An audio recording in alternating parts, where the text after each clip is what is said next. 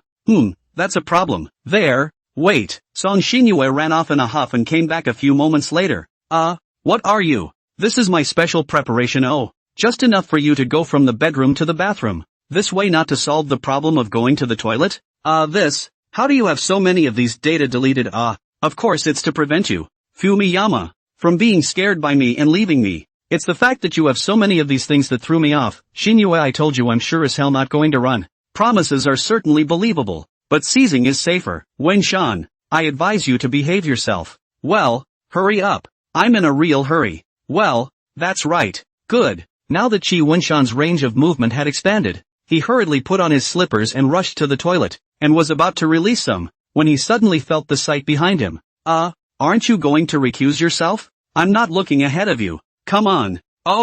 Over. It's over. It took me 7 times to pass the review. QAQ just wrote some chains and it didn't work. Yesterday, I changed it again and again, but I didn't send it out after all. I'm sorry for affecting your reading experience, so just consider me doing 3 shifts a day today. After a bit of shame, Chi Wunshan's bladder couldn't hold out after all. Fine, come back with me. She tugged on the chain, rather like a walker. There's still a collar. Don't worry, it'll be put on you sooner or later.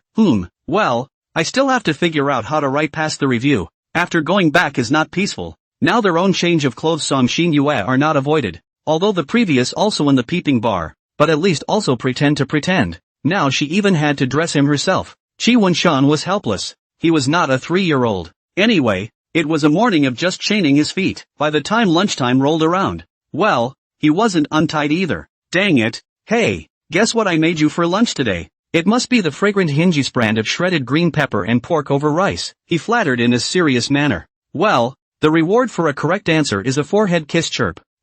Another kiss. What? You don't like it? Song Xinyue was puzzled. Like, he replied in a huff. It's just, can we unpack this thing now? Lunch can't be eaten here, but that's how I wanted to feed you. Ugh, come on, one never refuses one's share. Well, but on the other hand, it's nice to not have to help myself to a meal. But barring that, Chi Wunshan had some suspicions that Song Xinyue was trying to raise herself to be an invalid, the kind that couldn't do without her, so that she could double bind him on both the mental and physical levels. This woman is really scary. If this goes on, sooner or later, I'll be firmly trapped by her. But I'm willing. Well, mostly if one is simply powerless to resist and doesn't have the will to do so. Anyway, it's just been kept locked away like this and has become yet another exclusive item in her locker. Time came in the afternoon. Chi Wunshan was on his bed looking at a book, while Song Xinyue was like a sloth wrapping her arms around the branches of his big tree, and then also leaned her head up to read with him.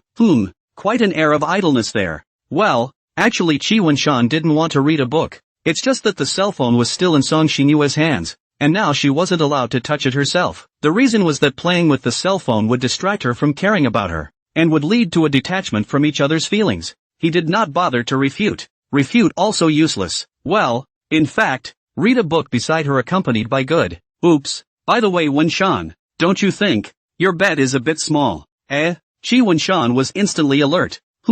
Where is it small? I sleep quite comfortably. Look, there's no room for both of us. Hey, it's time to start unfolding the map of Yen. And how bad would it be at night if you were to roll over in a daze of sleep and roll out of bed and wake up in one fell swoop, right? And you crushed me this morning when I got under your covers. Yeah. Well, how about just getting a double bed? This way, you won't have to worry about falling off, and you'll be able to fit both of us. Yes, could be a really good idea. Well, let's pick out the style of the double bed then. How about you look at this one, and this one? They're all pretty good looking so just pick one you like. I'm not very good at picking. I knew you'd say that. I've got it on this is the one. It should be here in a minute. What? You're moving too fast for your own good. Good guy. Thought she was just giving herself a hint. Did not expect to have bought on, combined with early preparation Then of course you have to be quick. This store is still having an event.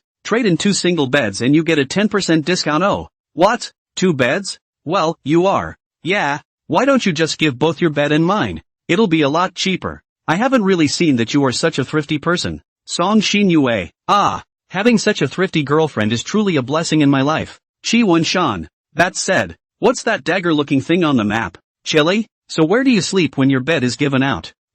A problem indeed. Ugh. But I didn't think of that when I bought it. Now it's troublesome. What to do? She looked at Chi Wen-shan with pitiful eyes, and even tilted her head. Wen-shan, what do you think should be done? You don't want me to hit the floor, do you? Then of course not. He scratched his head. Now that was a real figure of speech. It's okay. I can struggle a little more. It's better this way. The bed arrives. You take the bed and I'll just hit the floor. Perfect solution. Cough. Song Xinyue was a bit tense, no longer able to figure out whether Chi Wen-shan was pretending or really thought so. But, no matter which level I think about it, he's doing me a favor by taking care of myself. Preferring to bunk himself rather than let me sleep on the floor is so touching and worthy of my favorite man. I can't bear to let you sleep on the floor. There's got to be a better way to do both. Right? Isn't that right, Fumiyama? Her hand had already pinched up a piece of flesh on her own thigh. The meaning was clear. Act like a big tail for me again. Be careful, I'll pinch you. After feeling the strong pressure from his thighs,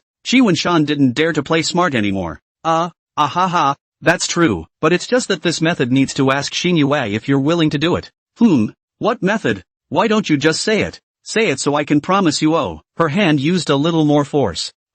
Yeah. Well, I wonder if you'd like to sleep with me, Xinyue? That would be enough to not have to sleep on the floor. Fine, but don't be shy, Wen-shan, she said with a bad smile. These past few days I've been feeling as if you haven't adapted to this status. You're already my Song Xinyue's boyfriend. Even if I sleep in the same bed as you, that's still reasonable. So keep that in mind for me. Yes. The little one will absolutely remember. Well, that's more like it. Nothing forced you, right? It's all of your own volition. Yes.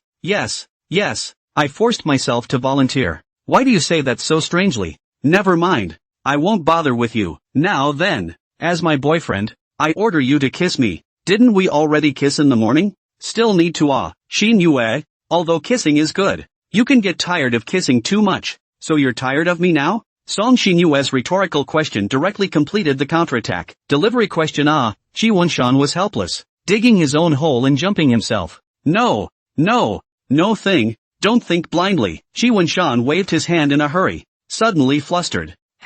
Yeah, but we're both obviously together. And you're, hey, you don't have to be so monkey-minded. Chi Wen-shan, in order to avoid Song Xinyue from going on and on, got angrier and angrier, and then took out a wood knife and cut himself. Without doing anything, he held Song Xinyue's head and just touched her face. It's quite a chicken-pecking air. But it worked out well. Now she looked completely free of anger and her face was flushed, crossing her arms like a little daughter-in-law. Practice makes perfect. Dealing with Song Xinyue can only come to soft. You come to hard, she is harder than you. copied the iron rod to give you back. Of course, not all times are suitable for soft. For example, at night, if you come soft, she will probably drug you. It's just saying that you need to make dinner to be flavorful. There's no hint of that, huh? What? You don't like it? Ugh. Sad to be hated by Xin Yue. I'm not. Hey. No. Why are you throwing words at me again? Song Xin Yue reacted. Am I not telling the truth? Poof. He followed Song Xin Yue's example and twisted to show her. You guy. Annoying, shy and annoyed. She decided to give Qi Wenshan a little punishment, reaching out her hand to pinch his face. She began the plastic work. Why are you hi-yo? Poor Qi Wenshan was thus played with by Song Xin Yue. Ha. Fun. Humph. Who told you to be a smart-ass to me just now? Don't move. I'll just squeeze for a while. The smile on her face was so nuclear good in Qi Wenshan's eyes at the moment. He was being rubbed and abused by her like this while he had no power to fight back at all. Damn it. Song Xin Yue hammed and hawed while pulling and tugging. After playing enough, she spared Qi Wenshan. If you play like that, sooner or later, you'll pinch my face ugly, and then you'll look at me, the ugly one, and you'll go cry. He rubbed his face in aggravation. She looked at him. Wenshan, if you didn't look good when we first met, I probably wouldn't have interacted with you much. Her tone suddenly seemed as if it didn't carry any emotion anymore. But I've come this far with you, and I'm happy with you every day. Even if you become ugly, I will still like you. Oh, you can rest assured of these. Qi Wenshan looked at her eyes, and there wasn't a bit of lying color yet. That is, how did this atmosphere suddenly become serious? Oh, I know. Well, then, don't keep pinching me like that. I wouldn't. She grinned. An untimely knock came at the door. I think the bed delivery man is here. I'll get it. Wait.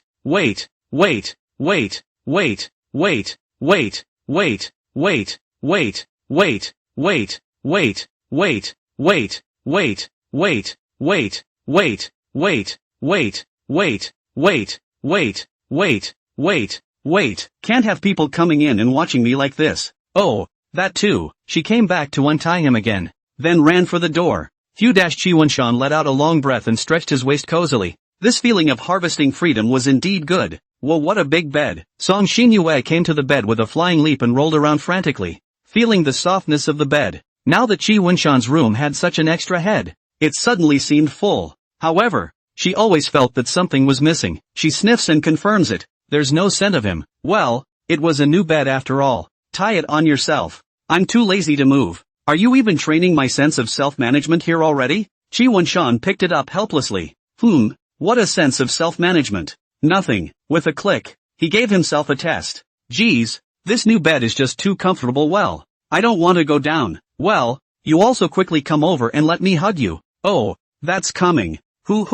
Geez, this looks more like home then. Hey, lay down on this together and enjoy the time that's just for the two of us. Song Xin Yue hugged Qi Wenshan with her back like this, her body and mind greatly satisfied, taking in another sharp breath of his flavor. To her this was supreme enjoyment. Why does it feel like she's now a sickly little girl who's gotten the love of her life and is enjoying her retirement? She didn't know what was going on in her head and hugged him tighter. Her face was also pressed tightly against his back, and she was still hemming and hawing. If you hold me like this, do you believe that your arm will go numb in a while? Qi Wenshan's waist was pressing against her arm. Numbed up I'd like to be.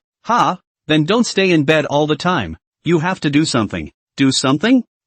It's still a bit early, isn't it? Well, if it's you, Fumiyama, it's okay now. Oh, what are you talking about? You're annoying. Do I have to say it out loud? But Wenshan, this is my first time. You have to be more gentle. Her tone was such a seductive and teasing one. Qi Wenshan's small face flushed and he didn't know what to say. I see you. Totally clueless. Why don't you say anything? Is it hard not to already fantasize in your head? Really? Wenshan, when will you change this stuffy character? Xin Yue, please, don't say it. Shy. Let me see how red your face is. What's the saying? The more embarrassed you are, the happier I am. Oh. Song Xin Yue sat up and looked toward him there, and Qi Wenshan hid. She looked. He hid. He was in Song hard to escape. It won't be fun if you keep hiding. Wenshan. Song Xin Yue forcefully righted his head, and the two men's eyes just locked onto each other. So white, so big, the eye it glances over on its own. Where are you looking? Shibuya batch? Song Xin Yue said with a bad smile. Qi Wenshan was even more embarrassed. What's there to be shy about? Obviously, it's all with me already. Ha, ah, Shin Yue, I was wrong. Let me go. That won't do. Oh, such a Fumiyama has to be punished properly. Her head gradually lowered. No. Still kissing? Ah. Broken throats couldn't save Chi Wenshan's anymore. Until Song Xinyue's pupils turned into loving hearts, she reluctantly separated away. Chi Wenshan had a played-out look on his face, paralyzed on the bed. Unresponsive, not so much. I'm going to take a shower. After eating dinner, it came time to wash up. Song Xinyue was also finally unlocking the distance limiter for him. Well, go ahead. She was honest enough to take a seat on the couch. But by the look on her face, it didn't look so honest. What are you? What? I'm just sitting? And she wiggled her legs with an innocent look on her face. Nothing. A delighted smile. I'll live or die. Well, then go and take a bath. Wash up clean and get into bed, so you can sleep more comfortably at night. What was clearly a very normal sentence felt strange coming out of her mouth. Chi Wenshan felt that it was very necessary for him to lock the bathroom door. Click. That's good. That way you can keep yourself safe. But then again, this time it was Chi Wenshan who was thinking blindly. Song Xinyue simply didn't have any thoughts of peeking. If they hadn't been together before, she might have done so, but now both she and he were on a first-name basis. Well, we'll have to do it at night. Of course. Hey, and it's enough just to hear the sound of running water coming from inside. Phew, I am done washing. You go ahead. Chi Wenshan came out in his bathrobe. This trip to wash was peaceful, and he didn't hear the door make the slightest movement to come. Okay. She began to undress. Hey, what are you doing? Chi Wenshan hastily covered his eyes. What? Is it hard to take a bath with your clothes on? Wenshan, why don't you dare to open your eyes and look at me yet? The movements in her hands didn't stop. I'll go back to my room. You take your time to wash. He tried to run away, but Song Xinyue pulled him back. What are you doing in your room so early? It's no fun. Don't you want to take advantage of the fact that when I'm in the shower, I don't have time to pay attention to the outside and then peek at me? I didn't have that in mind. You go ahead. Ha ha ha ha ha ha. Wenshan, you're so cute when you're embarrassed. Song Xinyue pinched his face and then let go. Okay, I'm going. Really? It's obvious that you're my boyfriend, but you're still the same as before. So what am I doing confessing to you? After dropping this comment, she walked into the bathroom, and within a few moments, the sound of rushing water came from inside. Chi Wenshan had quite a feeling of having survived a robbery. Getting into shape? The same as before? Well, one really didn't know what one was supposed to do as a boyfriend yet. Is it hard to reap the power of peeking? He glanced at the bathroom door, and Song Xinyue left a small crack in the door as if it was on purpose. He looked there and felt as if a magic was drawing him there. A voice in his head said, Go on, she's there. Imagine the delicate curves of her body, that soft and glistening torso, the crystalline droplets of water sliding across her skin, making her look as beautiful as a lotus flower. Unable to help himself, legs he headed there on his own. Closer and closer. The sound of the water became clearer and clearer, as if they could already hear Song Xinyue's humming voice. And she was in there, just a door away. Ghostly, Chi Wenshan put his hand on the doorknob. With a pull, it closed the door to her, leaving no gap at all. It's getting cold and you don't take care to close the door. There's so much water on you. What if you catch a cold? I still have to close it. This guy, on purpose, right? Song Xinyue inside was very dissatisfied. She was taking a bath, but her eyes were always looking at the doorway. She was waiting for Chi Wenshan's eyes to appear, and then teased him a bit. And then he just comes and closes the door? Do you want to guess why I was willing to leave a crack open for you to peek through? That's if you don't want a little foreplay. Yo, already waiting for me in bed? Song Xinyue came in wearing her pajamas. I just wanted to come and make a bed, huh? Well, that's pretty sweet of you. Fumiyama, ugh. Thought I'd see you when I came out of the shower and changed into my pajamas. Too bad. It's not good to watch you change. But I do. I don't want to. There's still some resistance in my heart. So that's it? Then, I should. She climbed onto the bed and moved closer to him little by little. How do I get you to remove all this resistance, dear? Let's not talk about that. It's still so early. Do you want you to play a game with me for a while? Yeah, but wait a while until I figure out a solution. She continued to move closer, looking like a panther on the hunt. Well, how do you, want to settle this? There's no way back. Do you know why I ate so little tonight? Chi Wenshan was already in Song Xinyue's range of attack. I don't know. Why? Chi Wenshan smelled a hint of danger in the air. Because my real dinner is you. Oh come on. She made a flying leap, Shi Wenshan couldn't dodge and was pressed underneath Song Xinyue. She hung her head down and just looked at him. The eyes were filled with greed and thirst. See, if you don't work on yourself, you'll be a plaything for the sickly girl, and only the first few times will be voluntary. It's déjà vu all over again. She really loved the feeling of pinning someone down and then dominating them so hard. It was so lustful, mouth and teeth. No, no, no, it's okay, I'll come and finish everything. All you have to do is just lay there like that. Oh, he. It's good to end the first vacation with you in this way. Honey, no. It's too early for that kind of thing. Don't. What's so early? It's not the first time I've done this with you. Ha? Not the first time? I didn't get it. It's a goodnight kiss. Oh, she kissed. Well, 4 times. Shi Wenshan was already completely senseless, lying like a piece of wood, letting her kiss. It's a little early to be driving a big car. I'm afraid of that. 2. Again. They kissed until they were short of breath before parting in love. Please Mr. Chi sign for it. Oh. I'll play the game with you after signing. Okay. Oh.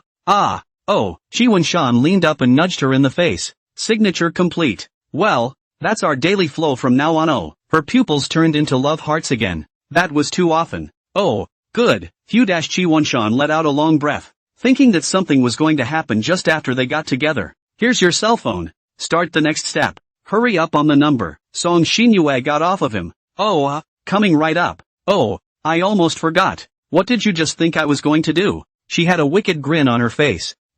Nothing. The night is getting dark. Shi Wenshan is already in the dreamland, but his pillow is not asleep yet. The reason is also very simple. Angry. Humph. You're a good sleeper. At night when they slept, Song Xinyue proposed that they would sleep under the same blanket together, but at Shi Wenshan's strong request, it didn't work out in the end. And talk about waiting until you're married to say such things. Wait until 4 years from now. That won't suffocate me? Poof. She was indignant. Afterwards, in the bargaining between each other, has been adjusted to 22 years old to get married again. But right, whether Song Xinyue will comply is another matter. Give the whole big job when it's 100 chapters or so. Hey, sleeping so soundly, did my words reach you in your dreams or not? Bastard. Song Xinyue was furious and stretched out her arm, scratching his face as if she had a bad taste. Shi Wenshan scratched his face, rolled over, and lost his senses again in a daze. He. So cute. Song Xinyue couldn't help but laugh at Shi Wenshan's comical appearance,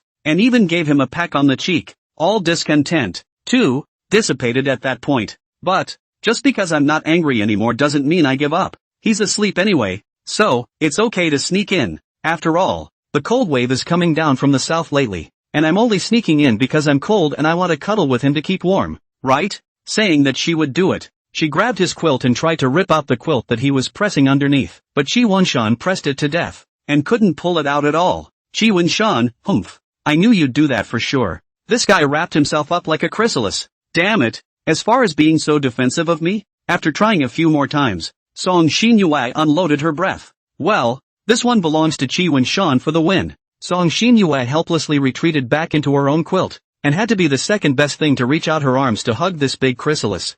She became happy again, closing her eyes and slowly falling asleep as well. Clank. Brother and sister, I've come to see you. The time came tomorrow afternoon, and shortly after lunch, Song Duo visited, followed by Butler Wang. What are you doing here, Duo? Come to disturb your sister's cozy time? Pai smiled and welcomed Song Duo. Uncle Wang. Sister. She's mean to me. She pretended to be scared and hid behind Butler Wang, only poking out a dull hair. Miss, I was the one who wanted to bring her along, so blame me too. Butler Wang excused her. You just spoil her. And you, come over here and sit next to me. Oh, Shi Wenshan obediently went over. Hey, Brother Wenshan. Hello, long time no see. Song Duo waved at him, then was glared back by Song Xinyue, cowering behind Butler Wang. Hello Duo. Hello Uncle Wang. You guys come in and sit down. Sister, don't be angry. I also just came over to see you too. Want to go out and play with you guys. She was a little aggravated. Where do you see your sister looking angry? She gave Song Duo a smile. You're obviously angry, so I'll give you a few more assists later, okay? Assists, and saying it to my face. Send. Again. To be teased by the damnable female brat. That won't be necessary. Oh. Sister me. Now I can no longer use small sets or anything. Saying so, she also wrapped her arms around Shi Wenshan's neck. Isn't that right, Fumiyama? She asked. looking at him. Yeah. Ha, could it be that you guys? Said Song Duo as if she realized something. Duo. Go play with your brother Wenshan for a while will you? Uncle and your sister have some things to talk about. Well. Ha. She had a wicked grin on her face, and her demeanor was quite similar to her sister's, so it was really a family thing. Uncle Wang. You're, okay. Song Xinyue was a bit dissatisfied, but Butler Wang gave her a wink, so she had to be the one to accept it. Well, my sister agreed. So, Brother Weed, why don't we play somewhere else? Which one is your room? Show me around. He looked at Song Xinyue. Okay, let's go. The two of them then left like this first, leaving Song Xinyue and Butler Wang sitting on the sofa. Well, then, Uncle Wang, can you tell me your real reason for coming now? And to detach him. However, Song Xinyue had roughly guessed something. Well, that'll do. Ahem. Butler Wang cleared his throat.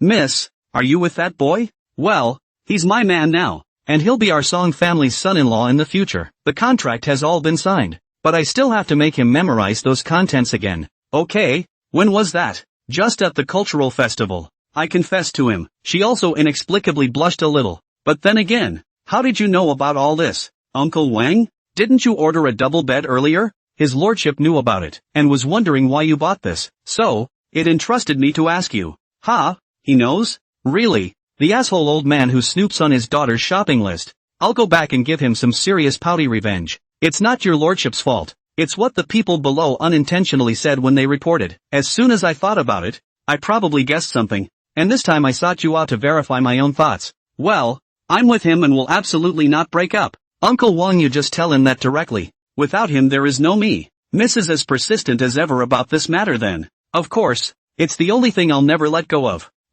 Well, I'll convey Mrs. attitude to his lordship. Thank you, Uncle Wang. Well, there's something else I need to ask about. Now that you're both living together, has he ever made a move on you? Hand to hand? Don't worry about that. He's an honest man. Well, actually as a matter of fact. Hey, it seems like I was the one who made a move on him. Alas, it's true. Butler Wang pinched his brows. Having watched her grow up since she was a child, didn't he know her character? But come on, young lady, you're all a little young for your age now. There are some things you shouldn't do until you're old enough. Aha, Uncle Wang, I understand. Song Xinyue nodded, but Butler Wang looked at her like this. She was not listening at all. I'd better change my mind. Even if you're in love with me and I'm in moderation. And there's the fact that on this trip, his lordship also gave me a card with $5 million in it. He held it out against the table. I'm not short of money these days, am I? And why are you giving me so much this time? To buy me a wedding house? Well then, it turns out that my dad is also anxious to have a grandchild.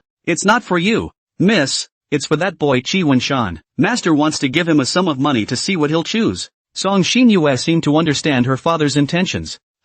What era is it? He still uses this boring way, accompanying my mom to watch those ancient TV dramas and putting his head in the wrong place? Goo. Miss, take it easy. This is a little test that the master is giving him. And you, miss, are going to want to see how much weight you have in his heart, aren't you? Such a simple test. He will definitely pass. I have this confidence. Even if he can't pass, I won't let him leave me. I can use some other ways to educate him. A red light flashed in her eyes. It seemed that if Chi Wenshan chose the wrong one, it would more than likely be fatal. Anyway, the basement is packed and ready to move in. I wouldn't mind giving you a different place to live. Wenshan. I've been thinking lately about how to get Chi Wenshan to live in a reasonable way. Miss, also don't misunderstand the master's meaning. As long as you are willing. Miss, the master has no intention of breaking you up. His lordship is also trying his character. And if he doesn't pass, he will help educate you, miss, and train you to be the most suitable person for you, Mississippi. Well, what a father and daughter. When something is unsatisfactory, the idea is not to change it, but to remodel it until you are satisfied.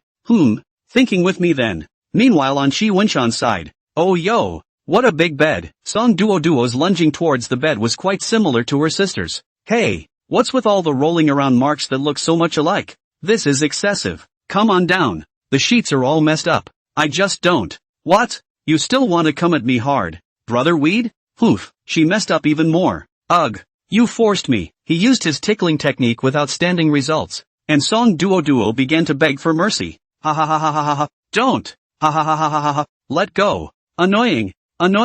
Can't I be wrong? Not much skill. but not much energy to make trouble. Chi Wunshan let go. Che, mongrel, you want me to be soft at this level? Song Duo started talking tough again. Ugh, there's really nothing I can do about you. Humph, you're my sister's man, and as your sister-in-law, you're supposed to indulge me in messing around. What kind of strange logic is that? Humph, what? You're not convinced? Then you don't want to be looked at by my sister. Now that they're all living together. This is still sleeping in the same bed. It's all your sister's request, and besides, it's not like I'm making a move on your sister. So what? Does that make you not my sister's boyfriend? I didn't mean that. Even I've never slept in the same bed as my sister. She started rolling around again so she could vent the imbalance in her mind. Okay, my bad. Come down quickly. Don't. I'm not going to listen to a mongrel fish. Humph, my sister treasures you so much. Shouldn't you treat me, your sister-in-law, better? Yes, definitely. It's really no fun. Oh, by the way, what was it like when you guys confessed? Tell me about it. Song Duo instantly ignited the heart of gossip. Well, come on. Say it, come on. How many times did you kiss? Did you initiate? He made the same wow cool expression that Anya had, and stars were about to come out of his eyes. I think it's better if we don't talk about it. You're just how old are you? Stay out of these things, okay? I'm sick of people calling me a kid. I know more than you do, believe it or not. Math problems? Well, won't be. Wen-shan, Uncle Wang is calling you. You should go over quickly. Song Xinyue came in.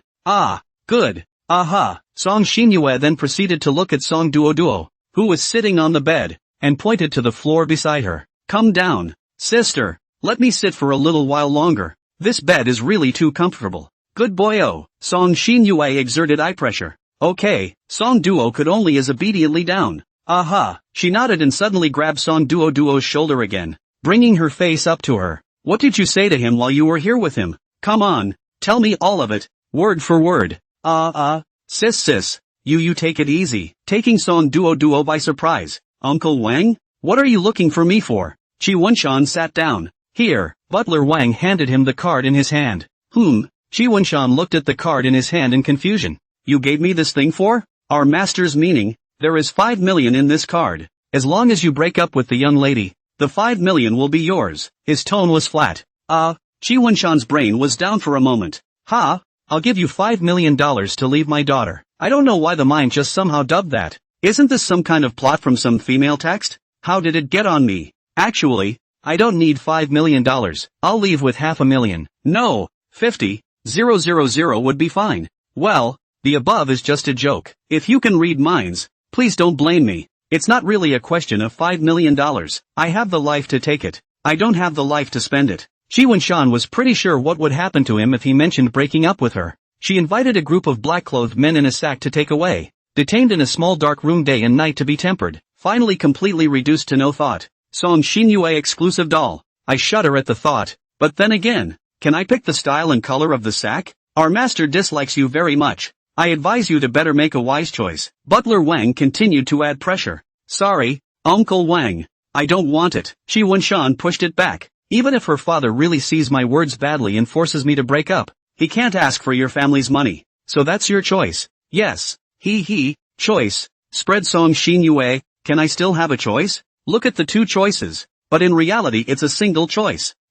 Good. Butler Wang put the card back. I'll pass it on to his lordship. Yo, here you go. Have a seat. Tea is ready for you. The perspective now comes to the Song family villa. In the study of Song's father, the first thing that stood out in here was the wall of hidden books. On the other wall were several paintings and calligraphy, and a banner with 4 words written on it. I can't read what it says. Forget it. The more you can't read, the better the calligraphy. He sat down at his computer desk and greeted the visitor in front of him, offering him a seat. Oh, let's introduce one more thing. There was also a picture frame on the computer desk, holding 2 very cute pictures of Song Xinyue and Song Yalo. Well, just looking at it melts the heart. Tired? Trouble? Doesn't exist anymore, okay. But one of his own daughters, who was so lovely, seemed to be about to be abducted by some kid, and his heart was bleeding. Now is the time to know the answer. Yo, how can you spare such a good tea? Butler Wang sat down, took a sip, and it was still slightly hot. Was put rather better to take out earlier, drink it, and not labor you do things well. He also sipped tea. In the mouth was a very strong bitter and a tea air fresh aroma. He liked the taste, both refreshing and aftertaste. It's not a big deal to greet me on my errand, so it's a waste for you to take this out, master. Hey, you said waste can really pass. Well, how did that one go? Missy Wait, Father Song hurriedly interrupted. Let me mentally prepare myself before saying anything. He was actually a little nervous. He took a few deep breaths and looked at the pictures of Song Xinyue and Song Alo a few more times to mentally prepare himself. Okay, go ahead. Well, Missy did get together with that Chi Wen-shan kid.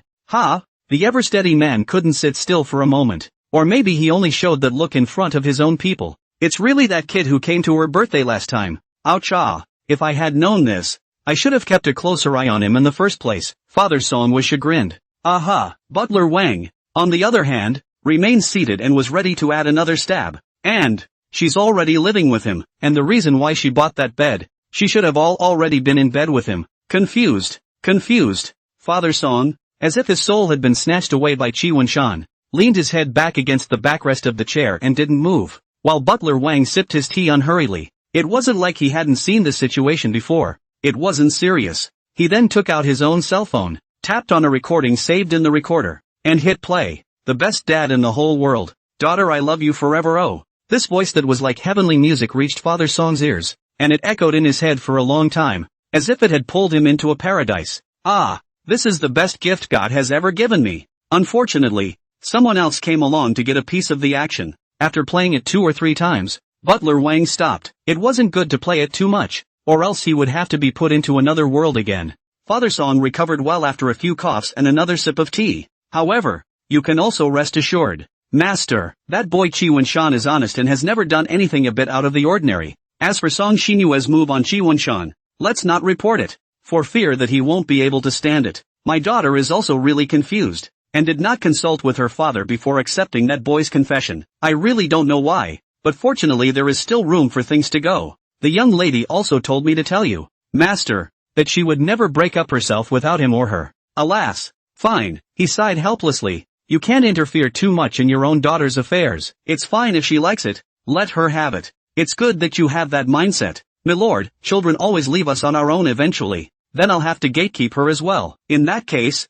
has that kid passed the test yet? Well, here's the card. He returned the card, and he said he couldn't have the money even if he had to break up. Well, okay, even if he passes this hurdle, you'll still have to labor to keep an eye on him in the later tests. Well, don't worry, Master. However, I actually see this Chi Wen-shan kid is not bad, as long as he's good to Xinyue and has a decent character. There's nothing wrong with him, and with an average family background, it's also convenient to control, and won't let Missy her suffer a bit. I understand everything you've said, but just in my heart, I can't get over it. Master, you just love Xinyue too much. Normal. Alas, my daughter is getting older and is taking her time to make decisions on her own to be completely independent. Okay, let's not chat about that. He took another sip of his tea. The more he drank, the better it smelled. I'm going to have dinner with some old buddies tonight. Do you want to come along? Is it to talk business, or something? He shook his head. No talking about that, just getting together.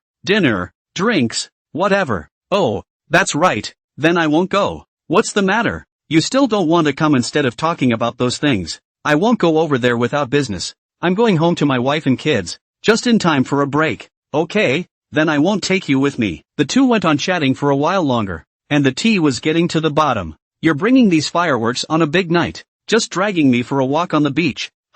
After playing all afternoon, the two of them came to the beach for a walk after dinner. Song Xinyue still not forgetting to wrap that scarf. What? You don't think it's romantic? Fumiyama? She also turned around and watched him walk backwards. Romantic? All I can smell is a whiff of the sea. Hey, with this wind gusting, don't you feel like strolling along the beach with the one you love? Yeah. And you can take it easy. Walk backwards but be careful of falling. Hey, Bunsen is getting more and more concerned about me. I used to be like that alright.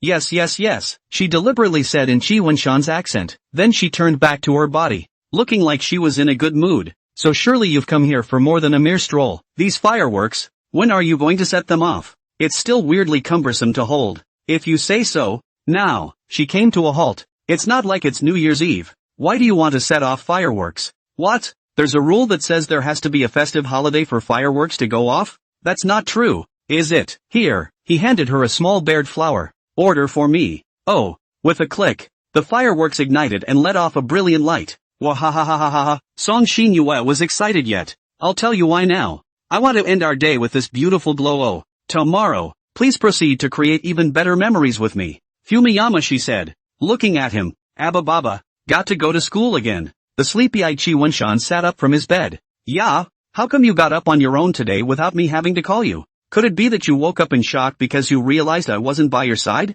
Well, that's just it. Yo, actually pleasing me now. Deserves a prize. She reached out and nudged her finger to his mouth. Then her lips pressed up. Here's today's morning kiss. Oh, don't forget to sign for it. She pointed to her face. Well, can't forget it. He probed and nudged. But let's be honest, Shinny. More kisses really don't make it as exciting as it used to be. Song Xinyue pressed her ear toward his chest. Hey, what are you doing? Where is it? Don't I hear your heart beating fast here? She grinned badly. It's simply impossible for you to engage in such ambiguity without your heart racing. Well, get up soon then. Still have to go to school. Good.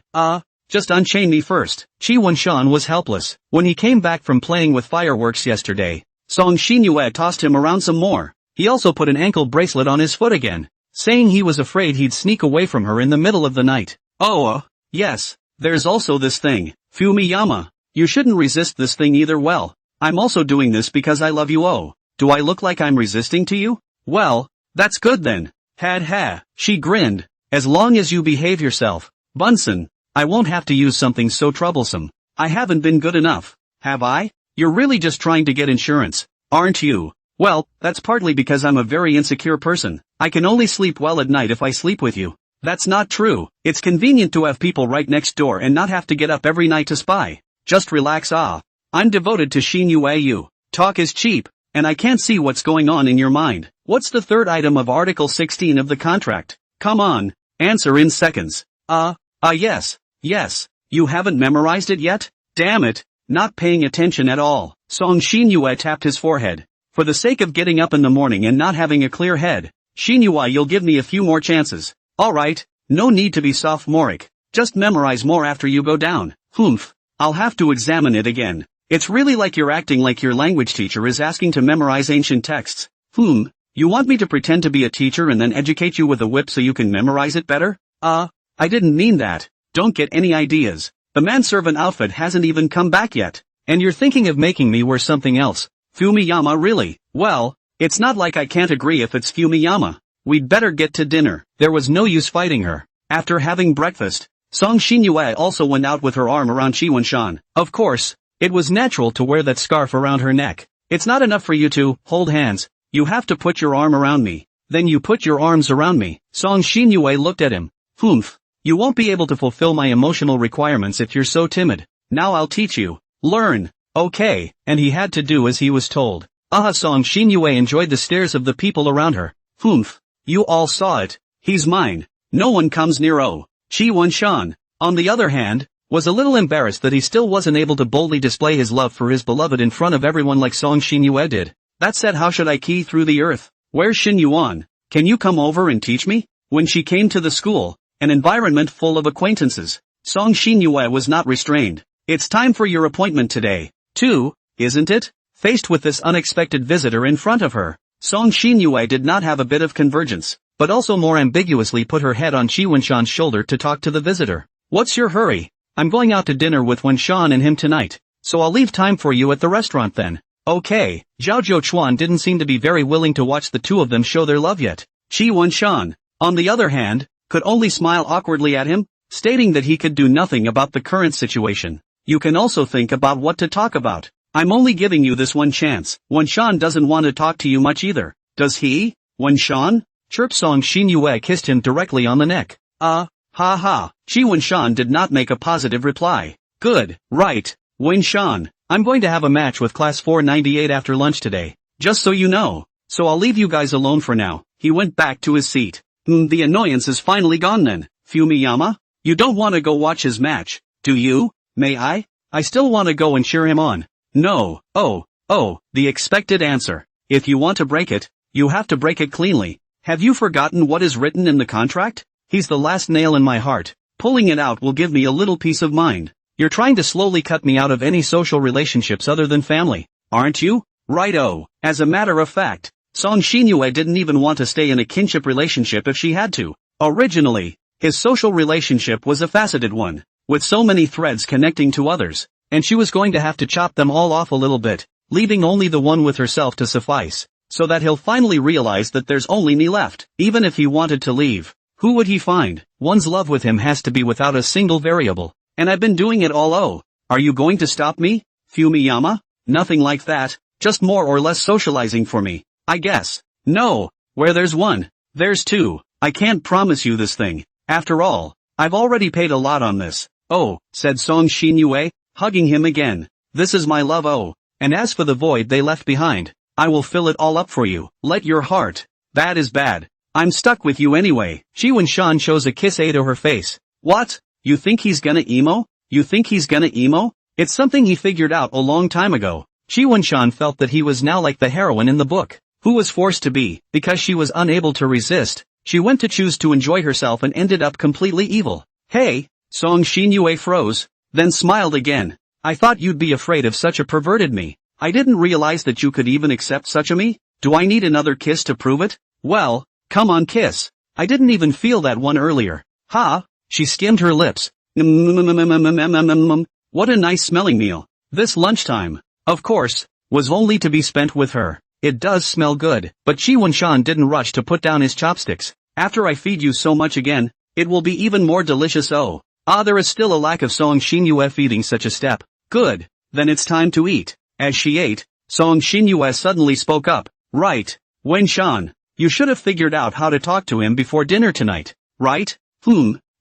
No, it's not like I know what he's going to ask me. So how does that make me want to answer? Still pretending? He asked. Nothing more than about me and you? Oh, that's right. Don't worry, I'll absolutely answer truthfully. Song Xinyue shook her head. It's more than that. Oh, when you talk to him tonight, by the way, you should also completely cut off your dealings with him. Her tone was flat, like she was talking about something that didn't matter, but that's just how it was for her, I guess. Cut him off? Not to this extent. Shi Wenshan's eating movement stopped. If you can't do it, I'm going to have to do it my way. Oh, she smiled and glanced at Shi Wenshan. The way she was going to use was self-evident. Okay, fine. Aha, Song Xinyue nodded. Cutting ties with that annoying person is clearly a good thing. And if you cut ties with him, Fumiyama, I'll be able to reconcile with him, and I'll even let him be the best man at the wedding. Oh, so, you know what you should do, right? Okay, he nodded. Well, good boy. With lunchtime successfully completed,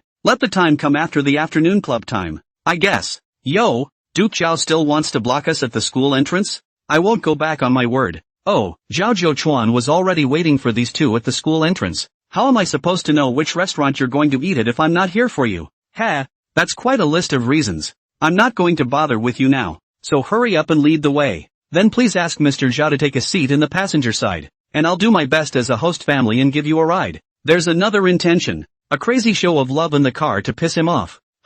Soon, the car arrived at the place. Several people then got out of the car and walked inside. Came a little late. There are already so many people yet. Wenshan, I'm going to order food first, so I'll give you 10 minutes to chat slowly. Then she got up and left. Well, now there was finally half a conversation going on then. Why do you say half? Fumiyama, you're really with that guy? Shi Wenshan didn't rush to answer and pulled out a pen and paper from his pocket, which he had secretly taken without Song Xinyue's knowledge. There was no need to think. There must be her bug on his own body. Don't stop talking. Pretend we're arguing. What we're really saying is written here. He pushed it over. The following is on the bright side. Well, also, I'd like you to keep your attitude respectful. She's my girlfriend now, so please don't refer to her as that guy.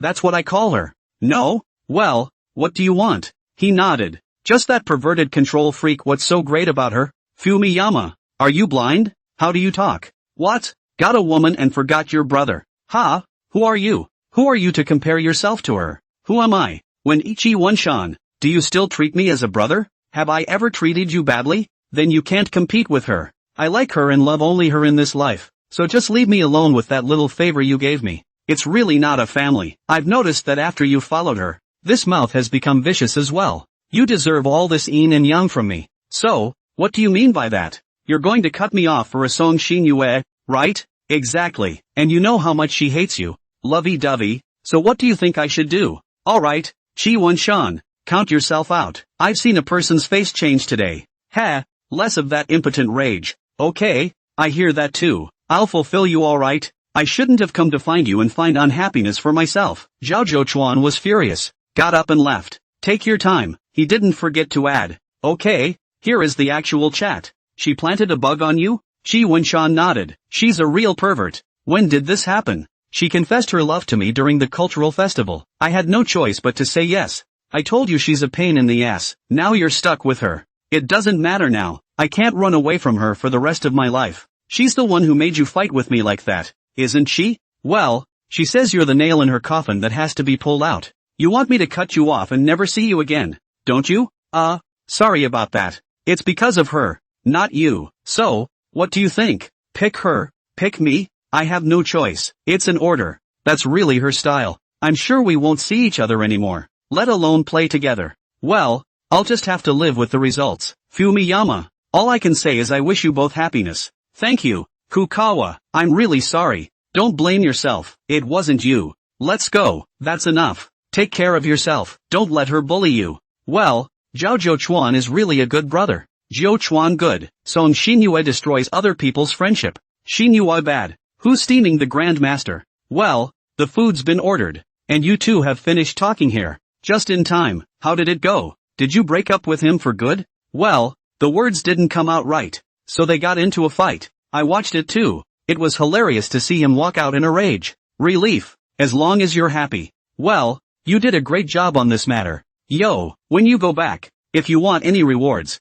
just tell me. Is it okay to want material things? Sure, but spiritually I'll give you that too. This. Humph. I still don't know what you're thinking? As for being so resistant? Okay. Well, so much for a wonderful dinner time. Everything's fine. Song Xinyue paid the money and was about to leave with Chi Wen-shan when she suddenly thought of something. Oops, there's something I forgot to take. Wen-shan, I'll go fetch it. Oh, go on. And what Song Xinyue wanted to take was a paper ball in the trash can. Oh, everything is on track then. Chi Wen-shan let out a long yawn. I'll go to my room to sleep first. You also go to bed early. Well, I'll be over to keep you company in a little while. Oh. Then Chi Wen-shan walked into the room and took the door with him. Seeing him close the door, Song Xinyue took out the crumpled ball of paper, spread it out flat, and read the contents. Ha, Fumiyama is quite the little fool. Think I can't see you when you reach for the pen and paper? Idiot. I've got you in my hands. Alas, you're already with me. Still want to play these small smart. This kind of Fumiyama I do not like. Oh, what should I do to transform you? She read over it word for word. And well, it wasn't like they talked about anything that made me too angry, but doing something like that behind my back was enough to piss me off in itself. When Sean is smart enough to guess that I planted some bugs on him, it doesn't matter. If I know, I know. How dare he question me about it? Song Xinyue picked up her cell phone and took another picture, then neatly folded up the paper and stored it inside her small cabinet. This is one of his own handle to pinpoint him. Of course, it is necessary to keep it well. Maybe it'll come in handy sometime, like Aladdin's lamp, so he can grant me a wish. After doing this, Song Xinyue pushed open the bedroom door and went in. It was dark inside, with only a nightlight Chi Wen-shan had left for her glowing, but even with all the dimness, she would have recognized his position at once. Then there was a splash onto the raised part of the quilt, and Chi Wen-shan felt a sudden pressure of delight. Originally sleeping in a daze, now he woke up at once. What for? I was almost asleep and it woke me up. Just suddenly I wanted to give you a flying pound, so hey, you must like it too.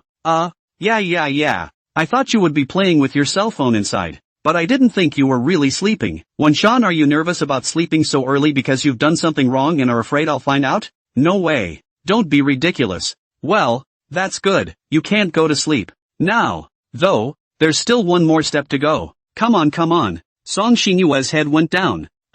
But not completely. She felt that she was being too troublesome with this push-up-like kissing style, and decided to just hug and kiss him. Ouch. There's no need to be so enthusiastic. It's weighing me down. Well, not gonna give you a chance to finish your sentence. Having kissed so many times, Chi Wen-shan's teeth were already undefended, and Song Xinyue came and went as she pleased. Unlike me, I can only eat an alpine lollipop while imagining what it would be like for someone to kiss me on the mouth, Though it certainly wouldn't be as intense as the first time they kissed, I guess. The scarlet could still creep up to the base of both of their ears.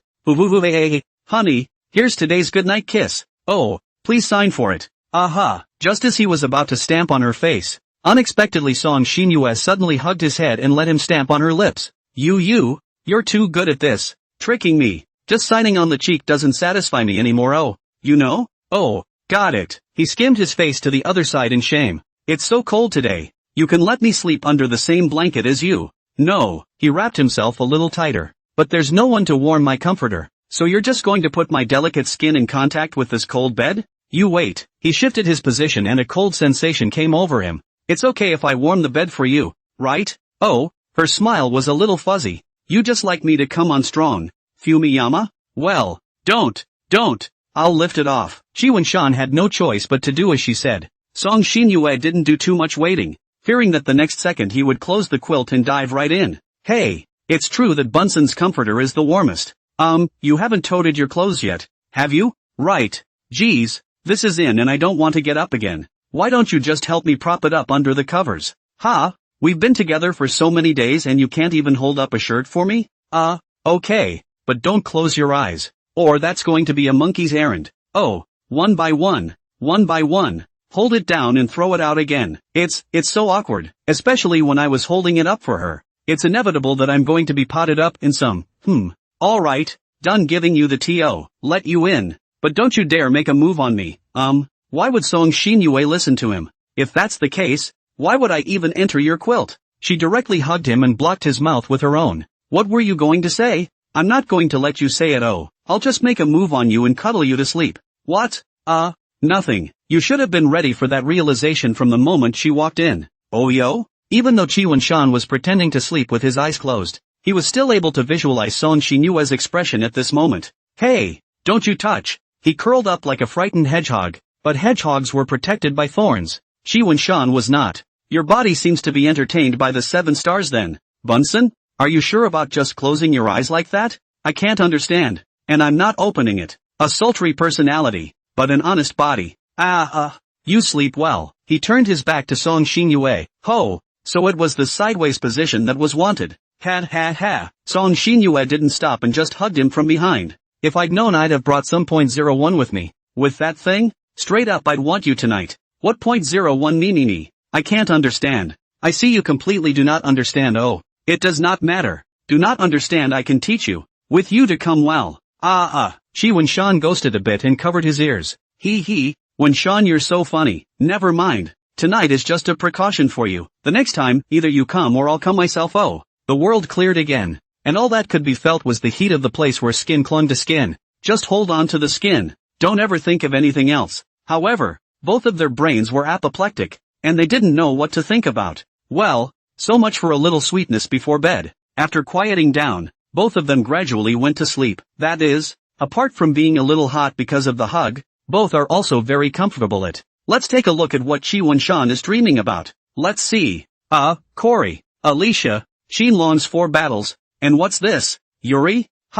What's all this? This dream is too confusing. Is this a dream of Cory driving Shenlong in a 4-war battle against the Yuri mind-controlled Alicia? Okay, nothing to see here. It's too messy. Let's skip his dream and look at Song Xinyue. There should be more or less logic in her dream. Your dinner. Please enjoy. Zhu Ren, Shi Wenshan, who was dressed in a manservant's outfit, brought the sumptuous dinner to Song Xinyue. Sure enough, daydreams and nightmares. And her dream was about Shi Wenshan. This Shi Wenshan on the body of the manservant costume where Song Xinyue ordered people to design out. The reality is still in the making, but since it's a dream, it's normal for it to be actualized in advance. This changed into a new skin. Shi Wenshan face value and charm suddenly rose a little. It more can provoke Song Xinyue's possessive desire. Wenshan, come here. She beckoned, and Shi Wenshan walked over respectfully, the distance limiter on his feet clattering, and the other end of this distance limiter tied to the leg of Song Xinyue's chair. I know it's normal to have logic errors in dreams, but I wanted to chime in. You're so tied up that he can drag the chair and run as soon as you get up.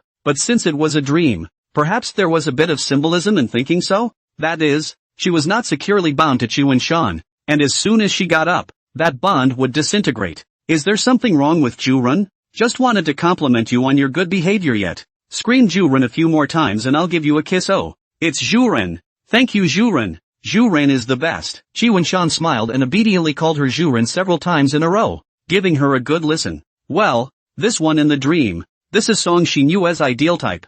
Chi Wen-shan, perfectly obedient? Perfectly obedient? Hey, very good boy. Then she reached out to hold the back of his head, and he matched her movement, bringing his face to hers. Then came a kiss. After all, servants need rewards too. And in reality, Chi Wen-shan scratched his neck, which was a bit itchy. It felt as if someone was licking his neck. Strange. It was a long time before she separated from him. A thread of silk then ripped out, connecting their lips. The kiss was broken and silken, warm and lingering. Like this gift for you? Her face was flushed and steamy. I love anything Zhu Ren gives me. Chi Wen-shan's face was also very red. But barring that, the redness was so unrealistic that to an onlooker it looked like it was computerized PDF and the brain files were rendered incorrectly. But the dream head of Song Xinyue cannot find out that something is wrong. Found it is not so called. But the dream simulation of a small bug just. Aha! Chi Wen-shan crouched down to one knee, making it easier for her to touch her head. AWA, this hand feels really comfortable.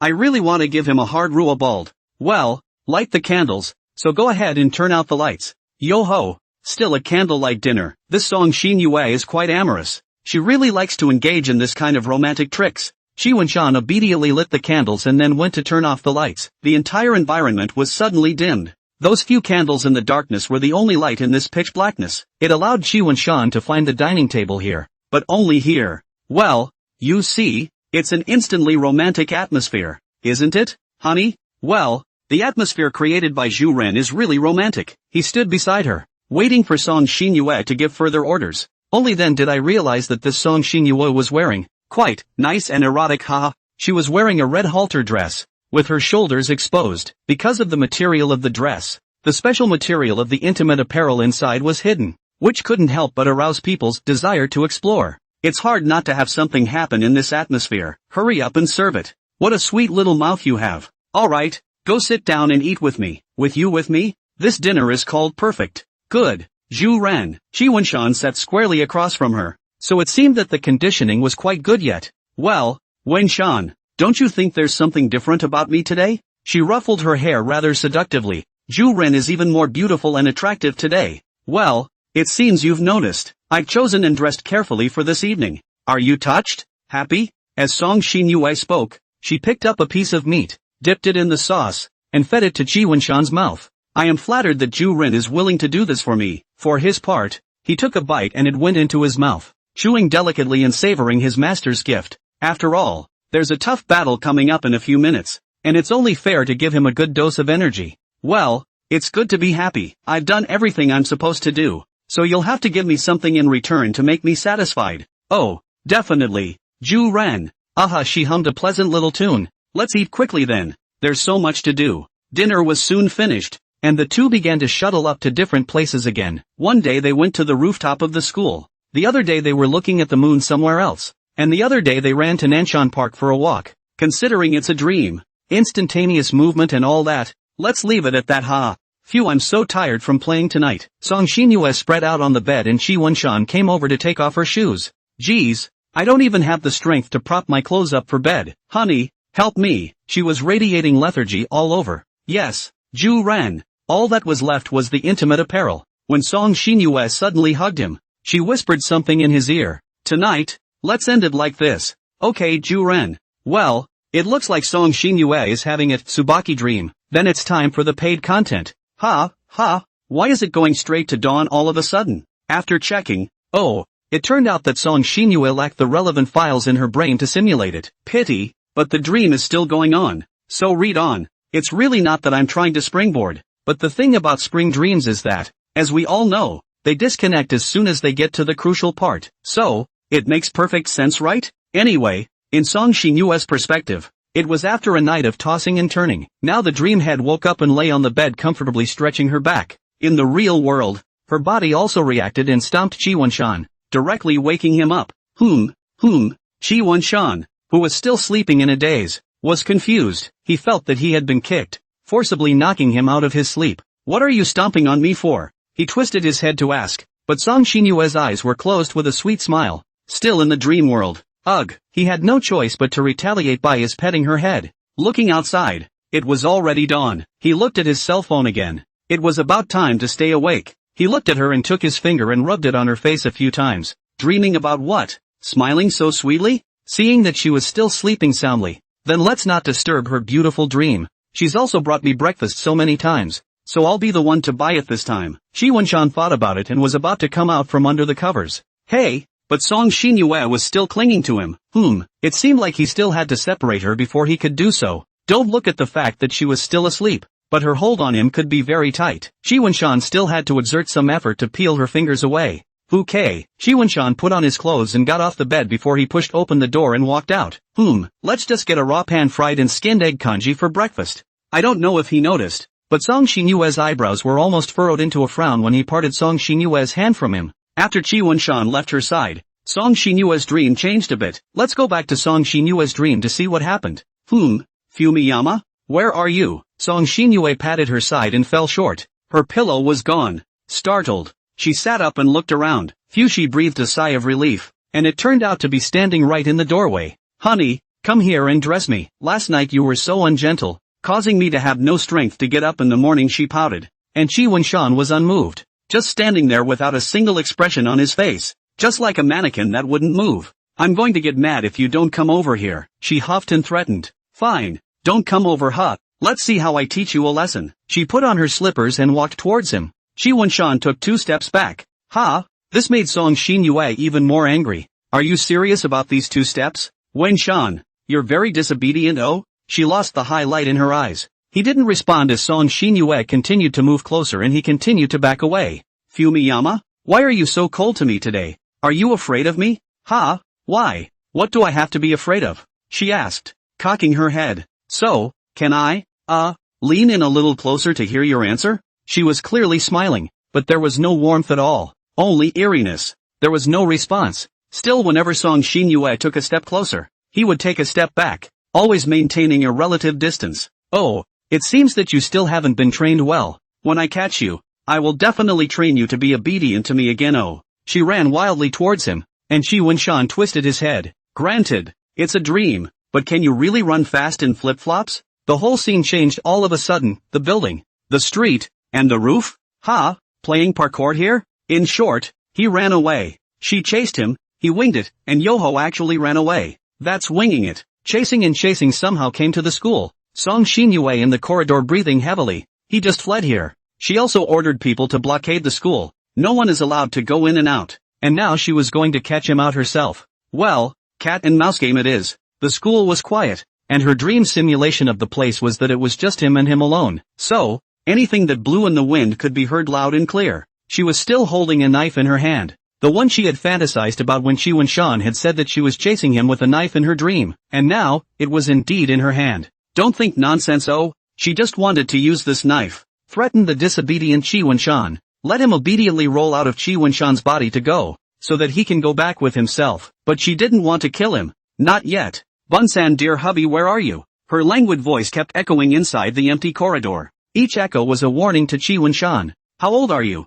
You're still acting like a child. You want to play a game of hide and seek with me? He. Wenshan is so cute. She took 1 step at a time, her crisp footsteps pleasant. She walked into that classroom to see what was going on, and rummaged through that locker to see what was going on. The smile on her face was so sickly, and the greed in her eyes. Wenshan's love had to be possessed in its entirety for it to work. But first things first. Oh, if I find you, you have to be good and go into the little black house. Tie you up with chains. Never want to go out again. Oh nah. I'll be all you have from now on. Oh. She looked from classroom to classroom, and the teacher's office, which she normally didn't go into much, was now casually accessible. Even the restrooms. Unfortunately, there was no sign of him at all. Wenshan? Where the hell are you? You just come out, okay? She was a bit anxious. No response. Oh, ha, so many ha's. I bet she's happy now. Do you really think you can outrun my heart? Nah, you can't get away. Everything is destined. You don't stand a chance. At that moment she seemed to hear a rush of footsteps, and she hurried after them, and sure enough, she saw the figure. Found you. Song Xinyue's expression at this moment fell into an extreme frenzy. A leopard that had been hungry for 3 days had finally found its prey. She followed him closely, running all the way into the club building, and finally Qi Wenshan hid in the club activity room. Ah, so that's it? You want to come here and experience this feeling again? Ha. So that's how it is. You. Wenshan is so good. Oh, then I'll come in. The scene before her froze her. Qi Wenshan's back was to her, and a rope hung around his neck, thus suspending him from the ceiling. There was also some blood from nowhere, running down his body to the tips of his shoes and dripping onto the floor. The blood went on to flow again, forming an inverted pentagram spell. This is the real blood sacrifice. The leopard caught its prey, but alas it was only dead bones pecked clean by the crows. What? What's going on? Song Xinyue's brain went into a state of shock. Her pupils were about to shrink to a point as she looked at all of this incredulously. Obviously he was fine just now. Just now he was alive and well. No, how can this be? How can this be? She felt her heart was beating fast and she couldn't help but cover her chest. Sitting down on the floor, she gasped for air. She realized at this point that she was covered in blood, which stained her clothes and was still spreading, and she couldn't feel a single bit of pain. And the knife had a distinct bloodstain on it. She didn't dare look there anymore. She couldn't believe this. She felt a pain in her head and held her head again. It was me who didn't protect him. I was the one who was slow. If I hadn't gone soft and kept him close to me, how could it have come to this? It's all because I didn't love him enough. It's all because of me. No. As if she had grabbed a lifeline, she stood up and spun around a few times as if she was looking for something. Her mood seemed to be gradually stabilizing, and her breathing was settling down. Strange. What's wrong with her again? I see, you've been watching all along, right? Song Xinyue was starting to talk nonsense. Was this a mental breakdown? Give me back my bunsan. Why did you do that? Why do you want me to have such a dream? Well, it seems to be really crazy. It's you. It all turns out to be you. She looks maniacal. And well, it's so weird. Why does it feel like she's trying to break the fourth wall here? Doesn't matter, it'll all be forgotten in a moment when she wakes up from her fright. No. When San won't leave me. No. Song Xinyue woke up with a start, and despite the fact that the content about the dream was disappearing at a high speed, she still felt a pang of fear. She desperately wanted to recall what was in her dream because she felt there was an important line in it that she must recall and remember. But she thought back and back. But in the end, she still didn't recall that sentence. She could only remember waking up in a dream and realizing that Chi Wen-shan wasn't around, and then desperately chasing after him. This incident tells us that it is not good to spy on other people's behavior. If she couldn't think of it, she wouldn't think of it. But it was just a dream. Anyway, Wen-shan, he's still with me, by my side. Chi Wen-shan is missing. She even seemed to be a bit confused between dream and reality. But one thing was certain, whether it was a dream or in reality. Going to get him, with Song Xinyue's suspicious character. But whenever Chi Wen-shan was out of her control for a second, she would be able to brainstorm 100 women to get along with him. Fumiyama really isn't obedient enough after all. Still thinking of running away from me? No matter. I'll find you. She found another fruit knife. It might be a little underpowered, but something was better than nothing. The silver-white blade reflected her dark eyes. It's because you disobeyed yourself that I had to resort to some extreme measures. I'll love you well afterward, oh Bunsen. She was about to go out when the door handle was twisted at that moment. Chi Wen-shan carried breakfast and pushed the door in. I have to say that it came at a really good time. Stopping in time. Yeah, awake? I went to buy a breakfast. He and Song Xinyue looked at each other in disbelief. And looking at the state of his sickly girlfriend, why did something seem off? What's wrong with you? He looked at the fruit knife in her hand and winced. What's going on? Are you going to cut me? I've been very obedient lately. I haven't messed with her. Have I? Can it be that my chatting with Zhao Zhouchuan on paper yesterday has been discovered? Song Xinyue did not reply, and with a soft hand the fruit knife fell to the ground, making a crisp ringing sound, then lunged at him and came in a breathtaking embrace. Egu my ass. What's wrong with you this morning? The porridge almost spilled out from that hug just now. Chi Wen-shan felt as if he had broken a rib. Not so much. Asshole. Where have you been, you? Do you know how scared I was when I woke up in the morning and I couldn't see you? Song Xinyue's tone was aggrieved and angry with a bit of a crying voice, and used her small fists to frantically pound Chi Wen-shan's back. Chi Wen-shan was at a loss for words when she hit him. He couldn't figure out what kind of madness Song Xinyue was going through even if he thought about it. I'm just going to get breakfast, he tried to explain. Ooh, asshole. Wanna leave me now? I'm not allowed to. Ooh, Song Xinyue actually cried. This whole. Okay, I was wrong. Chi Wen-shan wanted to touch her head to soothe her, but her arms were again bound by her tight bundle, and she didn't look like she had any intention of letting go. So then it was a matter of touching the head in an extremely awkward way, and just barely reaching it. Don't cry. Touch your head. Boring. It's your fault for making me worry so much. His mouth was full of disgust, but he was already enjoying himself. His scent, it's still so reassuring to me. I just buy a breakfast. You see, why don't you see me and cry? Why didn't you wake me up when you went to get breakfast? It made me think you were trying to sneak away and never come back. At that time, I saw that you were sleeping soundly, so I couldn't bear to wake you up. And thinking to say that you brought me breakfast so many times before, I thought to say that I'll buy it this time. Still sleeping soundly? I just had a terrible nightmare. I guess it was because you were gone and no one was around me to get upset all of a sudden that I had such a nightmare. You're responsible. Okay, I was wrong. I'm responsible. Don't cry. It's just that I can't see me in the morning, so I've scared myself like this, and I'm really paranoid about my sickly girlfriend. So, from now on, if you get up earlier than me, no matter what, you have to wake me up. No next time for this kind of thing. She lifted her face, which was buried in his chest. Her eyes were red and her nose was still twitching with tears. She looked at him, waiting for an answer. Well, it won't happen again. You, don't cry either. Pinky promise. She freed up a hand and gave a little thumbs up. Good. He hooked his arm around her. Pull the hook on.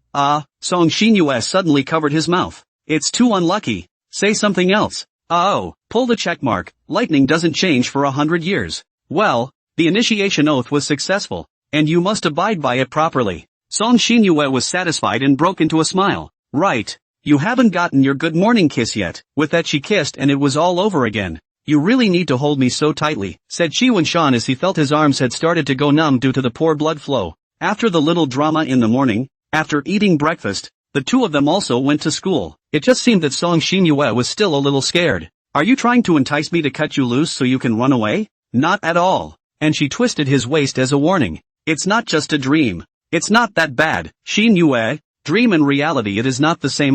Well, it's different. After all, I can still catch you in a dream. In reality it's probably going to be quite a bit of work. How did you come to understand it that way? Cut the crap. If you ever think that way again. She pulled out a shiny handcuff out. The silver white sheen illuminating people's hearts. I'll just cuff your hands to mine. That way if you want to run you'll have to take me with you too. And you'll never be separated from me. How is it that all of a sudden the control is still greatly enhanced? It's just a nightmare. That's all. It's like I'm sitting at home and the pot is coming from the sky. Chiwon-shan said he could do nothing about it and had to choose to lie flat. Yeah. Go then. That's more like it. The duo continued walking and passed by a girl waiting at a bus stop. Did you just look at that girl? What? Is she prettier than me? She met his eyes with a scrutinizing gaze. No.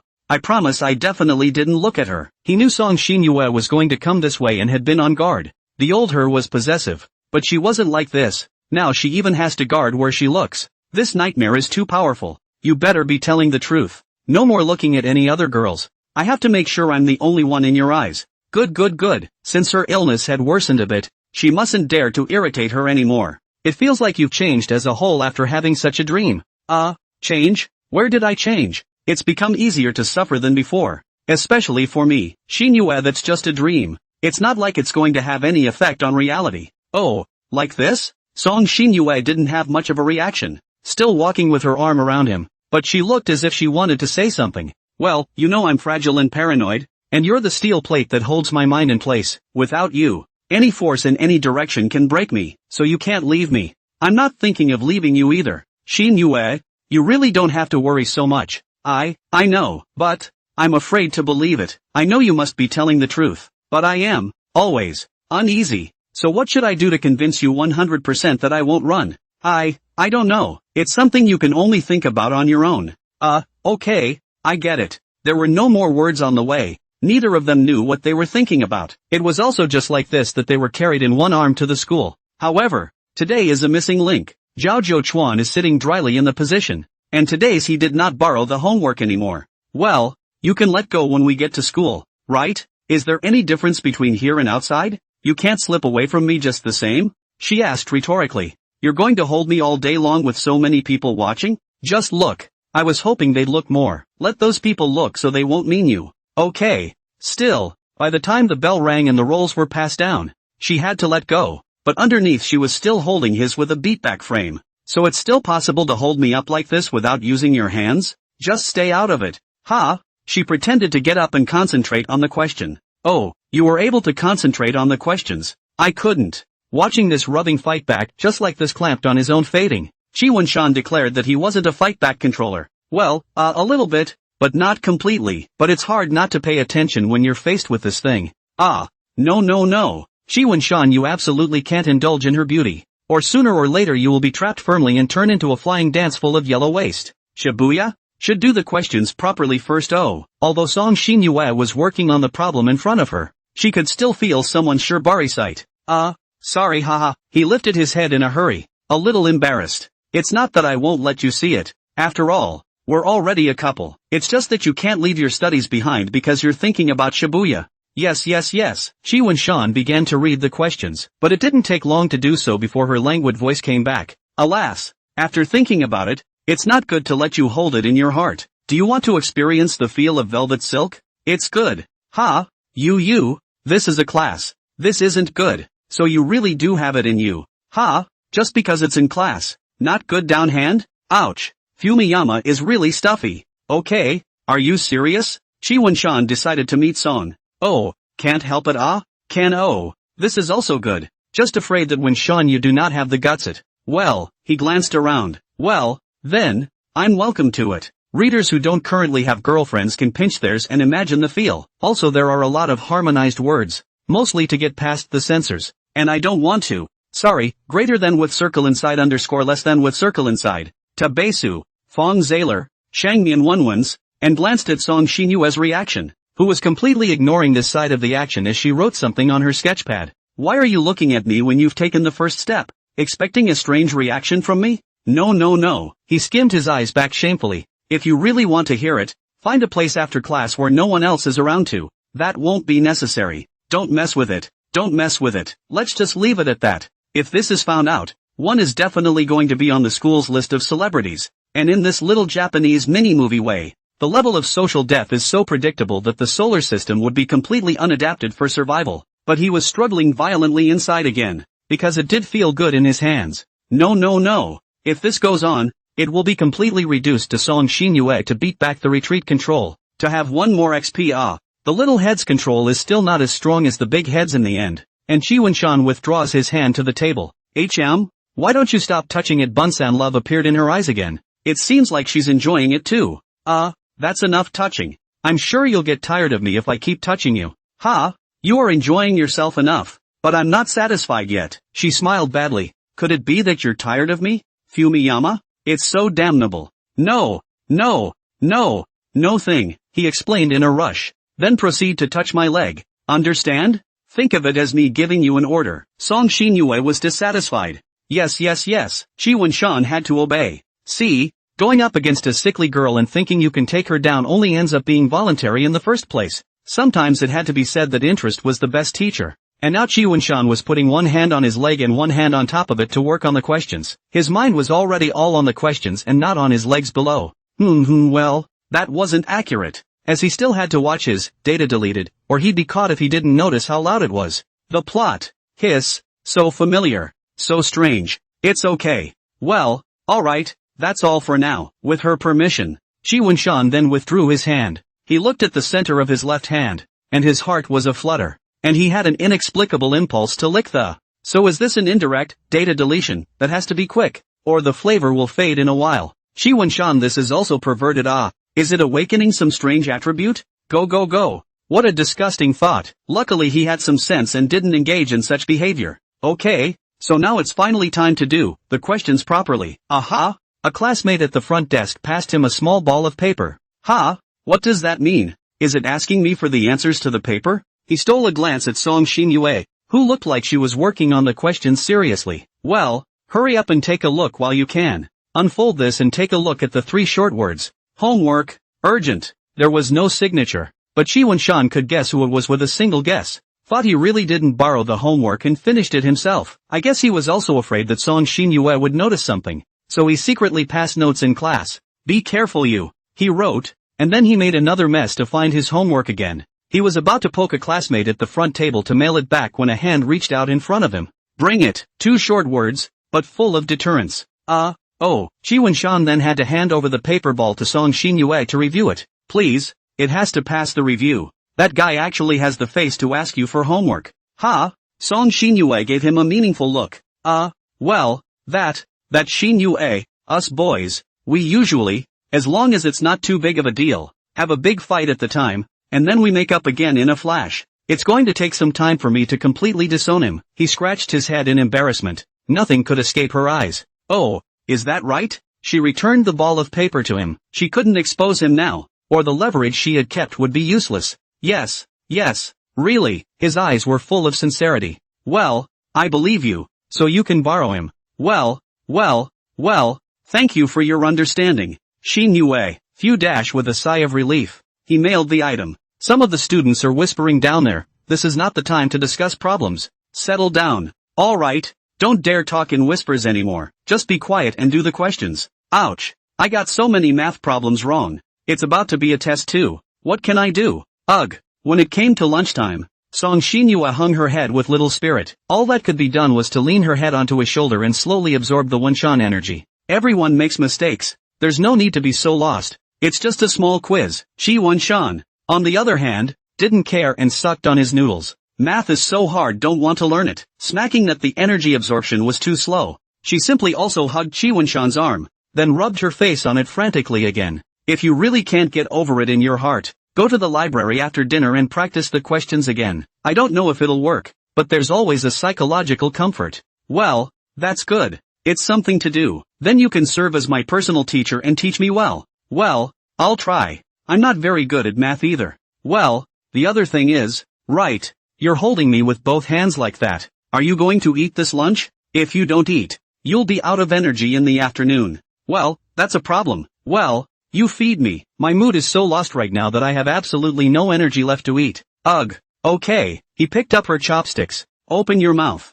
Song Xinyue swallowed it in one gulp. Chewed it for a while and then swallowed it. Wenshan, you're so bad. Coming in so much at once. How can I eat it? It's a good thing no one else was around. Roughly due to Qi Wenshan's obedience and the pleasurable effect that food gave, Song Xinyue's symptoms were now relieved. But the bitter Qi Wenshan, on the one hand, have to feed Song Xinyue, on the other hand, also have to take care of their own food. The noodles are going to pile up. Hey. It sure tastes better when it's fed to me by Bunzen's hand. You are comfortable. I am human numb. Just focusing on feeding you. My noodle is going to pile up. Qi Wenshan complained. You're still aggravated. Huh? Well, why don't I feed you? Good idea. Wouldn't that solve the problem? Genius. Discharge. Hey, why don't you give me a little reaction? Song Xinyue pushed Qi Wenshan, who was numbed off. What kind of a way is that for you to give up the near and far? What's wrong? It's obviously a great way to do it. It fulfills my needs as well as yours. Isn't that good? Come on. The groove is very much there. But it's not easy to refute it. Alas. Come on then. Why don't they say people in love have zero IQ? You see how a person can be stupid enough to do this? Okay. Finished lunch in a very weird way. All in all. Song Xinyue, who was in a good mood, no longer held his arm and walked away, choosing to hold hands instead. And the two of them also came all the way to the library. Still going to the corner where you always go. Yeah, it's easy for me to go down on you with fewer people there, she said plainly and directly. Well, straight from the heart, to be sure. Okay, go. People are too numb to organize again. The big job of 100 chapters will just have to be postponed for a bit, and I'm afraid the review will want me to do it 7 more times. Some places may have strange terms. Readers greatly use their imagination. The library was quiet, plus the two of them also sat in a corner where there weren't many people. So quiet that they could only hear the sound of Song Xinyue's pen scratching across the paper. No, there's actually another voice. Hiss hiss hiss. It hurts. It hurts. The pinch is too hard. Qi Wenshan wailed. I obviously pinched very gently. Didn't I? Does it hurt? And she pinched a few more times. You lighten up. Really? Pinching me while doing a question. It hurts. Now the offense and defense were different, and it was changed to Song Xinyue. Aren't you too?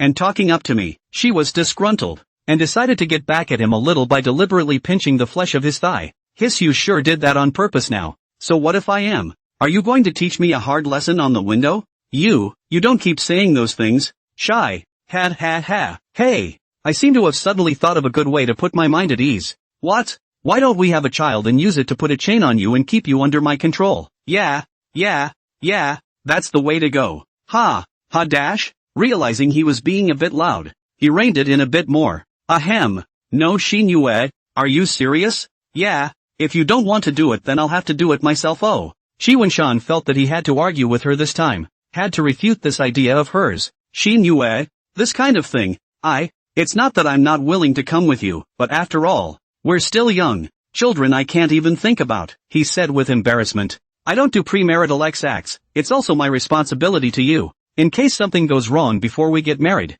right? Do you think you'll ever marry anyone else in your life but me? As for any accidents, I'll keep you well protected from the slightest mishap. Well, that and your family, and my family, what would they think if they knew? Your dad would definitely chop me up, honestly, so that's a pretty unrealistic idea on your part. You can tell that Chi-Wen-shan is doing his best to avoid being made into chi sauce. Well, that's true, lol. Well, it looks like we're going to have to use this after all. She took out the 0.01 and threw it in front of Chi-Wen-shan's eyes. Why would you carry something like this around with you?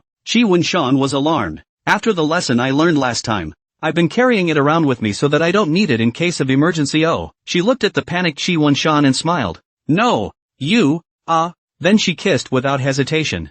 Chi-Wen-shan was about to say something else, but when he felt that nagging craving in his mouth, his body relaxed and closed his eyes. Ooh hey, a surprise attack for you. I wonder how fast your heart will beat. Then she pressed her ear up. Ouch. It's really a good thing no one is watching. You're too bold. Stop saying such things if you're enjoying yourself too. Or why don't you just use it here? She picked up the .01 again and wiggled it twice. %*, $$ and $#. Yen and, looking at his reaction, Song Xinyue laughed softly a few times. Of course it's a joke. How can it be here? You'd better stop making jokes like that all the time. My little heart can't take it. Well, it does beat fast then. Song Xinyue put away the little thing that made her heart beat faster. I carry this kind of stuff around just for my convenience and yours, so you don't think I'm a bad girl anymore. Of course not, but, still, I think you should put it away and not carry it. For one thing, if there is an accidental stranger who sees you, then you'll have to go live on the moon. No,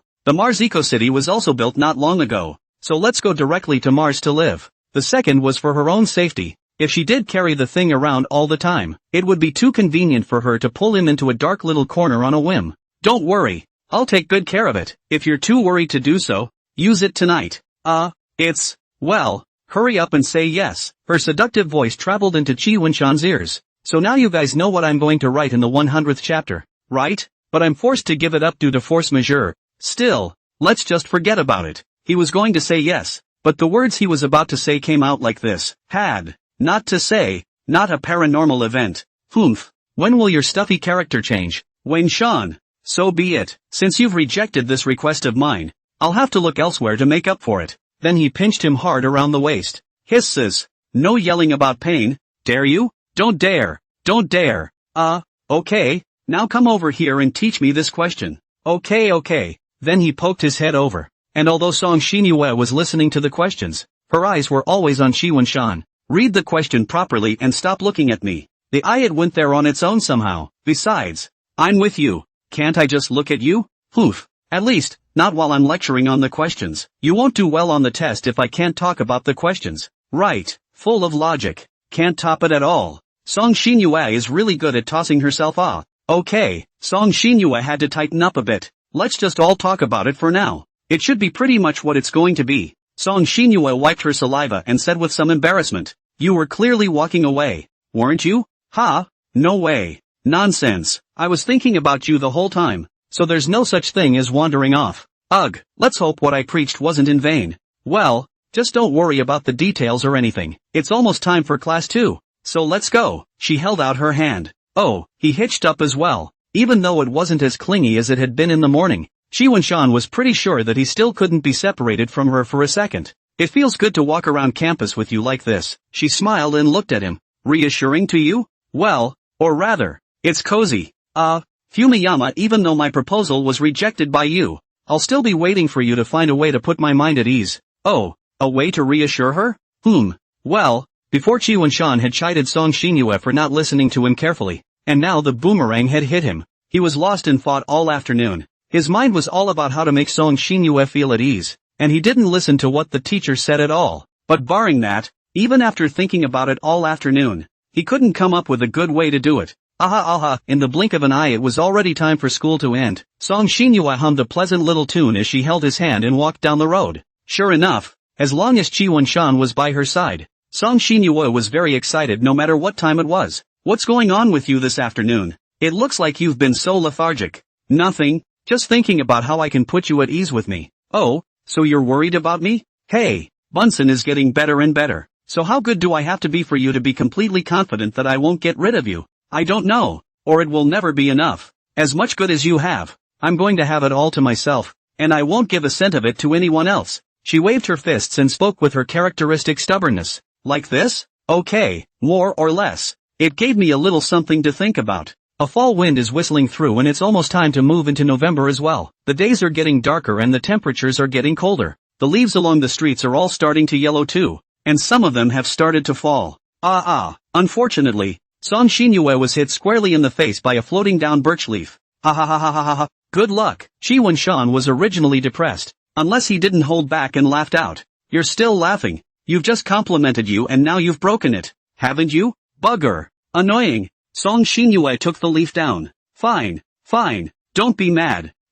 But not to mention, this leaf is quite pretty. Song Xinyue played with it and looked at it under the light of the street lamp. Not to say it's perfect. It's big and symmetrical. And the whole leaf has taken on a sort of dead yellow color. And it doesn't show any curling. And on this homecoming night, walking with my favorite person, I got such a leaf because of a little accident. Hey, it's kind of a surprise when you think about it that way. What? You're not going to take this home again? Yeah, such a nice leaf. Just good enough to take back and make a bookmark or something. Don't you think it's appropriate? He. She also rubbed his nose with the leaf. Using leaves as bookmarks. Elementary school kids don't do that anymore. Do they? Ouch. Song Xinyue disgruntledly slapped him in the face with a leaf. And Qi Wenshan took 0.1 damage. You guy, you really don't have any love interest at all. Doesn't it seem romantic to pick up the faded leaves with you on a midsummer night? She withdrew her hand again and smiled at the leaf. Yes.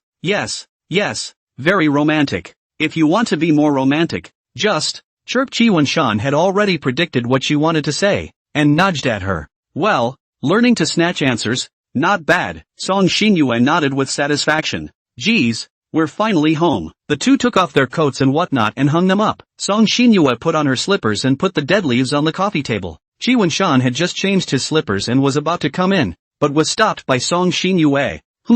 How's this? Did I make you mad? No, just wanted a hug before you came into the house. With that she opened her arms. Qi Wenshan then hugged up, his arms gripping her tightly, feeling the softness on his breasts. A little itchy scratch on the chest? Forget it, it's better not to take advantage of it. Song Xinyue was enjoying herself. You might think that I'm being redundant and engaging in some uninteresting tricks, but, isn't this more like home? Yes. He stroked her head a little. What kind of shampoo did you use? It's so silky to the touch. Advertising space for rent. She took a few more sharp puffs, which gave her satisfaction. Okay, that's it for now. She released him. Qi Wenshan then came in, put down his book bag, and paralyzed on the sofa. There was nothing else but comfort. Honey, what are we going to do first tonight? Do you want to eat first, shower first, or get eaten by me first? So familiar with the fantasy genre, but doesn't it seem like there's something wrong with it? This looks like a choice problem, but it's actually a sorting problem. Let's eat. My stomach is growling. Well, good, but you also help me. Cooking together is an effective way to cultivate the relationship between husband and wife. Okay, this is coming. Qi Wenshan got up and went to the kitchen, and now he met Song Xinyue in the form of a cook. A pink girly sweater on top and black pantyhose with a khaki skirt underneath accentuated those saintly legs beautifully. I can't put a picture in the article yet, so I'll put one in the paragraph comments. With a small brown plaid apron around her waist and a spatula in hand, she was the complete picture of a good wife. What? Fascinated by my virtuous look? Ugh. Fumiyama really? He nodded. Well, that's quite frank. Come here. I'll tie your apron. Qi Wenshan then handed her back. Aya. It sure feels like home. Song Xinyue was happy. What kind of things should I help you with? Now that Qi Wenshan was equipped with the defense apron, the effect was +1 to the cooking skill. Well, you just go ahead and wash my dishes. I'll make a dish tonight and some soup to go with it. Okay. He then took his task to the sink and unscrewed the faucet. It was certainly nice to be able to help her with something. At least that way you could practice some skills or something. Otherwise you could be wasted sooner or later by her. Hey! Qi Wenshan was washing the dishes when he felt a pair of arms embrace him from behind him. This tight fit. It must be her chanting. I'm in the middle of washing dishes. Why are you hugging me if you're not going to go about your business? How can I start cooking if you don't wash the dishes? So reasonable. I can't even argue with that. Can't say I'm right. Anyway, it's idle. So I thought I'd come and hug you, just to see if my man would be lazy. Of course not. Well, that's good. Hey, Fumiyama, wasn't that a newlywed feeling just now? She smiles. Is there anything else you want me to do when you're done washing? Well, help me cut the vegetables again. You can do that one. It's not like it's a tall order. Of course it is. He brought the cutting board over and set it down, and brought a kitchen knife. Don't cut yourself on your fingers. You clumsy fool. Don't worry. I'm careful and sure. Well, no surprises. Ji Won-shan paid good attention and did an excellent job. It's a shame. I was expecting to see a clip of Ji Won-shan hurting his finger and then Song Shin-yue taking his oral cavity and giving him a finger-containing healing. Well, cutting it like this should be about right. Here, let me show you how it looks. Next up. Well, that's not a bad cut. Well, there's nothing for you to help with, so I'll take care of the rest. Good, then I'll go out first. Ji Won-shan, who had returned to the living room, once again returned to a state of boredom. It was idle, so why not just watch a video for a while? Well, true to form, Big Data is the first to push sickly on me. Okay, let's see what's up. Princess Link Episode 5 Eriko feeding JPG. Well, it's similar to my sickly girlfriend. Wait, he glanced uneasily at the kitchen where the banging of spatulas was coming from within. Phew, good. It seems like she shouldn't notice me looking at other cute girls about this. One of the episodes in here that he felt was very relevant to him was the one where Eriko was going to put a cursed ring on Yuki. Wouldn't a love that was augmented by a curse be forever and ever? Since there was no way to reassure her with all sorts of realistic methods, it wasn't out of the question to try this metaphysical approach. Yes, and not to mention that she had an interest in it. Well, a general direction was set in Ji Won-shan's mind that was to use metaphysical methods to fool her. Ah no, how can I say it's a snub? It's love. Love blessed by the gods. If we really put this layer of steel of thought on her, wouldn't this tame the sickly girl? Genius. I'm a genius. This is going to check out of the hospital. Good guy. This is again by Song Shin-yue to bring bad Also want to study up this evil things. Still need to go research on this to come up with a better way out of it though, but something like the anime's method of cursing the ring looks good. The ring that grew several legs went right on and stuck the machine legs right into the flesh. Never to be taken off again. It gave him the ultimate feeling of perverted control. Then make her wear one as well. And then entice her by saying that there is some sort of divine connection that joins the hearts of those who wear the rings to each other, and they will never be separated from each other again. Well, it's really a good method, but where should I look for a ring with a long leg? Will sticking the legs into the flesh do any damage to the body? Wait a minute. Ji Won-shan's brain came to a sharp stop. My brain has got a bit of sickly thinking. TSK. It must be Song Shin-yue who caused me. Thinking about it, the aroma of the meal sneaked into Ji Won-shan's nostrils. Song Shin-yue set up the plate and greeted him. I know it's cute that you're gawking, but the food is ready, so just get over here and eat it before you show me off later. Oh, it's coming. He was then hooked by the scent, and he didn't know if it was Song Shin-yue's or the rice. Well, she's really getting good at it. Talk about not scrumptious. But what more bite do you need when you have such a cute and perverted girl cooking for you? Can I have a bite first? Hold on. She came to him and wrapped her arms around him, raised her cell phone and clicked. Okay, it's ready to eat. Well, but then again, when you take all those pictures, you really just enjoy them for yourself, don't you? Yes and no, I guess. She drummed on her phone, like that one just now. It's the one I'm going to send to my dad. Oh. So, wait. What? Send it to your dad? Ji Won-shan almost choked in shock. Right? Look at you scared like that. Right. My dad already knows about the two of us. Oh, what's wrong? Song Shin-yue was puzzled. Ahem. Even so. Then you take an intimate picture of the two of us and send it to him. That mustn't piss your father off. It's not as serious as you make it out to be. Fumiyama, you really know how to joke. No, you might as well change it or not post it. I honestly think this one is out of place. You were high and mighty when you took the picture. I'll live and die if I send it to your dad. It's obviously a nice, photogenic shot, isn't it? And it's still an assignment from my dad. He told me to send him a picture of my life every day. Life photos, they don't have to have me in them. How can it be without you? Obviously I've been spending time with you every day. And without you, how can it be called a life photo? I've already sent them. No, ugh. Ji Won-shan sighed helplessly and slapped his forehead. Oh, I wonder why you're reacting so badly now. You're not afraid of my dad, are you? Aha. Ha. That would be nice. Well, what the hell? Your dad's eyes already look like he's going to kill me. And you're sending him this picture that... Ji Won-shan had already imagined the picture. And when Song's father saw the photo, he took his fist and slapped the table heavily, covering it up. He swore that he would kill me by 1,000 cuts, or to humiliate himself 100 times over when I enter the house. With my dad shaking you down, you'll be even more afraid to disobey me then.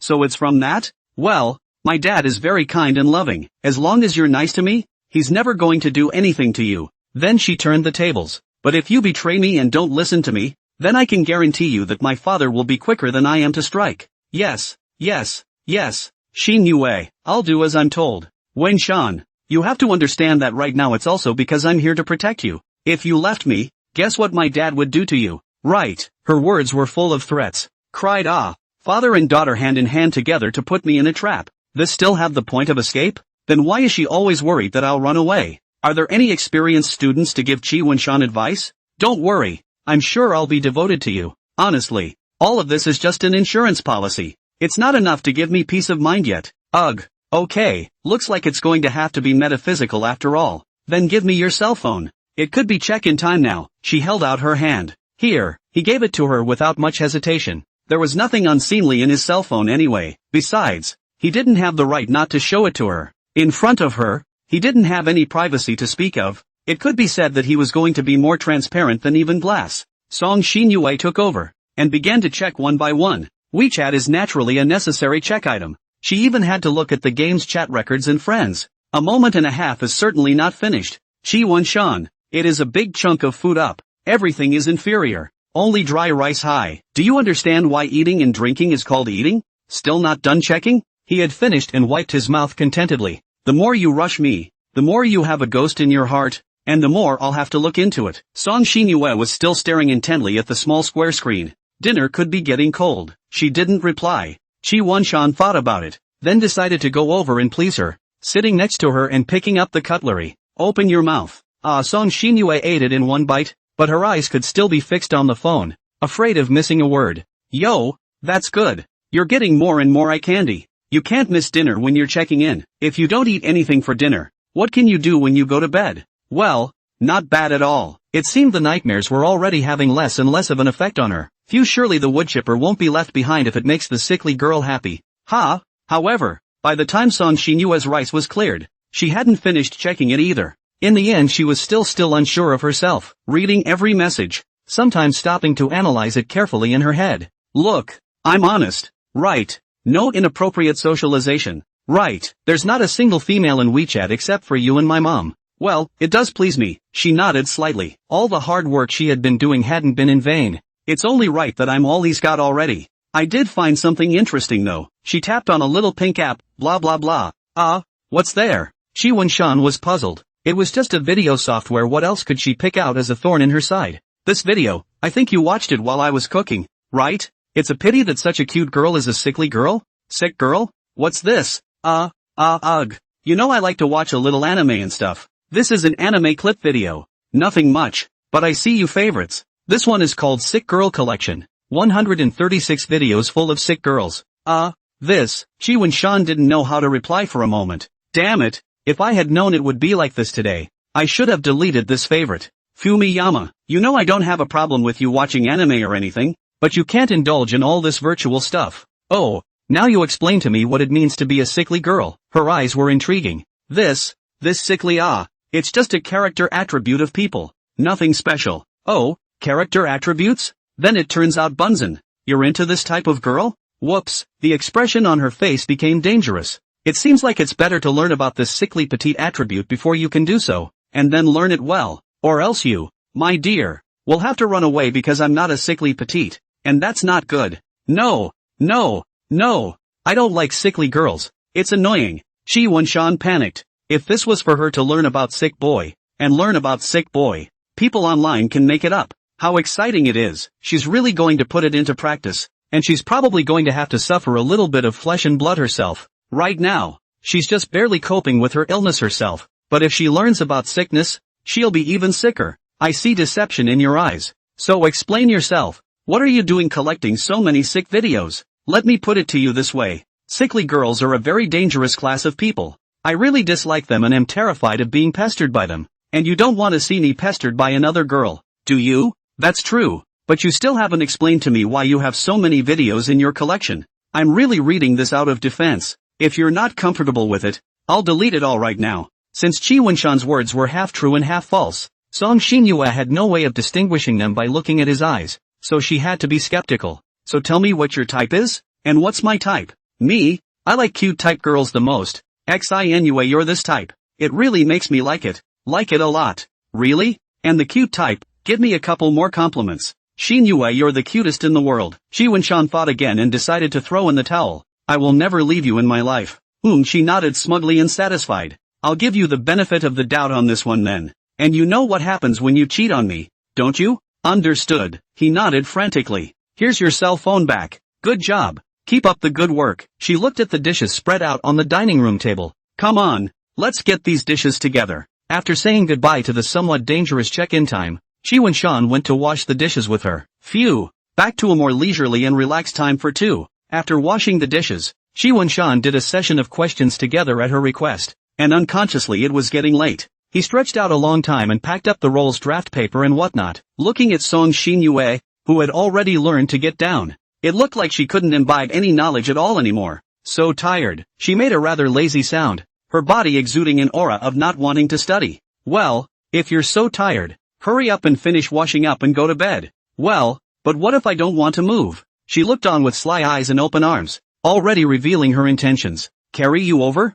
Yes, and it's going to be a princess hug. Okay. Chi Wenshan obediently went over and picked her up. The young girl's body was so soft that it was as if he was holding a glass object, afraid that he would hurt her if he wasn't careful. Her hair fell over his arm, bringing a tingling sensation even though it was through his shirt. Well, here's leaving you here to go wash up. Aha. She smiled and nodded. Soon after Chi Wenshan went out, the sound of rushing water came from inside. Now he had some free time to himself. Well, what would be good to see? However, Song Xinyue clearly didn't want him to be so idle. Wenshan, come in and give me a back rub. Her compelling voice lazily passed through the door. The words that entered Chi Wenshan's ears seemed to possess some kind of magic power, making his heart itch. Ha, come in and rub your back? He got up and came to the bathroom door. Yes, I'm not good at rubbing alone, so come and help me. This isn't too good. Chi Wenshan was still a bit hesitant. After all, the Song Xinyue inside was naked. Is this something I can look at? What's wrong with it? Ha? Or do you not want to do it for me?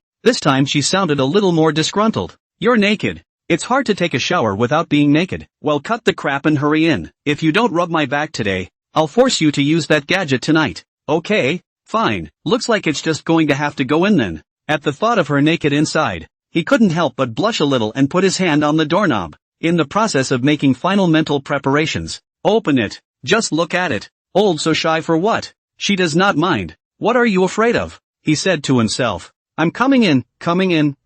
Get in the way. He pushed his way in. There was a hot vapor and the scent of shower gel mixed with it. And if you took a closer look, you could smell a hint of her scent. He slightly opened his squinted eyes. And the first thing that caught his eye was her jade white back. She had a towel wrapped around her head and was leaning against the tub with her back to him. A few drops of water slowly slid down her body, leaving many trails of water that glistened in the light. The delicate curves of her body, and the slightly exposed chest on both sides of her body. God, this back should only be in heaven. Hibiscus, this is a real hibiscus. This scene gave Chi Wenshan's brain a 10,000 point blast. He was inexplicably reminded of a line from Zhou Dunyi's Love Lotus sayings. Mondi, he froze and stopped in his tracks. This was, again, to be admired from afar. In you go. Go get the scrubs, or are you just going to keep looking at my backside with your horny eyes? Really? Big deal. I'll take you with me next time. That won't be necessary. He rushed off to get a scrub towel. He had to hurry and finish rubbing her down and leave. It was, too hot in here. Is it your body surface or your body heat? He came to her now, and the aroma was getting stronger. He felt his heart beating fast, and his whole body was tingling, as if he had been electrocuted. I'm starting. But don't push too hard. It's the first time I've let you rub me, so you'll have to love me. Don't keep putting words in your mouth so strangely. He blushed, supposedly from the high temperature and heat. He pressed his hand to her back and couldn't help but gulp again. This skin was so fine. I wonder how it would taste like. Oops, there I go. What strange thoughts am I thinking? He shook his head to drive away the astringency. His hand moved slowly up and down. Is the intensity okay? Use some force. Haven't you eaten? How can you rub up like this? Okay, he said as he increased the intensity a bit, and in no time at all, a patch of red was now visible on the white skin. The rubbing is almost done. so I'll go out first. Chi Wunshan felt like he was covered in sweat, so he had to leave quickly. Aha, but before you go, do you want to see me in front of you before you go?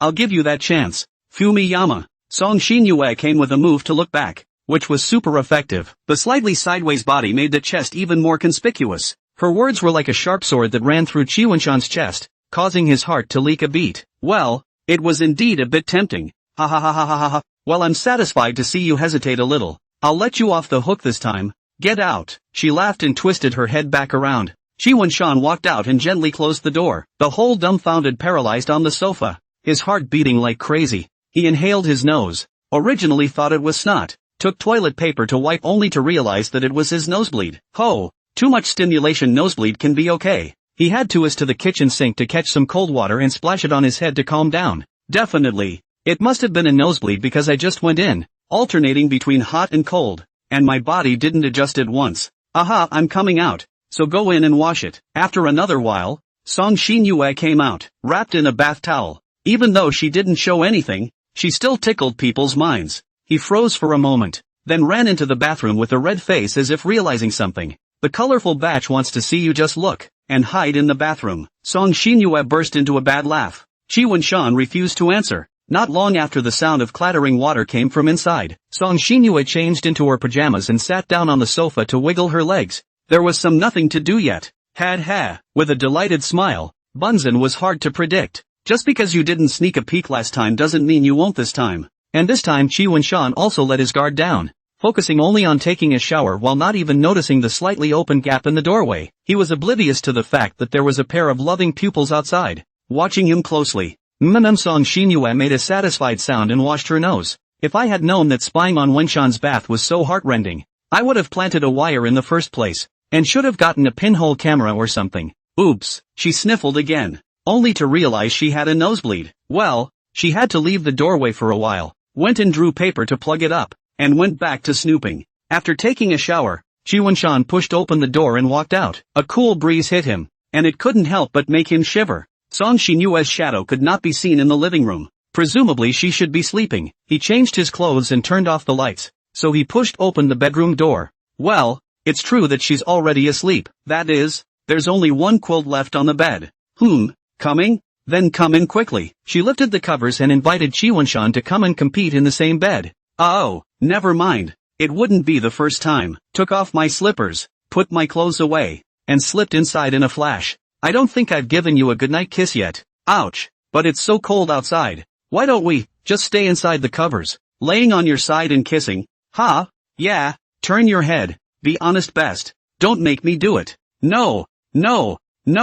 Calm down. Chi Wunshan hurriedly turned around. As soon as he turned around, Song Xinyue hugged him tightly. Come on, you hold me tight too. Okay, soft, he said as he reached out his arms to embrace her as well. It felt like he was exchanging electrons with her, and the whole thing was crisping up again. This is, goodnight kiss, oh please sign for it, Mr. Chi. Then she kissed, but Chi Wunshan also fell for the trick. After kissing, she didn't have the intention to let go of her hand and hugged him to sleep all night. Day by day, has stepped into the middle of November. The day is getting colder and colder, but the feelings of the two, but has never cooled down. There was no way. Although Chi Wunshan, the frog, was already cooked, but Song Xinyue was still adding firewood to the bottom of the pot. It couldn't get cold. It couldn't get cold at all. No, it was weekend time again, and Song Xinyue decided to play a little game with him. Quickly get up to accompany me. Oh, obviously last night but said not to sleep with me. Oh, bad egg. Do not want to be responsible for what you said,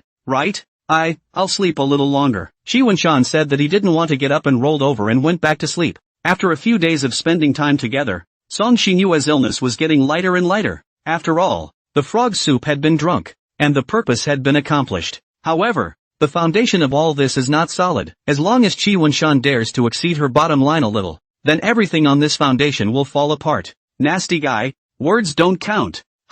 She pouted a little. Looking at Chi Wunshan's sleeping face, she couldn't help but smile again. Never mind. Just let me spoil you. She simply lay on her side in front of him, assimilated. Hey, but the good morning kisses are still being delivered, so I had to be the one to ask the dreamy Mr. Z to sign for them. Oh, she leaned her head in for the kiss. I don't know if it was because Chi Wunshan was in a daze from his sleep, but he didn't respond at all. Everyday pro is like this. Now Chi Wunshan has not two heartbeat fast, nothing more than the tongue epidermal cells in contact with each other, and oral fluids intermingle with each other chant. But dopamine is still secreted, so it's still comfortable. Hey, a thread of silk was ripped out. But for Song Xin Yue, she will never get tired of her feelings for Chi Wunshan. Oh, the process isn't over yet. Oh, it's your turn to kiss me. Well, he closed his eyes and went blind for a moment. Are you being perfunctory? If you don't get up and cause breakfast to get cold, I'm going to get angry. Okay, he had to be the one to open his eyes before he stamped his delivery. Well, hurry up and get dressed and wash your face. As soon as I came out from under the covers, it was cold enough to penetrate my soul. Oinking, I want to go back under the covers, but there was no way. Hurry up in order to wear it, after which he came back to the bathroom to wash up. When washing up, Song Xinyue gave him a little surprise. Hey, he felt a coldness on his wrist. He looked back with his toothbrush in one hand. Song Xinyue was holding a distance restrictor restraining her and his hands together. She had a wicked grin on her face. What are you doing? It's okay to restrict me normally, but why are you restricting yourself too? It's just in time for vacation, isn't it? Honey, let's do a challenge. The challenge is just limited to one full day? Right. And that makes it even more unlikely that you'll leave me yet. Oh, okay. Chi Wunshan was not too surprised. It was quite normal for this Song Xinyue to get up to any tricks. Aha, I knew you'd like it too.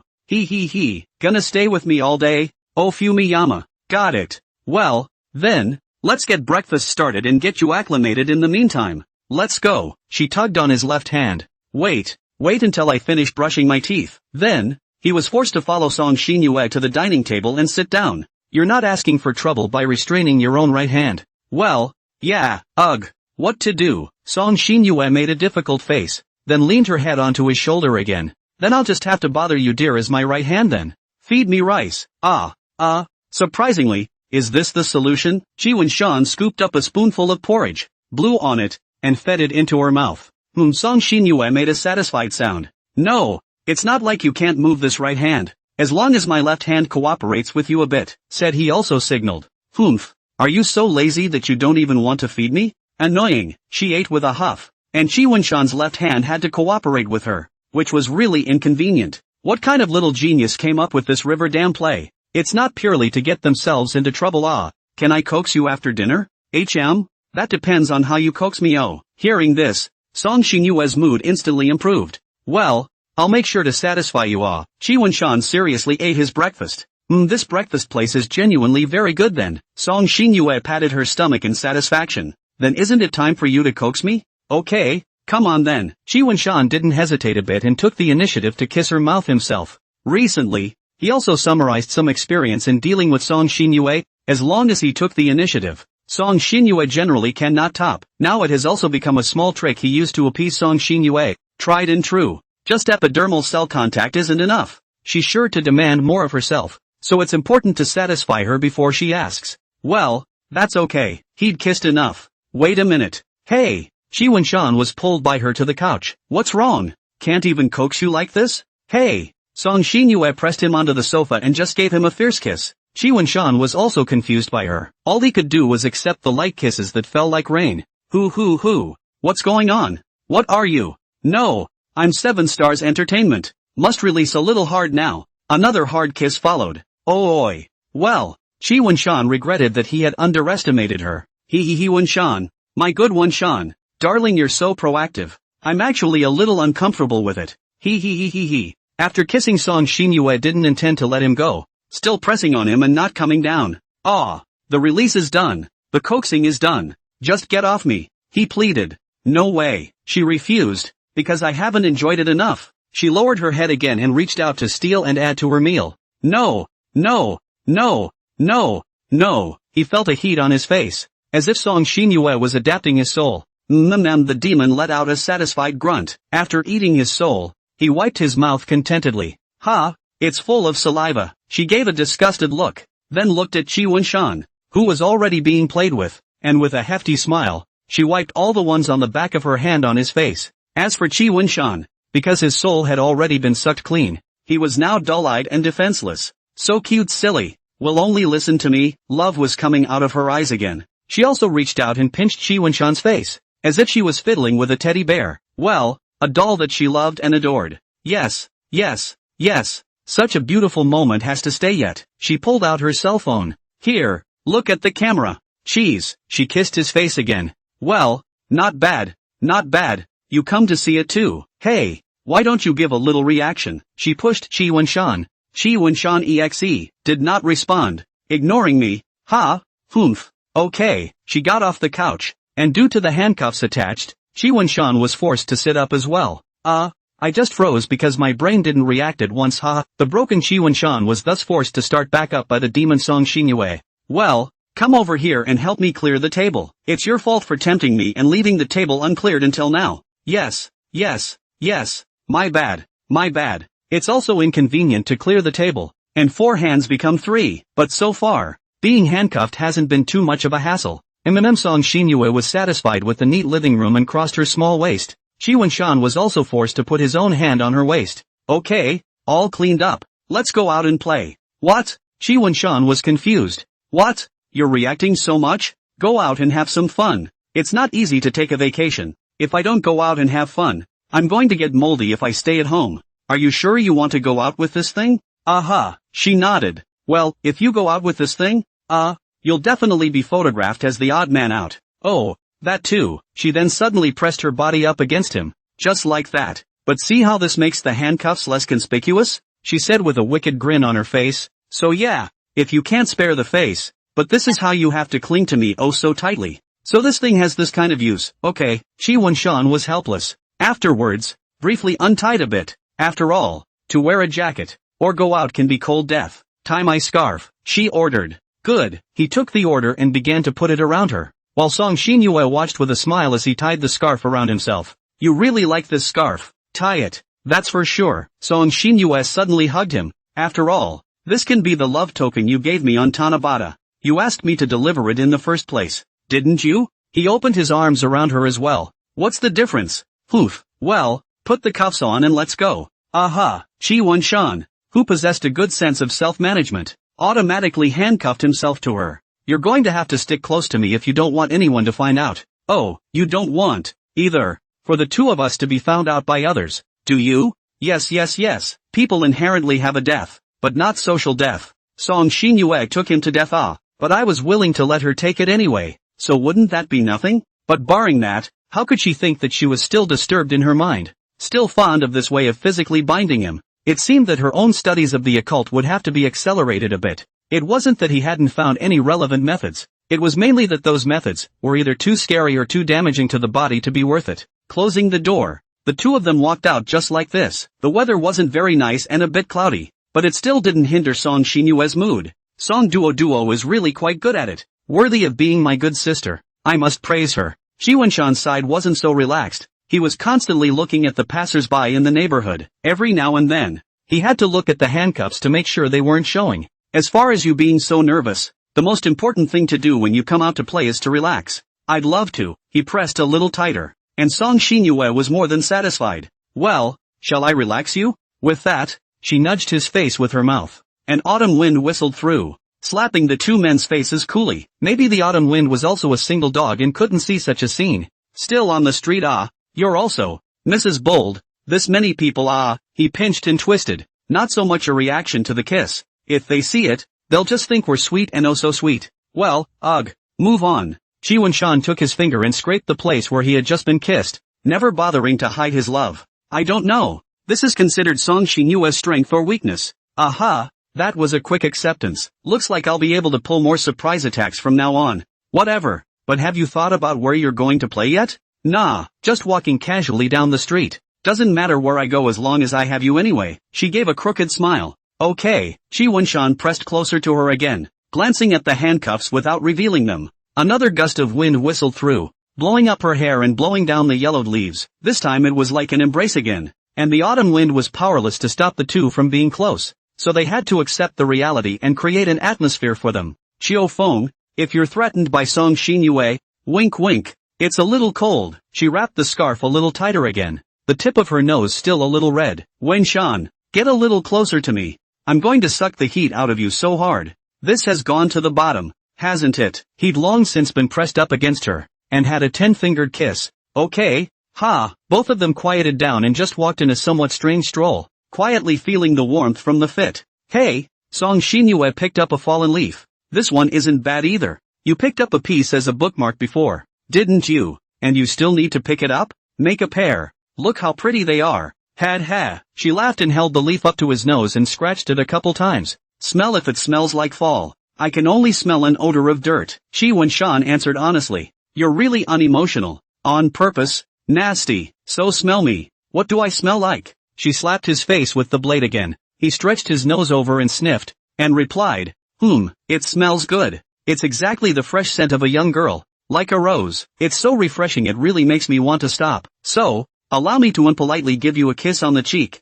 Well, it seems like you're not incapable of speaking. Permission granted. Kiss. Song Xinyue nodded in satisfaction, accepting Qi Wenshan's tribute. Why did Qi Wenshan become emotionally intelligent all of a sudden? Hey, how did Song Xinyue's hand run to his waist by itself? And why is he still blinking like crazy? Walking around, the two of them came to Nanping Square. It was now around 9:30 in the morning, and it was on a weekend, so there were still quite a lot of people. Going around the square? Yeah, well, there's not much to do anyway, so it's good to get in there. There were quite a number of stalls and vendors that set up their stalls in the square, quite lively, which required Qi Wenshan to be more attentive. At this time, Song Xinyue's eyes suddenly lit up and saw something that interested her. Immediately, she led him to a stall selling candy figures. There were several already painted drawings sticking out of the cart's post, a bunny, the Monkey King, and a sugar sword. It was this weapon that apparently had a lower durability and damage value, and was more suited for use as food. There was also a steaming pot of sugar syrup simmering on the side, and the master scooped up a spoonful of it, put a bamboo stick in place, and began to paint on the iron plate. The spoon is slightly tilted, and the paint is poured onto it, quickly returning to its solid state. Master always pay attention to the movement of his hand, not let too much or too little, and adjust the details with micro movements, but also quite comfortable. Not long after, another painting came out. Candyman for sale. Candyman for sale. Oh, $8 a piece. $8 a piece. Then came the loud yelling of the stall owner. Some parents also brought their children around in front of the stall. A few small children stared intently at the stall master's techniques, while at the same time chattering and hoping that the stall owner would draw something else. There are a few that if they really want it bad enough, they will start begging their mothers hard. Then that's when you get to hear the other line. Is that what you said you'd just look at? Why do you still have to buy it? Mother Cheese chided. Ouch. Mom, I'm begging you. Just one, the cheese child begged. But no amount of bitterness counts. After all, the sugar man becomes sweet again when he gets it in his mouth. I am afraid that children at this time want to grow up the most. In fact, to grow up is a process of gradually increasing the amount of money spent on oneself. Right? You want to buy a candy man? Well, kind of want to eat it. The vendor started to make the next candy man, and two children got what they wanted and happily took away a candy man. Good. Hey, uncle, can you make these candy men customized? Can. Laddie lass. What are you two going to draw? The stall owner replied while painting. Is it okay to draw a tank? Tanks? The stall holder was a little puzzled.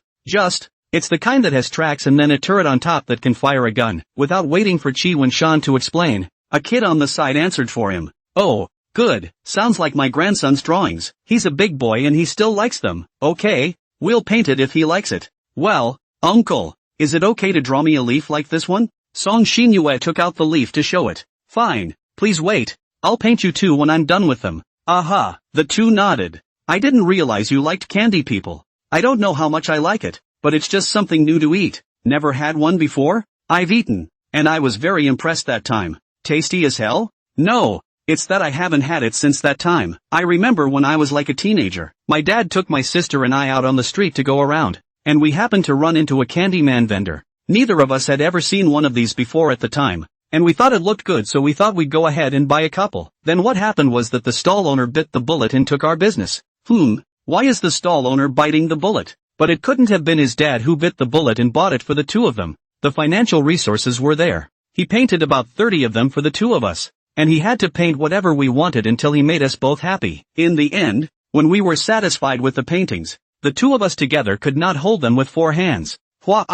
It's worthy of being your father. Really playing hard to get to spoil you too. Qi Wenshan had already imagined the expression on that peddler's face. It must have been painful and happy. That's not true. I'm afraid my dad is the person who loves me the most and treats me the best in the world. If you can love me and treat me better than he does, I think my dad would be okay with that. So you have to do it no matter what, okay? She ordered, pointing. Well, I'll certainly do my best, for sure. He made his tone a little more sure. But then how come you still hate candy people? I can't say I hate it. I just get tired of that stuff after one, but my mom just said that we're not allowed to waste it. We have to eat it all, she said inside, as if she was thinking back to her bitter experience. So, you just ate them all? That's more than 30. If this one is eaten up, no wonder you'll never want a candy man again. Of course I didn't. I barely ate 2 more before I couldn't. So my mom told us to find another way to fix it, so then it had to be split between Uncle Wang and our house sitter. I only gave it to them because I couldn't eat anymore. But they both told us thank you and complimented us on our understanding.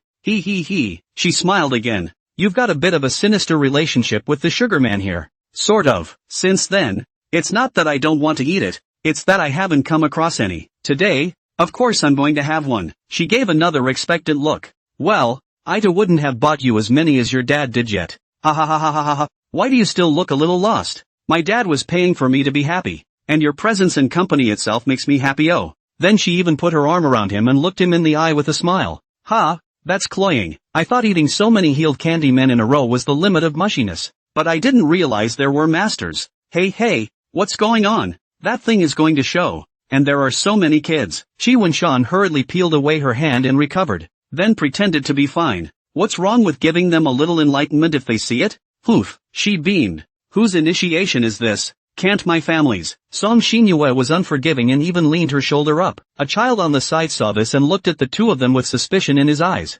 Song Xinyue felt the child's gaze and smiled slightly, reaching out her hand to compare hearts with Chi Wen-shan and squeezing him again to signal. What for? Chi Wen-shan was puzzled. Look at my hands. What else could I do? Cooperate with her. He put his right hand up and compared his heart to it. Why does that kid keep looking at us? It's so humiliating. Song Xinyue didn't feel that way at all, and she even gave the child a rather dejected and showy look. Kid? After another puzzled look at the two of them, he went back to watching the drawing of the Candyman. Strange adults, she commented afterward. The vendor finished painting another one, and a child left with joy. Now it was time to start painting them both. Here, Chi Wen-shan's tank was the first to be completed. It was this tank, right, not the King of Land Battle. Quite a dominating style of the King of Toys. Chi Wen-shan looked at this thing and estimated that he would be able to enter a level 1 room. Forget it, just eat it, starting with the gun barrel. Well, it's called harmless disposal. With a crunch, the fragile barrel went into his mouth. An aroma of malt,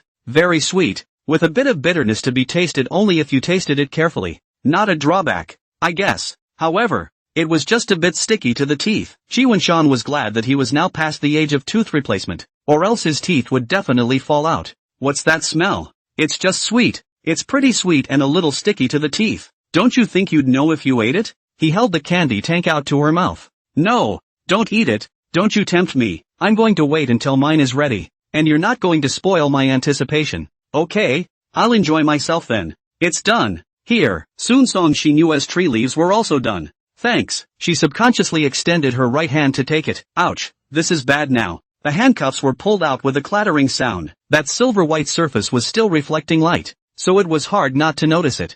The stall owner gave the two a puzzled look. If he wasn't mistaken, they were handcuffs, weren't they? That wasn't right, was it? What were the two of them doing with such things? Both of them realized something and embarrassment quickly took over. She hurriedly switched to her other hand to take it, quickly pressing the other down. The face of the two people are very red. Song Xinyue, this is also very embarrassing. Well, before also mouth hard. Chi Wen-shan leaned a little closer to her, praying silently in his heart that he didn't see it. Didn't see it. The stall owner was puzzled, but didn't say anything and proceeded to make sugar paintings, which loosened the two up a bit. However, as the saying goes, children can easily say what they want to say. Brother and sister, what are these handcuffs on your hands for? Are you playing cops? Can I join you? At these words, all eyes in the room turned to the two of them, puzzled, wondering how it was that there seemed to be parents who still read it.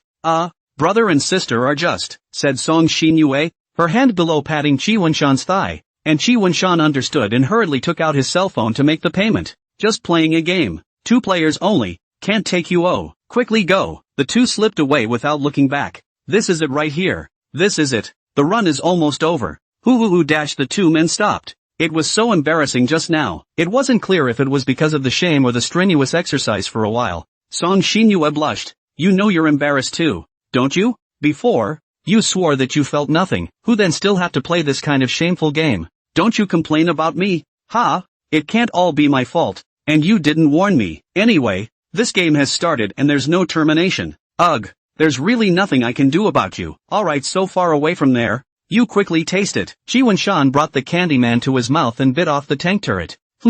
Let's see if it's still the flavor I remember. Song Xinyue ate from the tip of the leaf, clicking off and sending it into her mouth. Sure enough, it's still sweet. Song Xinyue savored it again, feeling the sweetness from her taste buds. However, she always felt that something was missing compared to what she had eaten before. Is it good?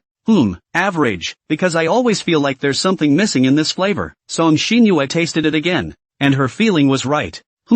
What's missing? Maybe it's because the people who make them are different and use different materials. Nope, she bit off another piece and her eyes flicked to the blind spot. I know what's missing. And there, this will make up for it. She held the sugar tree leaf out in front of his mouth. What for? Chi Wen-shan was puzzled. You lick it up, but don't bite it down. Just lick it. A lick? What are you doing? Don't ask so many questions. Do what I say. Okay. Chi Wen-shan opened his mouth and licked a few times on her sugar tree leaves. Eating it was not much different from his own sugar man. After he finished licking it, Song Xinyue retrieved it and ate it into her mouth again while it was still hot. Her eyes lit up as if she had eaten some unattainable delicacy. That's right. Sure enough, it had become delicious. Although there was less of the flavor that once existed, but there were new flavors to fill in the gaps. Song Xinyue nodded her head to express her satisfaction. Well, that's pretty much it. There's less of a fatherly flavor, but there's your flavor to fill that void again, and she ate it with relish. Chi Wen-shan, on the other hand, gave her a rather hard look. Ha, you don't mind being disgusting. You're just eating it straight away. Is there anything to it? Obviously I don't mind kissing you every day. Would I mind now? That's true. I really didn't expect you to solve the problem of taste in this way. It's probably because I love you so much that I want to dip you in everything. Ha. She grinned mischievously. So you'll have to be the spice of my life all the time. Nothing tastes good again. Here, lick. She held the candy man out to his mouth again. Ugh, it's really just seasoning. He had to listen. Not bad. I'm very satisfied with this candy man eating. Oh, let's go. Eat as we go. Don't just stand around. And proceed to check out the rest of the place. Aha, you'll have to be more careful not to show your handcuffs this time. Come on, let's not talk about it. Chi Wen-shan slapped his forehead in pain as the embarrassing memories flooded back into his mind. After that, the two of them took another look around the square and left. So they went on to wander the streets again. Ding Song Xinyue's cell phone made a sound. She opened her cell phone and looked at it. Miss, the clothes are ready. When is a good time to send them over? It was sent by Butler Wang. The reason why it took a bit longer to make this manservant outfit was because the several options provided before were not satisfactory to Song Xinyue. It was only after several proposals were made over and over again that one finally came out that satisfied Song Xinyue. Is it done? Good. Send it over tomorrow morning. The good lady. After all, there is this special appointment today. Send back also still cannot worry you. There's no rush to send it over. What's wrong? Chi Wen-shan couldn't help but ask when he saw her staring at her cell phone with a happy look on her face. The manservant outfit for you is done. It'll be delivered tomorrow. And it's customized. Happy? She said with a smile. What? Chi Wen-shan was so scared that he stuttered. You really bought me a manservant outfit? Yeah, didn't I tell you that already? Why are you so surprised? Can't it be, you don't want to wear it? Fumiyama? Her eyes became dangerous. Wen-shan, this is the fruit of people's hard labor. You can't not cherish it. Not to mention don't let me force you to wear it. She lost the highlight in her eyes. No, I didn't mean it like that. See, but whenever Chi Wen-shan goes slightly against her will, he immediately shows his original form. I'm just a little surprised. I originally thought you were just talking about it, but I didn't expect you to actually buy it for me. Chi Wen-shan gave a life-preserving answer. So, I told you, how could you not want to wear it? She withdrew her threatening look and morphed into a normal one. After all, I wore a maid's outfit to have a drink with you, so you have to offer something equal in return, don't you? She asked, cocking her head cutely. Yes. Well, this was now something that I had to wear myself as a matter of course. Well, it just so happens that I don't really feel like going out tomorrow. Hey. I can't wait to see you in your manservant outfit. It's going to be so tantalizing. Love is coming out of her eyes again. I guess because it's a little cold. Hey, Don't show the smile of a demented girl. Ah. Saliva collection oh. Ahem. Anyway, tomorrow you're going to be my exclusive servant for the whole day. Serve your master me well ugh. I can't be bothered at all with 2 days of vacation. Okay. He gave her a gentle pinch on the cheek to make a last stand. Man. You've succeeded in arousing my star lust. Now I'm going to drag you into a small dark alley and release it by kissing you hard a few times. Go. Aya. There's a balloon cellar there. And the flowers are quite pretty. Come on. Let's go over and take a look. Shi Wanshan was selectively deaf, attempting to muddle through. Go. Song Xinyue didn't let him have his way, forcefully picking him up and walking away. Hey, the handcuffs are going to show. Shi Wanshan also had to be from her. Meanwhile, then, on the other side, the little man behind the curtain who had planned it all was peering through binoculars not far away. My sister dragged her into the alley. She must be making some kind of contract and doing shibboleths mouth and teeth. Uncle Wang. Go. Don't look at your cell phone, or you won't be able to watch the powerful scene. Got it, miss? As for Butler Wang, he was here to watch over her. After all, with Song Duo's mischievous character, it definitely wouldn't do to let her come out alone. Since it was Song Duo who had suggested this amazing dating method to her sister, it was only natural that she, being the lazy person all that she was, would want to come and see the results. From the first indications so far, it was working out very well, at least very much to her delight as a lazy. However, she took Butler Wang all the way again, and when she finally found a suitable observation camera position, the two had already finished their business and came out. It was so sweet to see his sister's face all red and smiling as she walked on the arm of her omnivorous brother-in-law. Damn! Something indescribable must have happened. Too bad it didn't look up. Song Duo deflated and was lost. Miss, it's almost time for peeping. It's time to go back and do your homework. You have to make up for it in the afternoon. You can't stay here and watch Missy and the two of them dating all day, can you? Butler Wang came and reminded. Ha? Is it time already? Don't. I haven't seen the climax of their story yet. Uncle Wang, let me watch for a little while longer. Just a little while. Song Duo made a petulant attack. If the one standing here was his father, definitely his heart melted and he complied with her. But unfortunately, here is Wang Butler. No, he refused bluntly. He couldn't actually top that though, seeing as she'd grown up with it. But what about the lesser layer of kinship bonds after all? Ah, don't, please, she continued to pout as she wrapped her arms around him and shook them frantically. Alright, it was agreed upon before we left. Miss, be a man of your word. Butler Wang couldn't help but touch Song Duo's small brain. Rules are dead. People are alive. Tick-tock. A car drove up next to the two and honked its horn. Song Duo was like an enemy. She still wanted to resist, but Butler Wang picked her up and didn't give her a chance. Awa. No more melons. Ooh-hoo. She's trying to use fake crying to get sympathy. Well, good girl, miss. Really angry. Hit me twice to take revenge can also. Uncle Wang, you're just saying that because you know that I can't possibly spare a beating, aren't you? Humph. Song Duo was very unhappy. Okay. If you do your homework properly, it's okay to buy you ice cream. Ice cream? Okay, but I'm going to eat a lot of it. Butler Wang's words made her fight a little. Fine. Just don't get a bellyache from eating it. He stroked her head again. Ugh. It's annoying to see that annoying tutor again. More of a weed than a weed brother-in-law. Annoying. If you really don't like him, miss, I can apply to the master to dismiss him and replace him with another one until you are satisfied. Ha? That's not necessary. It's not easy for him to earn money. So, a young lady should just honor people properly, shouldn't she? Anymore. He's your teacher. You know. I know. It's just that this tutor brother is quite good at catching me. I didn't hold back before I did it. Song Duo squirmed and said, would you readers be okay with inserting a bit of a subplot other than the main one? I'd only do that if I'm really uninspired. And I've been very inspired lately. Omega. Is this the snow-topped coffee you recommended to me? Some Song Duo have to go do their homework, while some Song Xinyue are already getting their ice cream. Walking around, Song Xinyue wanted to have a drink. So what? Shi Wanshan brought Song Xinyue to the store with So-and-so Snow King as its mascot.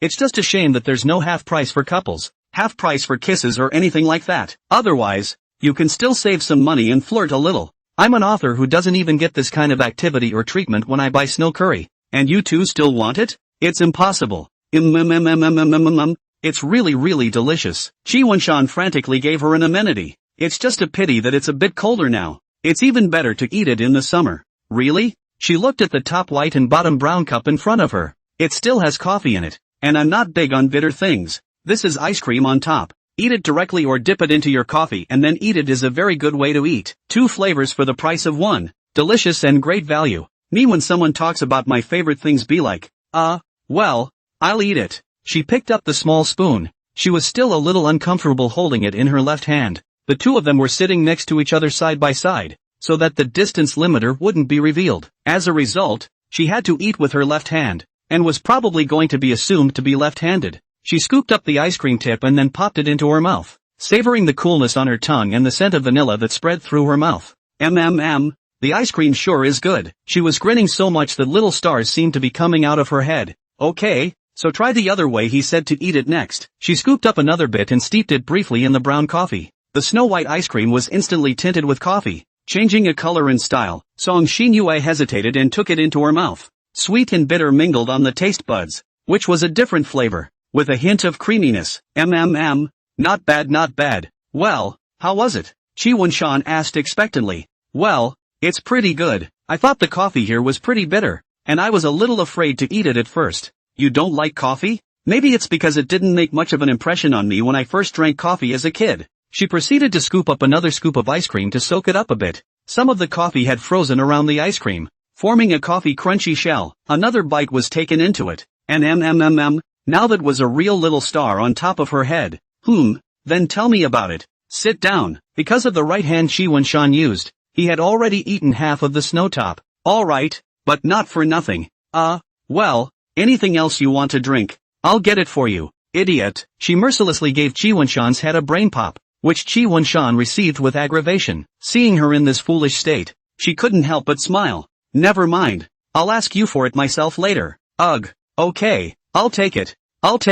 Just say it. Wait until I finish this bite. She kind of liked the flavor too yet. I think it was when I was a kid. I can't remember how old I was, and my dad was in the study reading a book. I can't remember what I was going there for at the time. But yeah, as soon as I walked in I smelled a smell. Just a strong coffee smell, and the odor was coming from one of the cups that was next to my dad's. So I asked my dad what it was. He told me it was called coffee. I wanted to take a sip and he agreed. After drinking a little bit of it, it turned me over on the spot. Definitely more bitter than Chinese medicine. Guess your dad was drinking one of those strong, bitter coffees to refresh himself while reading. Well, it's quite possible. It was a big rush for my dad, apologizing and giving me water to slow me down. But it wasn't really like that now that I think about it. Ha ha ha ha ha ha. Ow. Chi Wunshan couldn't help but laugh a few times. No laughing. Song Xinyue's hand underneath viciously pinched him. Yes. Now it's clear why you don't like bitter things. So it's a childhood shadow. But then, my dad bought me so many cupcakes for me to eat, and my mood got better. And now I'm trying this snow-topped coffee after you. Wunshan, do you understand? Got it. I'll buy you a cake for dinner later. You're playing dumb, aren't you? Song Xinyue gave him a displeased look. When you're done eating snow top in a while, go with me to that alley again. Don't. Xinyue, I was wrong. I'll try to improve my emotional intelligence in the future and never let you get angry again. So you want to kiss here? Alas, it's a bit crowded. But since it's Fumiyama's request then I have no choice but to come then. When she said that, her lips were about to lean in. Chi Wunshan hurriedly scooped a spoonful of his own ice cream and gagged her. Another glance at the people around them, many of whom were casting either sour or envious looks. Well, Song Xinyue narrowed her eyes. With that, she retaliated by licking the ice cream clean. You're really coming. I'm shy. He took the spoon back again. Is it because coming directly doesn't work and using a spoon to achieve indirect kissing? Really all together and still like this? Ugh. Well, eat up. After finishing their snow tops, the two of them left the store as well. The rest of the coffee would be able to be drunk with one hand, and there was no need to stay there. No more ice cream still tastes a little bitter. Bitter? I wouldn't be able to drink a bit of bitterness. People aren't quite the same, I guess. She spread her hands. It's almost noon too. Come on. Think. Where's a good place to eat? Why don't you go home and eat? Don't. I was told to come out on a date all day. Okay. I'll think about it then.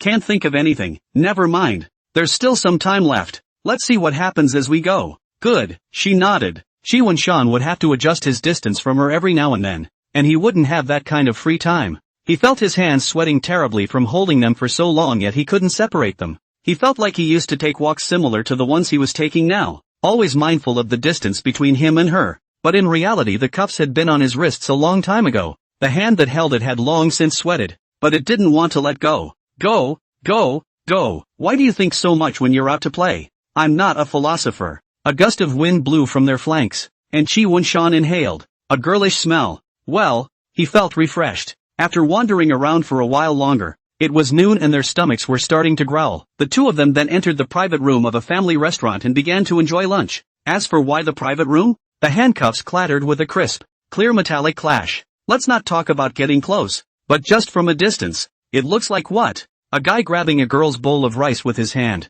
You eat quickly. My hands are stuck. Chi Wunshan felt like a rock with half of its wings spread out. Nope. It's a bit flattering to say that. I can't eat too fast either. Song Xinyue was already trying hard to eat. Why don't you just feed me? That's fine. But let's just leave it at that until I'm done eating. Previously, Song Xinyue had also tried to eat with her left hand, but in the end it didn't work out. Thinking that no one was watching anyway, she simply ate in this rather awkward way. My right hand. Feed me quickly. Yes, he took her chopsticks, dropping his own arm in the process. And, open your mouth. Ha! It's finally my turn to order you. Chi Wunshan's heart was bursting with joy. It seemed as if he was getting a bit fond of casting feeds as well. Gee, is this mutual domestication? Song Xinyue chewed. It's gotten even better after I fed it to my hands. Hasn't it? Righto. Ouch. Fumiyama. You're actually predicting what I'm going to say in advance now.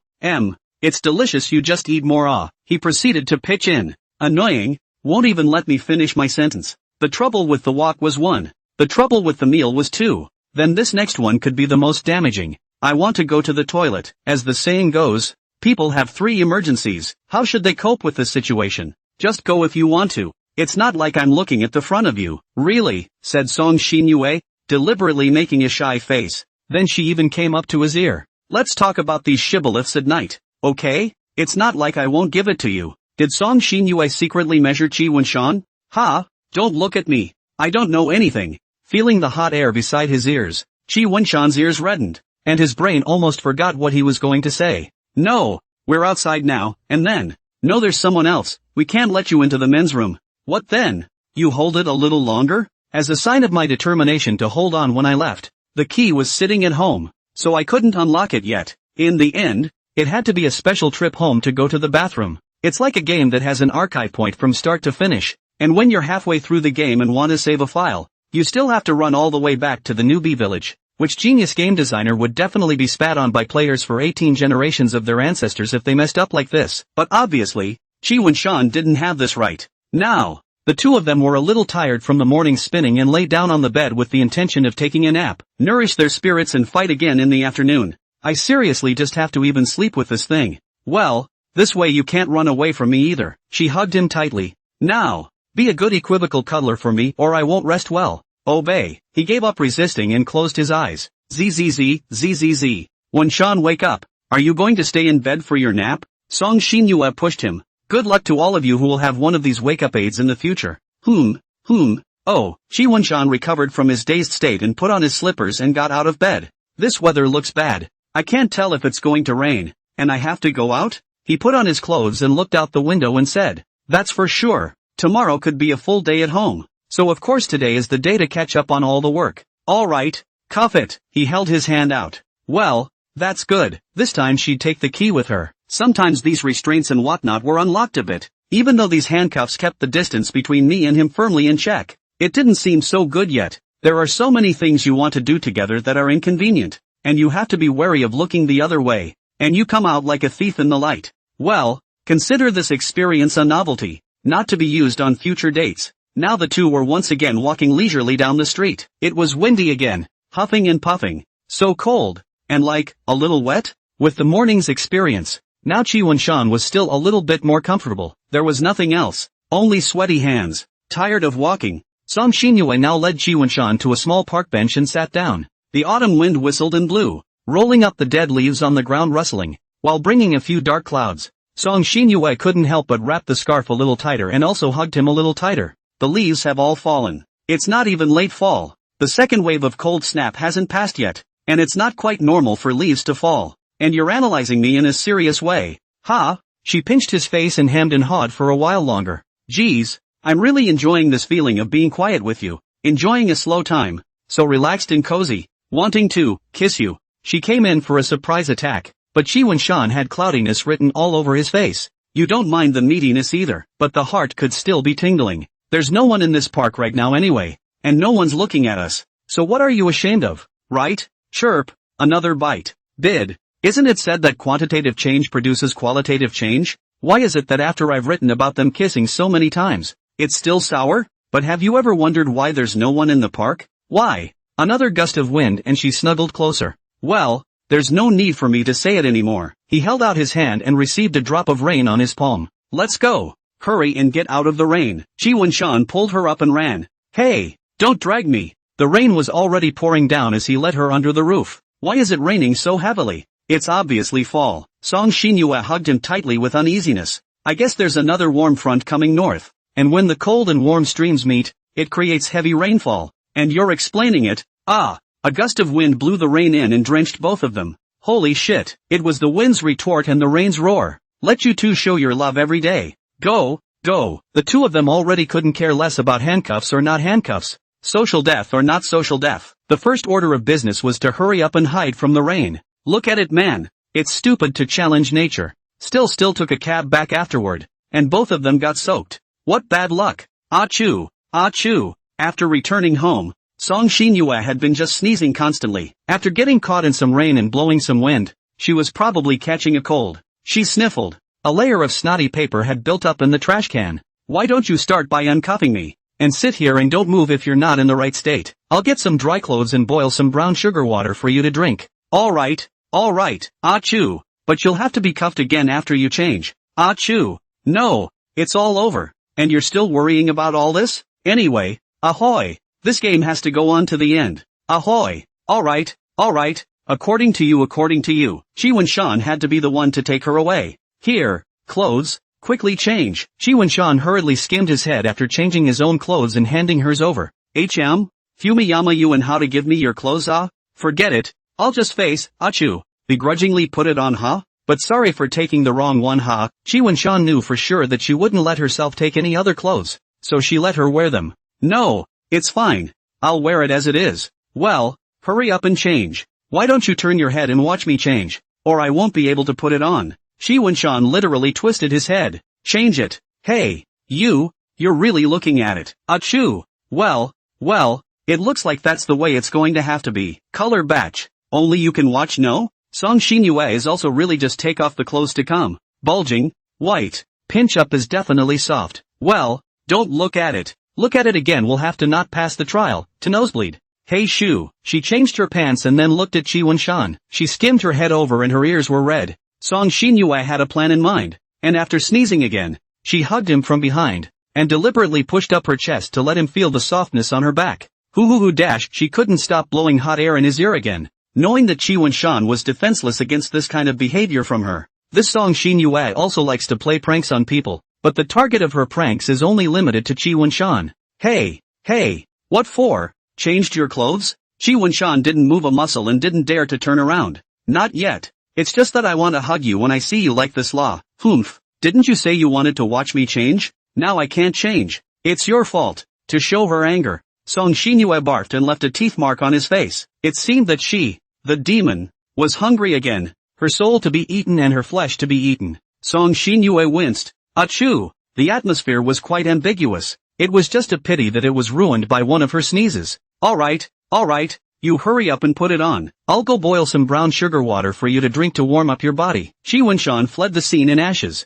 That was a pretty fast run.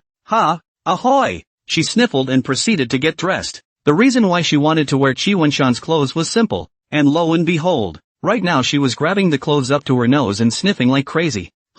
She didn't smell anything and was a little puzzled. Strange. Obviously he just changed it this morning. The odor shouldn't be so faint, right? She sniffed twice more. Still nothing much. Weird. Never mind. Go find him. Chi Wen-shan is in the kitchen. Just finished slicing ginger and threw it into the pot to boil a ginger brown sugar water for her to drink to drive away the cold. Hey shoo. Unexpectedly, Song Xinyue came back with a sneak attack from behind, taking the handcuffs and giving them together again. What are you doing here again? Chi Wen-shan was helpless. I've changed my clothes too, so I thought I'd come over and show you. Wen-san. Hoo. She stepped her head into his back and took another sharp inhale.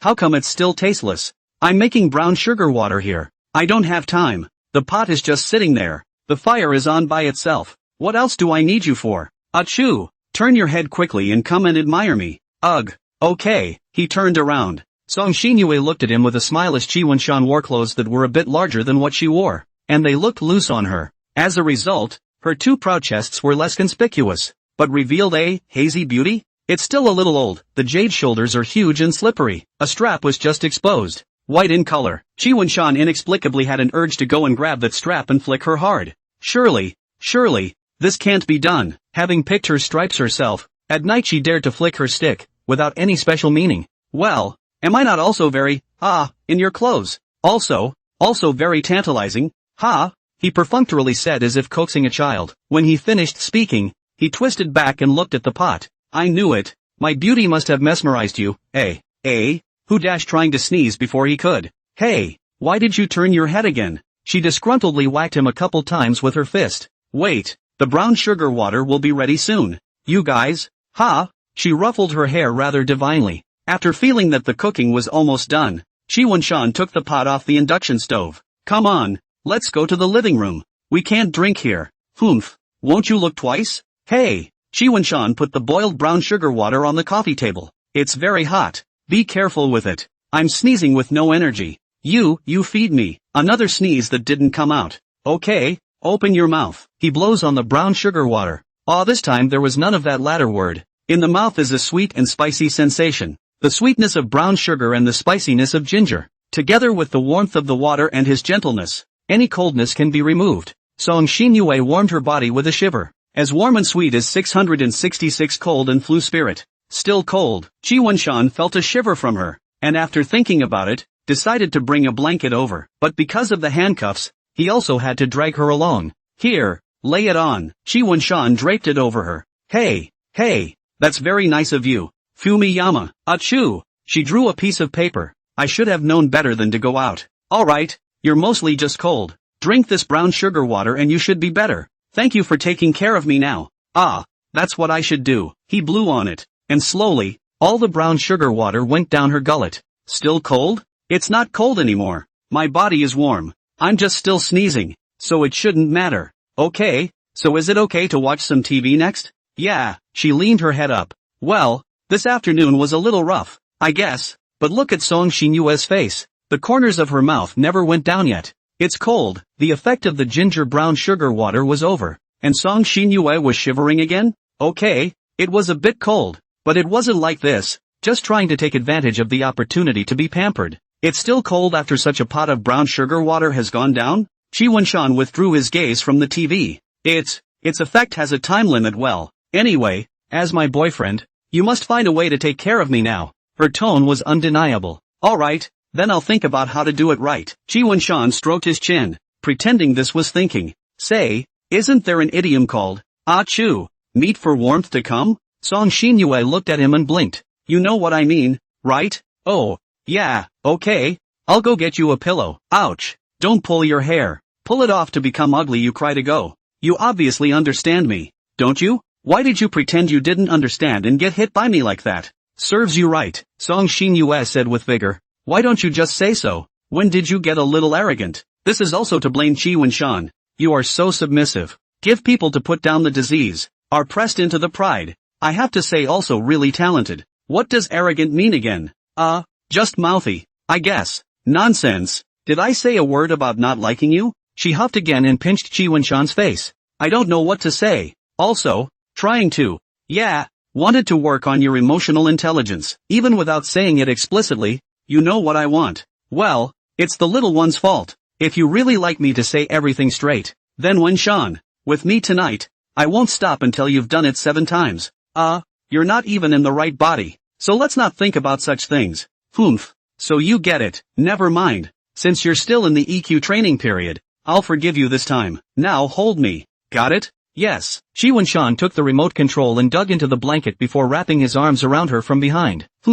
Fragrant soft girl. Still a bit sickly. Hugging is still weirdly comfortable pinch. Is this look okay? That's it. Song Xinyue greedily sucked in the warmth from her back. This time it was both physical and psychological. The whole person just wasn't cold at all yet. That's right. Wunshan. I'm not feeling well right now. I can't exert any strength at all. If you were to touch me all over my body, I wouldn't even have the strength to resist. Don't look at her pitiful tone, but the hand in the blanket had already come to Chi Wunshan's thigh and pinched up a piece of flesh. Okay, I get it. Okay, she said so. So let's do it. He stroked her head for starters, before retracting into the blanket. That's not called groping, oh dear. Achoo. She sniffled, and then, increased the force of her hand a little more. Hiss. Yes. Chi Wunshan then had to put his hand on the upper part of her torso. The touch was really soft. Very soft. He regretted not being mentally prepared for this. This hand feeling was really too out of his expectation. Shall we continue? He was a little hesitant. Not this. Was this really done between a couple? It's too much of that. Even though Song Xinyue's back was turned to him, he could figure out what Song Xinyue's face looked like at the moment just by imagining it. Well, you asked for it anyway. And he proceeded to up. Afterwards, not to mention the cold, the two sweating into a steamer like, this is not, until the wash to sleep to come out of the blanket. The outside is cold again, and catch a cold. Achoo, phew, there, got you uncuffed. When it was time to go to bed, Song Xinyue finally unlocked the handcuffs and put them away. You don't look like you're in the right state. Why don't you take some medicine before you go to sleep? It's okay, just cuddle up and get some sleep. Hey, achoo, am I some kind of miracle cure? Just hold me back and sleep on it. Yeah, you're a potent medicine for me, oh achoo. She wiped her nose. Well, I'd better go get your medicine. Don't let you go. Due to her exhaustion, her sanity was a bit dazed, but she still clung to him with a death grip. In her dazed consciousness now, she was really afraid of being left alone. It always felt as if Chi Wunshan had left this door and would never come back. I'm just going to get a pill. No running. You're like this, aren't you? How could I leave you behind? Don't go. Sleep. She was getting more and more confused and kept trying to press Z towards the bed. Good. Chi Wunshan couldn't argue with her, so he had to be from. So what? Song Xinyue slept all night holding him like this. A beautiful night's sleep. In the morning, Chi Wunshan rubbed his sleepy eyes. Today he slept naturally and Song Xinyue didn't call him. The alarm clock wake-up service was out of order? Listening to the rustling rain outside was quite relaxing, and I kinda didn't want to get up. He opened his cell phone and looked at the time. It was already more than 9 in the morning. Strange. Song Xinyue usually didn't let him sleep for so long on weekends. What was wrong today? Did the sun come out from the south? He looked at his side. Song Xinyue was also lying down. By the looks of it, was she still awake? Hey, wake up. How come you're not up as early as me today? Song Xinyue didn't respond, only making some difficult sounds. Chi Wunshan touched her forehead and felt a little hot. Fever is this? Chi Wunshan touched his forehead again and frowned. I should have known that I should have held out a bit more last night. No wonder I wasn't called. Looking all disoriented, Chi Wunshan intended to get out of bed to get some medicine from the medical kit. But unexpectedly Song Xinyue hugged him tightly and had absolutely no intention of letting go. No, don't go, don't leave me, she murmured. I'm going to get my medicine. I'll be back soon. He also rubbed her head a little heartily. Don't go. Chi Wunshan took half a day's effort to break it off for her, and the next second he grabbed it again. Chi Wunshan sighed helplessly. So afraid of me running away? Even when you're asleep, you won't let go. After thinking about it for a while, Chi Wunshan decided to do a trick to beaver away. So that she can hold her own pillow is not good? Anyway, it also has its own odor, so that she thinks it is me, not to get out of it. With this trick, Chi Wunshan was really able to get away. Then, he went to look for a medical kit. There seems to be a small flaw in the plan though. It was roughly because she realized that what she was holding was not the real Chi Wunshan. Song Xinyue breathed heavily, very uneasy. Her body inexplicably trembled,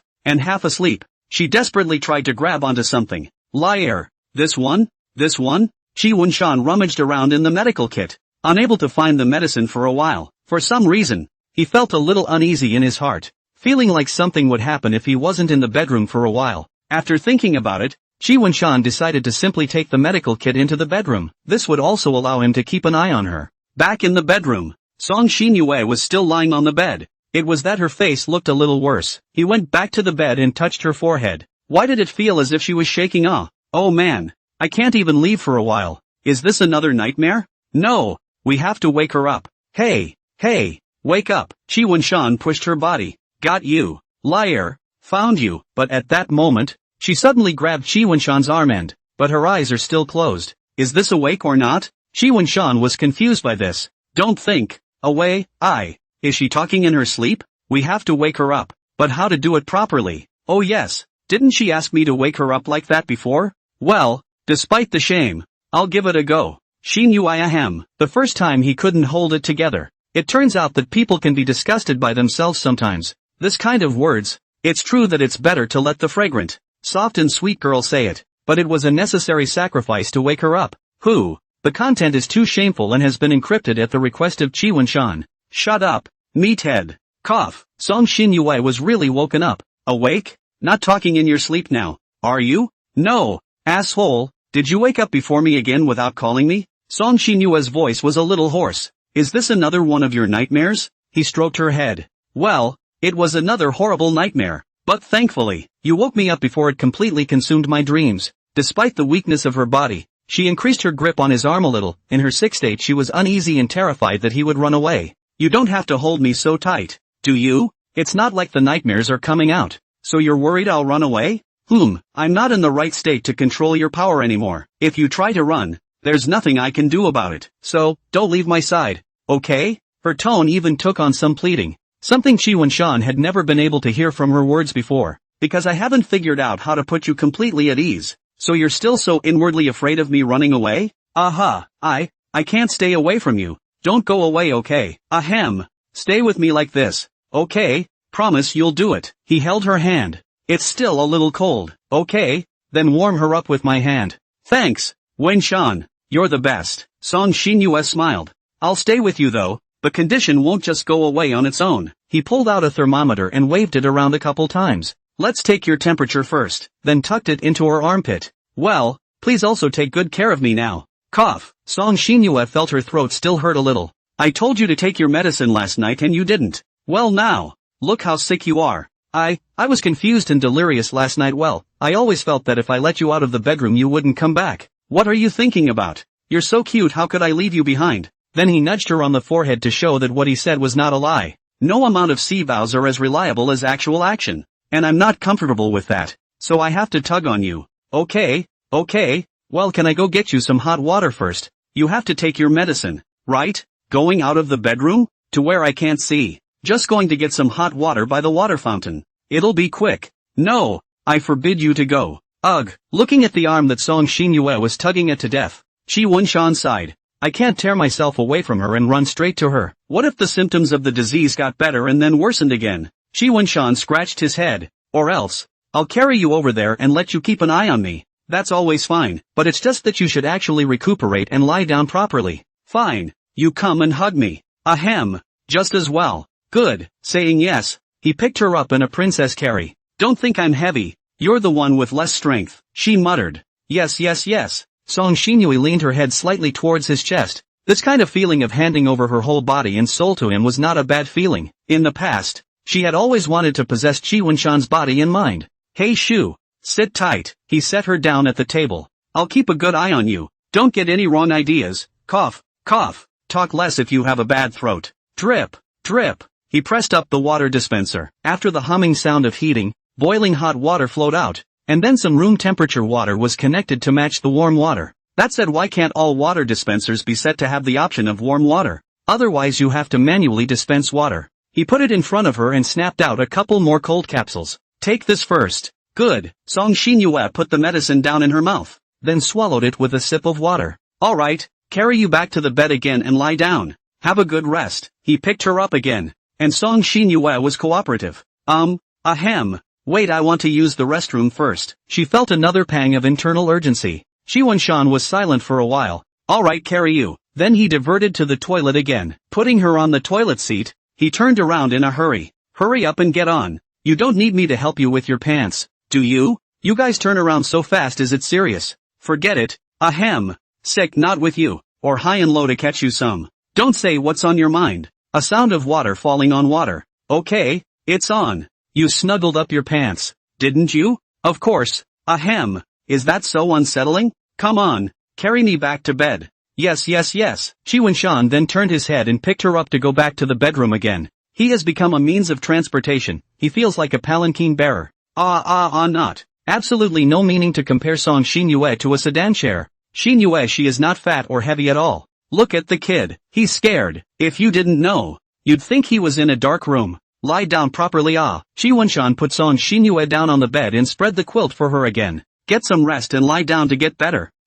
Good. Ouch. Why is my body so weak? I got sick after some rain and wind. Then you should have listened to me. It's been said that it might rain. Chi Wunshan flicked her forehead. Ow. You're being vindictive. Taking advantage of the situation. Seeing as I'm too sickly to fight back. Flick me in the forehead. So what if it's to give you a long memory? You wait. Ahem. Humph. She threw her head away angrily, but quickly twisted it back again out of fear of Chi Wunshan's escape. Yeah. Sudden talk about forehead. I'm going to go to the bathroom and get a wet towel over here. What for? We all agreed to stay here with me. She pulled on Chi Wunshan again. I'm going to get you a towel and put it on your head to make you feel better, so you can trust me a little. Chi Wunshan touched her head. The silky feel is really something to behold. She's taken such good care of her hair. Touch it again. But now is not the time to think about these feelings or anything. This Song Xinyue became more prone to suffer after the illness. Even the bedroom does not let him out. I know. Ahem. But,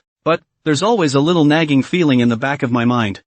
So is this okay? He lowered his head and nudged her cheek. Well, good morning kisses you didn't give. I'll let it go. Just give you the light to sign for it and pay me back double tomorrow, okay? I don't know if it's because of the fever, but her face is red. Alright, you can go elsewhere if you need to, but come back quickly when you're done. And don't leave me waiting here alone for too long. Okay? Very soon. Then, Chi Wunshan got out of bed and put on his slippers, hurrying to the bathroom. Song Xinyue, on the other hand, looked at his back uneasily, and she didn't quite understand what was going on with her today. The sound of rushing water soon came from the bathroom, and Chi Wunshan wet the wet towel before folding it up and hurrying back again. Here we go. He went back to the bed and put a towel to her forehead. May I? Well, it's icy cold, and the discomfort, lifted slightly then. Do you have a sore throat? Well, it's going to hurt a little bit when I swallow. Hold on a second, I'll look for it. Then he rummaged through the medical kit. No, not that watermelon cream slice yet. Does this stuff cure a sore throat? It relieves it a bit. Well, that's better. I'll go to the drugstore and get some back. No, she refused. You're, like, making up an excuse to try to escape. No, really just wanted to get you a watermelon cream tablet to ease your sore throat. No, I'd rather have a sore throat all the time than let you out of my sight. Her eyes were filled with stubbornness. Alright, get laid. I'm not leaving. Song Xinyue let out a pleasurable sound before closing her eyes. But then, as if she thought of something, she lay on her side again and hugged Chi Wunshan's left arm before closing her eyes. This is using my arm as a hugging pillow. Chi Wunshan frowned at her. You have to hug me in order to sleep peacefully, don't you? Right. So I know you're always there for me. And your scent. With that she sniffed. Damn. I can't smell it with a cold. Alright. It's good to get you to sleep comfortably. However, he was quite comfortable himself. In addition to the left and right style squeezing from her arms and her own, there was also the up and down style squeezing from both of her chests. Hey. What? Wunshan is so nice. Thanks for the compliment. Chi Wunshan picked up his cell phone. He couldn't just sit there himself. Could he? Play with a cell phone first. So, in return for reciprocity, I'll let you off the hook for lusting after the sickly me. What? Chi Wunshan stuttered in fear and twisted his head to look at her. Song Xinyue also thought that she felt his lustful gaze and opened her eyes to look at him suspiciously. No, how could I possibly be horny for you? Wouldn't you? Watching a soft, fragrant, and unusually cute girl lying sick in bed, especially now that she's still weak and alone in a room together. She can only passively accept whatever you want to do to her. Even if you call for help, no one can hear you, and you're still having a male-female relationship with her. So even if it's over, you can, use it to show that you're on the right side of the name. Well, it's only human. Can't blame you too much. But, Fumiyama, after all, I'm still sick, and this is my first. You must be gentle. When she said that, she winked and looked pitiful. Chi Wunshan sighed helplessly after hearing this. Don't talk if your throat isn't right. Rest properly, okay? He also reached out to touch her face. Just when Song Xinyue wanted to praise Chi Wunshan for being gentle, unexpectedly, he pinched her face again. Though it didn't hurt, right? Asshole. Pinching hurts me. Just now I wanted to praise you. As a punishment, the compliment is retracted. She huffed and closed her eyes, no longer paying attention to him. At the same time, it strengthened some of the hold on his arm, and Chi Wunshan let out a loud laugh in his heart. Well, Song Xinyue has changed a lot since she got sick. Although the possessive control has been strengthened, I guess, but I can hold her myself, but it feels, no, isn't this how Song Xinyue feels about herself? What's going on? Have I been infected by her disease? Thinking about that, he quickly shook his head and pushed all those bad thoughts out of his mind. Goo goo. Qi Wenshan's stomach growled. Oh yeah, haven't had breakfast yet. But originally, one doesn't really eat breakfast on weekends is all. But right. Ha. He looked at Song Xinyue, who was giggling and drooling all over his clothes, and wondered what was so delightful about it. His own sickly girlfriend, now that she was really sick, couldn't afford for her not to eat something. Don't be silly and happy. Just remembered I haven't had breakfast yet. Are you hungry? Want to eat something?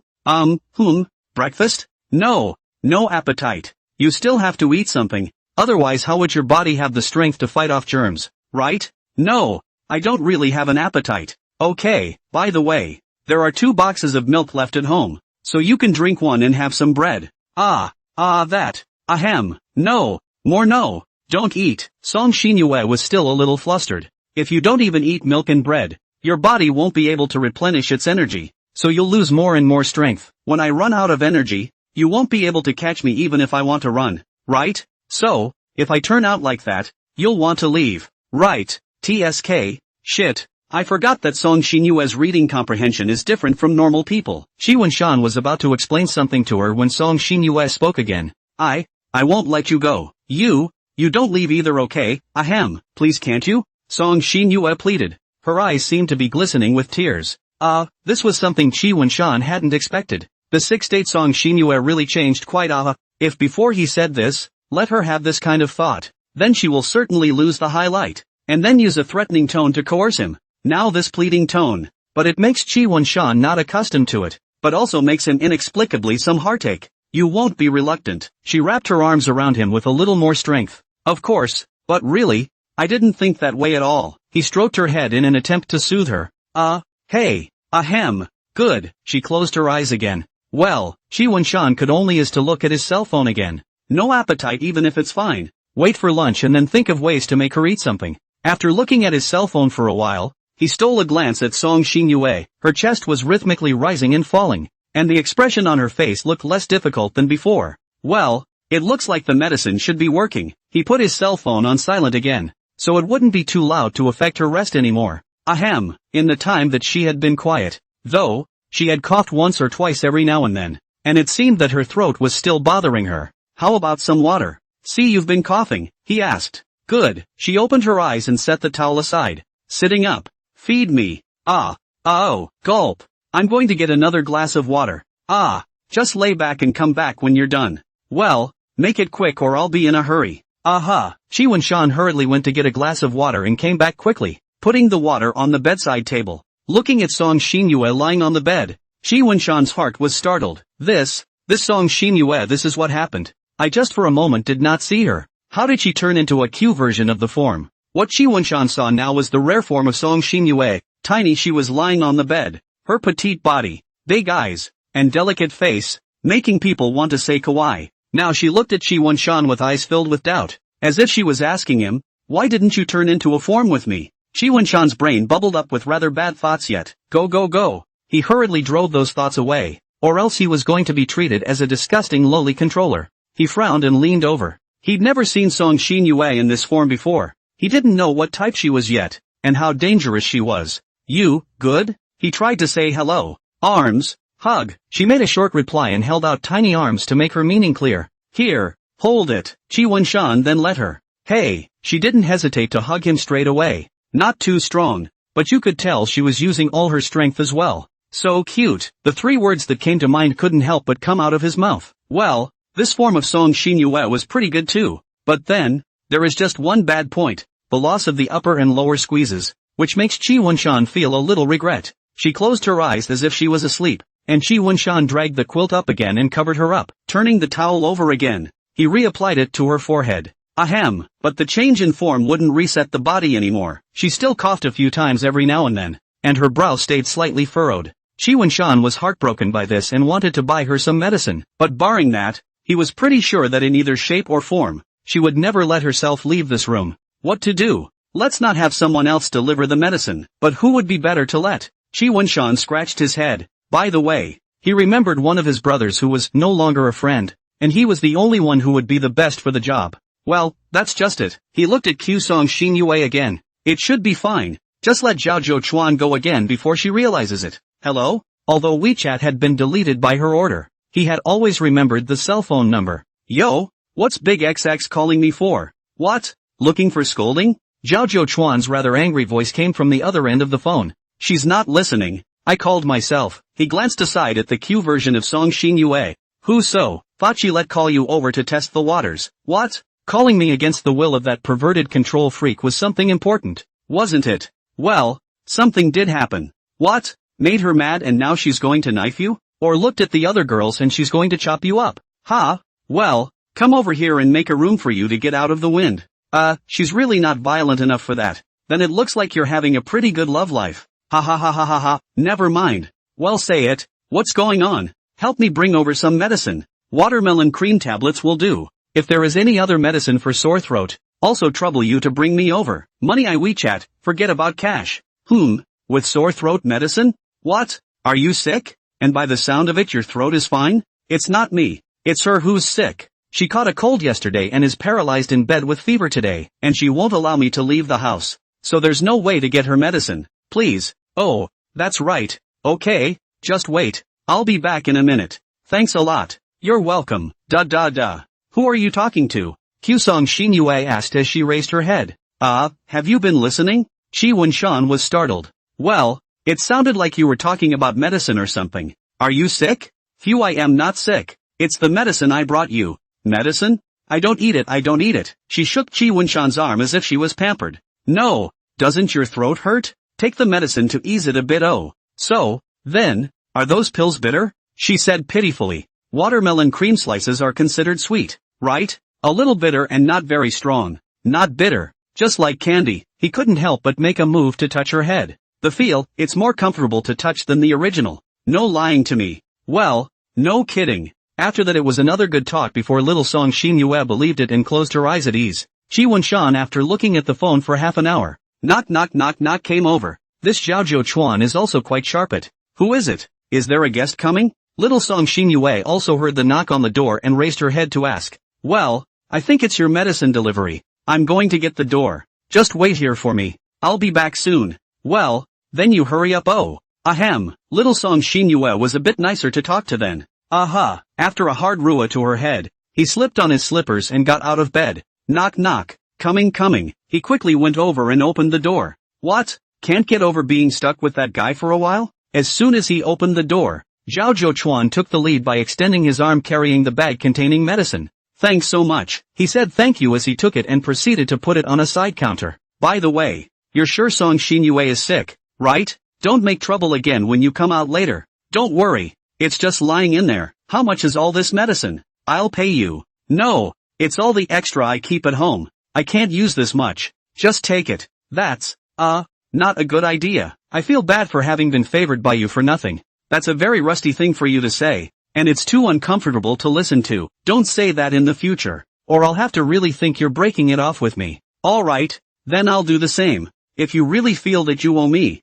then let Song Shin Yue pay me. She's the one who eats anyway. I don't feel the slightest bit phobic about accepting her money. If we really tell her, we'll have to settle the score. It's the fall, isn't it? That's not so bad. Well, I've finished delivering the stuff, so I won't stay long and leave first, lest that bastard comes out and sees me later and gets into trouble again. What are you? Well, it looks like it's too late. After waiting in the bedroom for a few minutes, little Song Shin Yue couldn't wait any longer and forced herself to brace her tired body out of the bedroom to see what was going on. As a result, she saw that her lover was talking to a man, and that man was a bit familiar to her, looking strange, bitchy, and with yellow hair. Not a good person at all.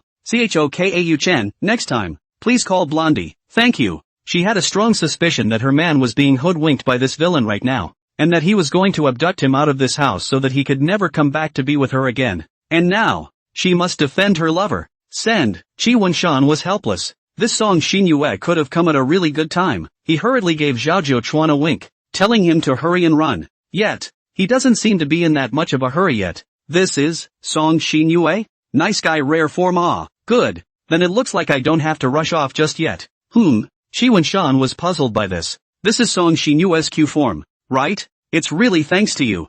Otherwise I definitely wouldn't have seen her like this. I didn't quite catch what you meant. Well, it's just that Song Xinyue in this form doesn't recognize me at all. So there's no worry about arguing. Oh, so, badass. Ahem. What are you talking to him about? She fucked up her hoarse voice in an effort to chortle. Quickly, go and explain it to me. Zhao Jiuchuan patted Qi Wenshan. That, Xinyue, this is not a bad person. It's my friend who came to our home to visit you. What you did just now was very rude. Oh, so, I was just talking to him like that because I thought he was a bad guy and was coming to abduct you. It's okay. It's good to know when you're wrong. Just go and have a word with the guest and let him in. Okay, he stroked her head. He felt he had become a little enamored with the feel of it. Good, this Q version of Song Xinyue is so coaxing. Qi Wenshan secretly said in his heart. That man. You come in, the slippers are in the cupboard. Help yourself. Ahem. Zhao Jiuchuan then changed into his slippers and came in. Even though Qi Wenshan had already explained to her that this person was harmless,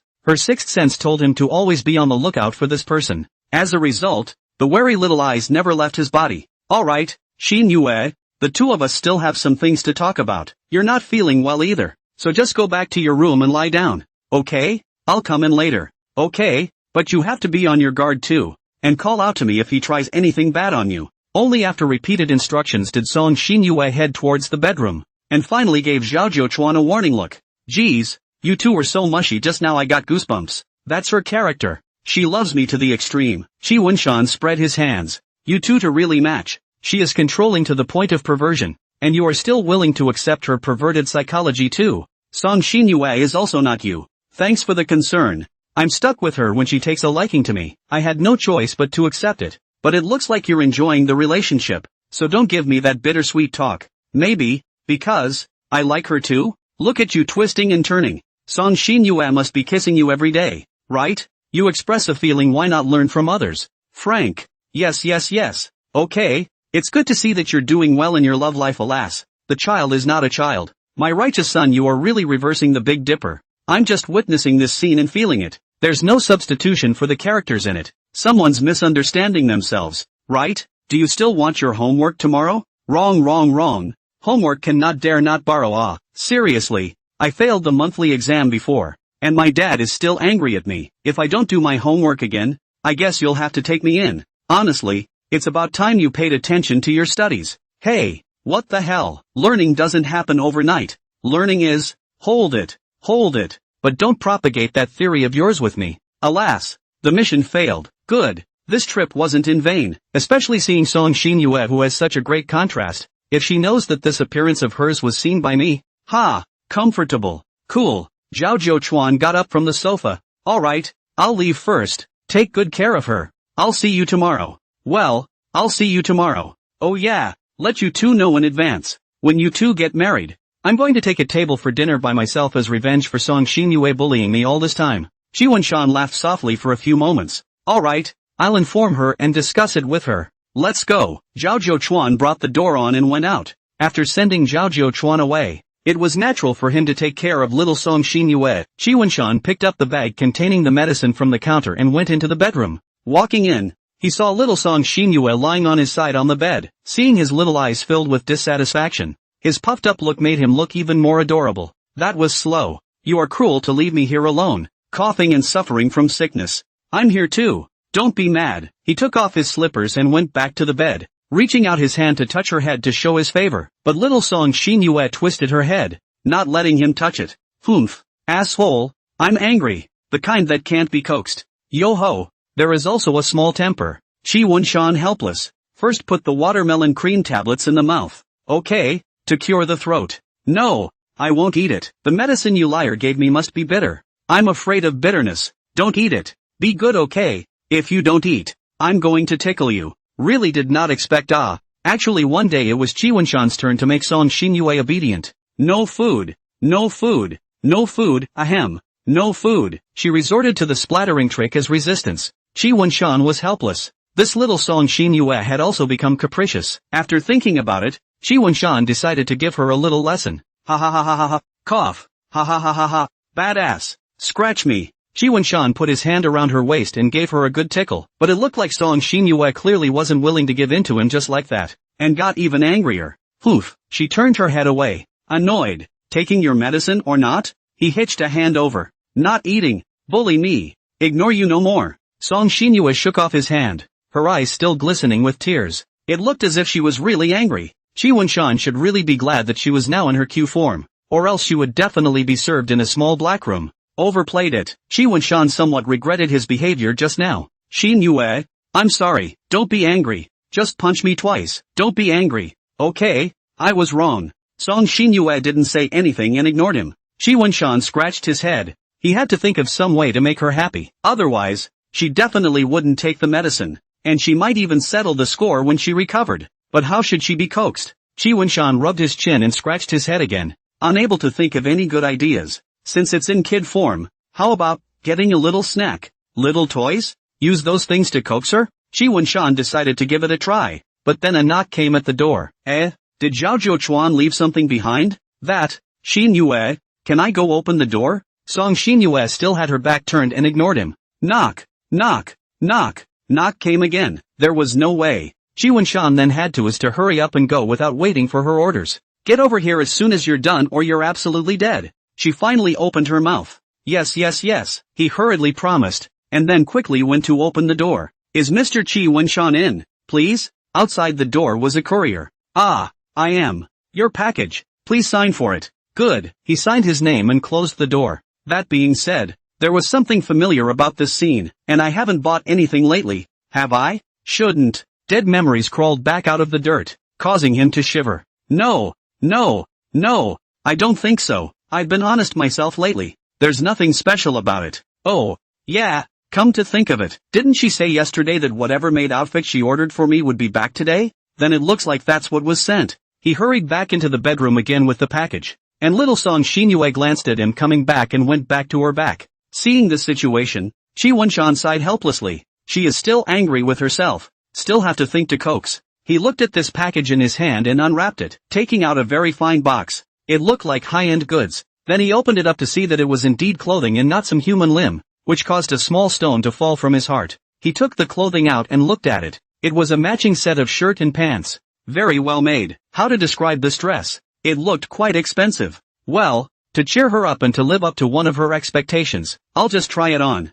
Well, it's really unusually fitting. It's not too big, not too small. It's as if it grew out of my own body. When I put it on, it's also very comfortable. He had always been uninterested in clothes and stuff, but this one really made him kind of like it, and he didn't even want to take it off. Not to be outdone, her taste was trustworthy. He lamented. He lowered his head a few more times, mentally preparing himself to get into character. He took out the watermelon cream containers from inside the medicine bag, took a step to Song Shinyue, and cleared his throat. Miss, it's time to use the medicine. Oh, he did his best to make his movements show a wave of elegance, so as to fit her mood. No, don't. Little Song Shinyue had wanted to play another little tantrum, but when she saw Chi Wunshan's new appearance, her eyes widened and she was all a bit speechless. Earlier, she heard a sound coming from behind her, and wondered what Chi Wunshan was up to behind her. But in order to make Chi Wunshan think east and west, she forced her curiosity not to turn back. Now that she'd seen his face, it brightened her up,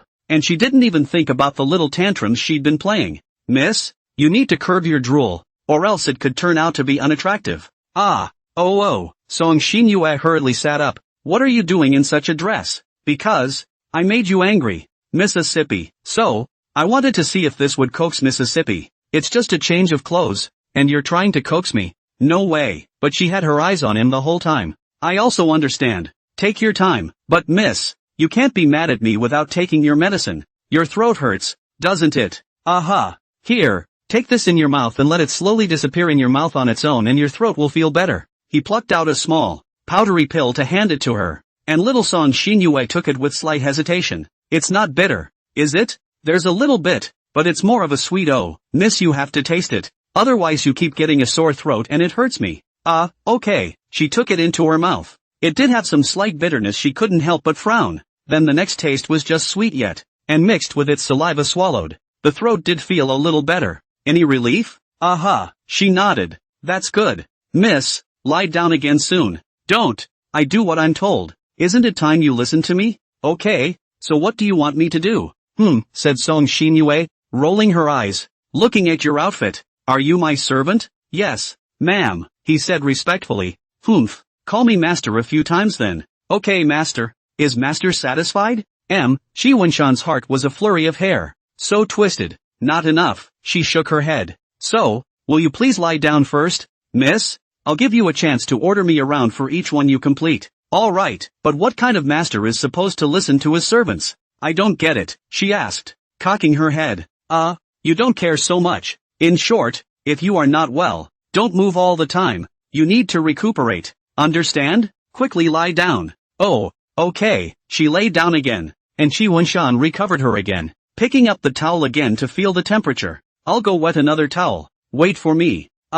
Yeah. Shi Wenshan hurriedly went and came back to put it on her. He took out a thermometer and shook it off, and tucked it under her armpit again. After a while I looked at the readings and they were lower than before. So it looks like the medicine is kicking in. Ahem. Finished containing it. It hurts to open it again. Give me another piece. Good. He fed her one by snapping one out. I've been so obedient. Now can I order you around? Yes, of course. Then miss, what are master's orders? Well, she continued after a moment's thought. Now, put your arms out for me to hold. Okay, master. He handed over his arm, and little Song Xinyue immediately clung to it, as if her favorite doll had been lost and found. Touch my head again or I won't rest well. Yes, I don't need you to order me to do this thing. I can do it too. However, it turns out that she also likes to have her head touched. Shi Wenshan gave a frantic rua. Is that okay? Aha. Then please rest well, master. Good. She closed her eyes, but still stole a glance or two at Shi Wenshan from time to time. This kind of Shi Wenshan,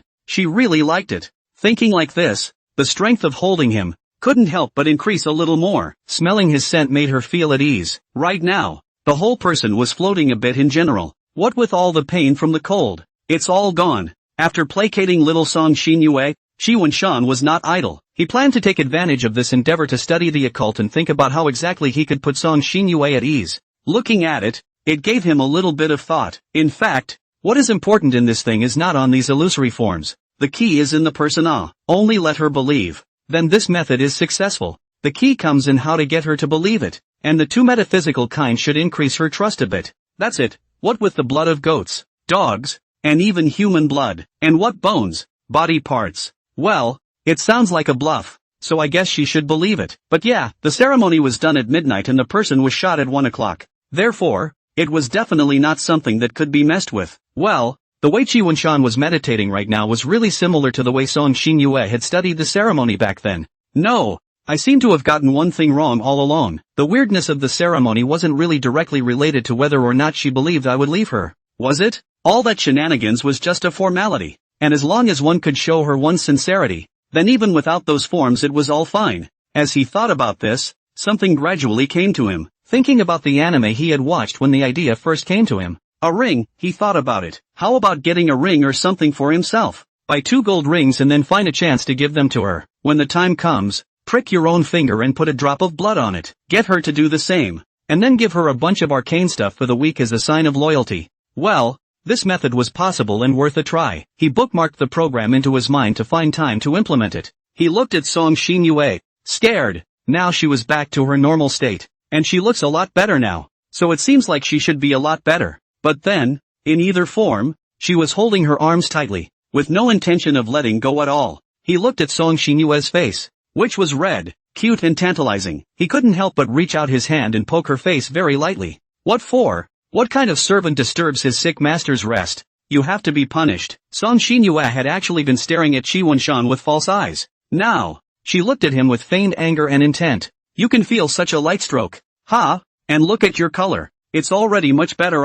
Can't my skin be sensitive to touch? Oof, let's not talk about that. You disturbed my rest. How should this count? I'm wrong. Just punish me. Shi Wenshan doesn't compete with her, especially with her who is sick.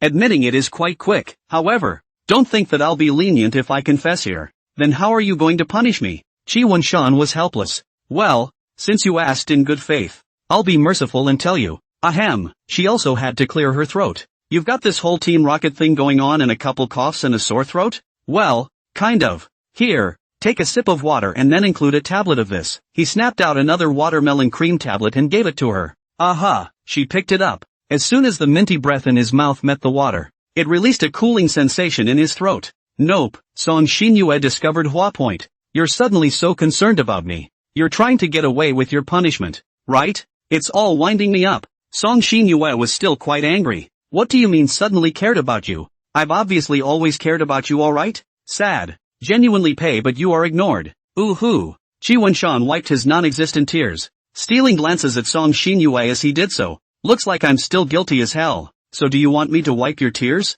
As compensation? Fumiyama? Say something? A series of 5 question marks questioning. So you're going to punish me for something, right? Say it. First of all day today you can only call me Zhuren. Understand? I've bought all the clothes for you, and you're wearing them, so it's equivalent to the contract having been finalized. However, do the clothes fit? Well, it fits well and is very comfortable to wear, Qi Wenshan said, expressing his fondness. Well, that's good. She looked him up and down again, and she just liked him even more. Ha, just my own Parkren. It seemed that this shoe park play was able to effectively satisfy Song Xinyue's possessive and controlling nature. Man-san, do you know what I want to do most right now when I look at you like this? What does Zhuren want? Wanted to press you into bed and kiss you hard and hard and hard. But between that and saying that I'm physically sick and powerless today, and being afraid of passing it on to you, I'm not going to do that. What's the point of answering her back? Thanking Zhuren for not kissing her?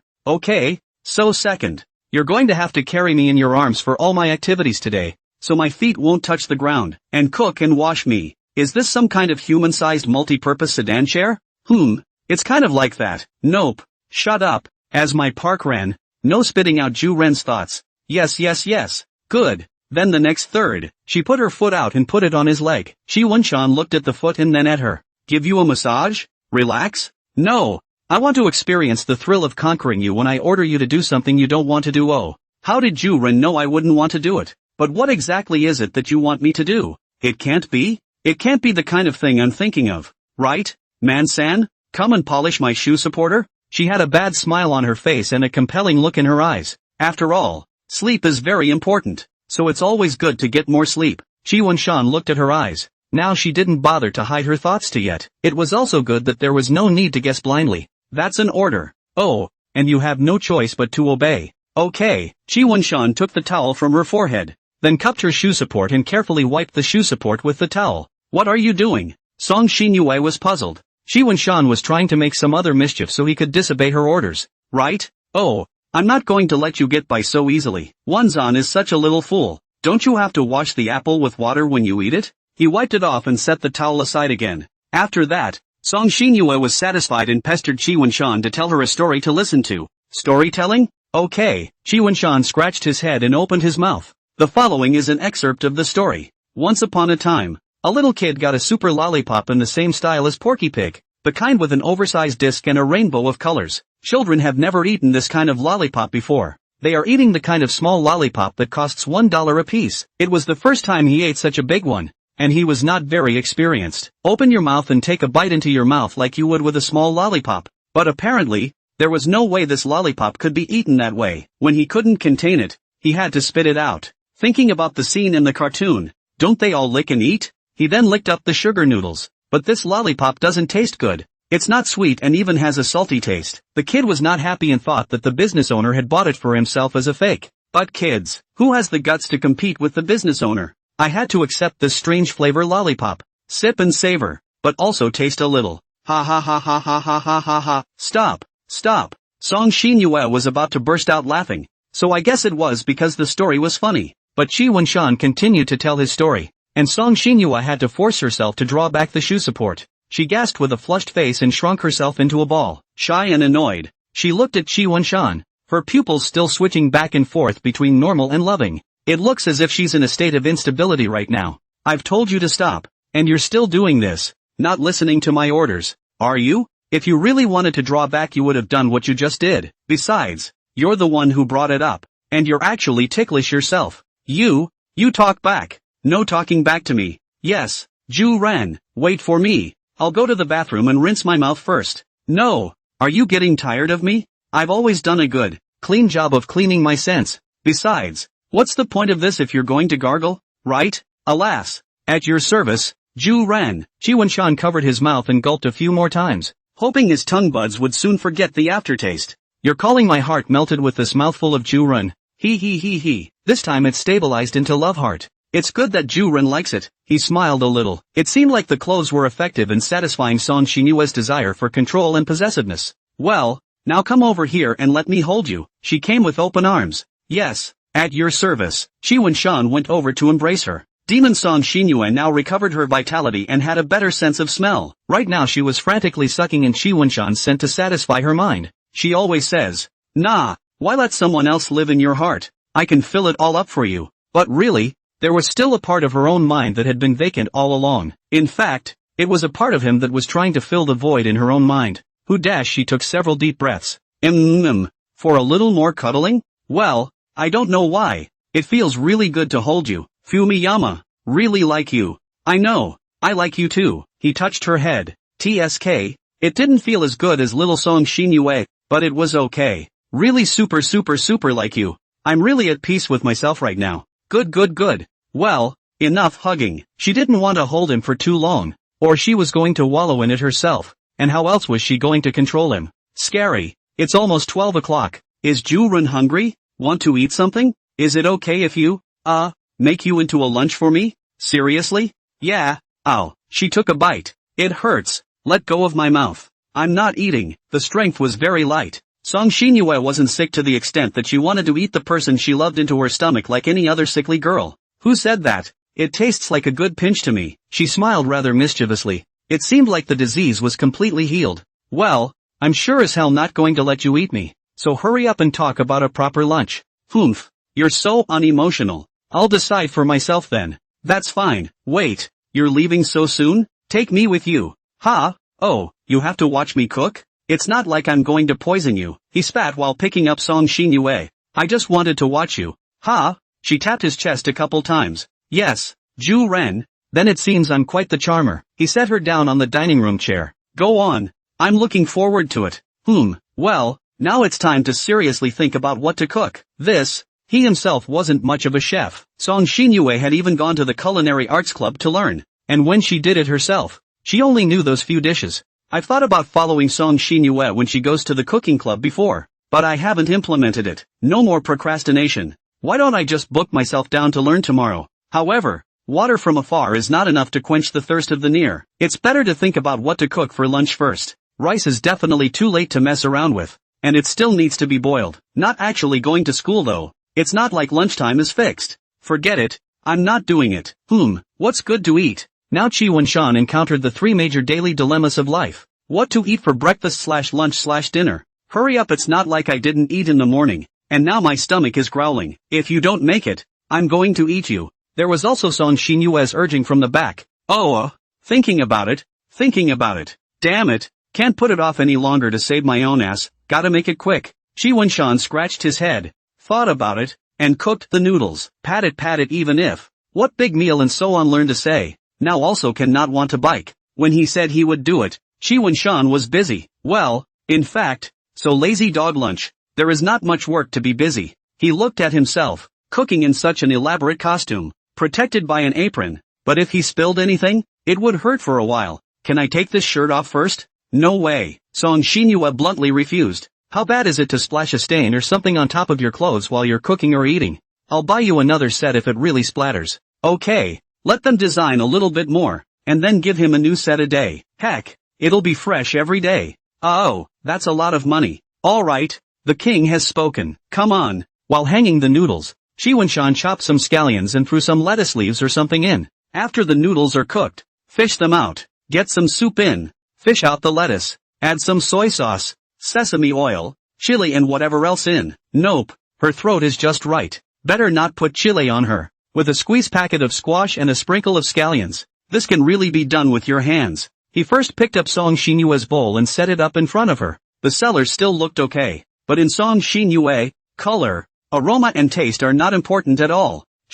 When in Shan are. What kind of person likes someone just because they cook well? Good cooking is just a starting point. The key is that the person who cooks is more interested in her heart. Come, Ju-ren, please dine. Chi Wenshan made a gesture of invitation in passing. Ouch, that looks good. Yeah, I remember which time I came here and you made me hanging noodles too.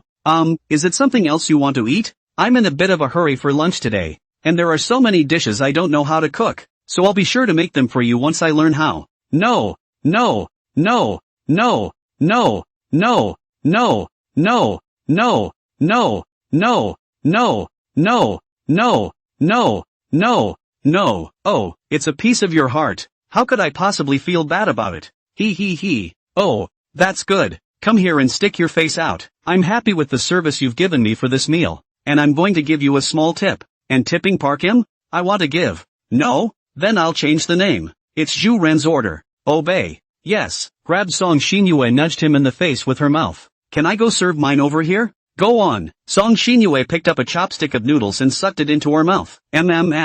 Delicious. Mind-blowingly meaningful. And so, the two spent a pleasant meal. Full. Carry me to the couch. I need to lie down and rest. Good. The versatile humanoid palanquin faithfully performed his duties. Well, go wash the dishes again. Yes, he nodded. But, Wen-shan, I'm making such a fuss over you, coming and going. Will you, in your heart, feel uncomfortable? It's fine. Originally you weren't feeling well today, and I didn't want you to move. Besides, didn't you want to play the Jupiter game? I'm just following the rules of the game here. Wen-san, you're so nice. I love you. Oh, she gave him a heart. I know. Wrapped up in your love long ago. He turned on the faucet and squeezed some more detergent. She couldn't help but grin. After that, Song Xinyue accompanied him to play the game as a chaperone as a thank you to Chi Wen-shan. But that's the thing, you can't even play the game properly with her around. Hang on. Boing boing. Wen-shan helped me get revenge. Then there were a bunch of little punches. When Yellow Turtle is around, I'm a techie bigot. When it's just him, I'm a newbie. Sometimes you have to show him your feminine side. Yeah. Win hello. Mua awesome. Reward you with a kiss. She also wrapped her arms around Chi Wen-shan's neck with great joy. You're doing more damage than me. This one is really just a matter of my teammates being strong and the enemy being too good. It really has nothing to do with me. Why not? I wouldn't have been able to play so well without you. You deserve a lot of credit too. Mua, she added. This reminds me of a terse picture of a couple on our team being, while I'm hard at work out putting around. Oops. Okay.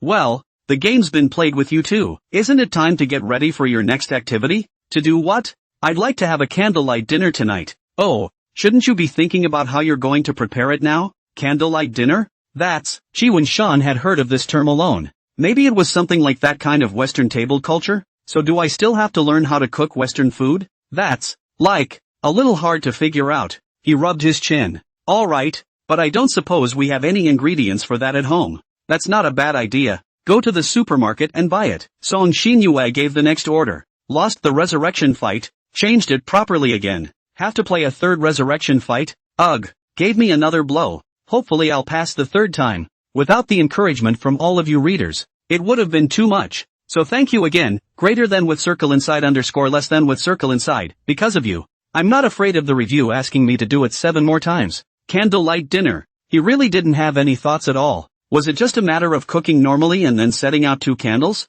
No, those 2 aren't enough for me to set up 3, right? Never mind. Let's think about what to buy. Looking at the colorful assortment of dishes in the vegetable section, Chi Wen-shan somewhat regretted coming over to buy them without thinking about what to cook in advance. I've never bought groceries at the supermarket myself. I used to follow my parents to the supermarket, and all I had to take was snacks and drinks and stuff. Let him pick the food? Kidding aside, he'd be burning a hole in his head if he could tell which dishes he was going to be without. Wow, that's a lot of food. What are we going to buy? Song Xinyue held his hand and cocked her head to ask. I can't think of anything else even if you try to be cute. But seeing her so cute and full of anticipation, I don't want to let her down at all.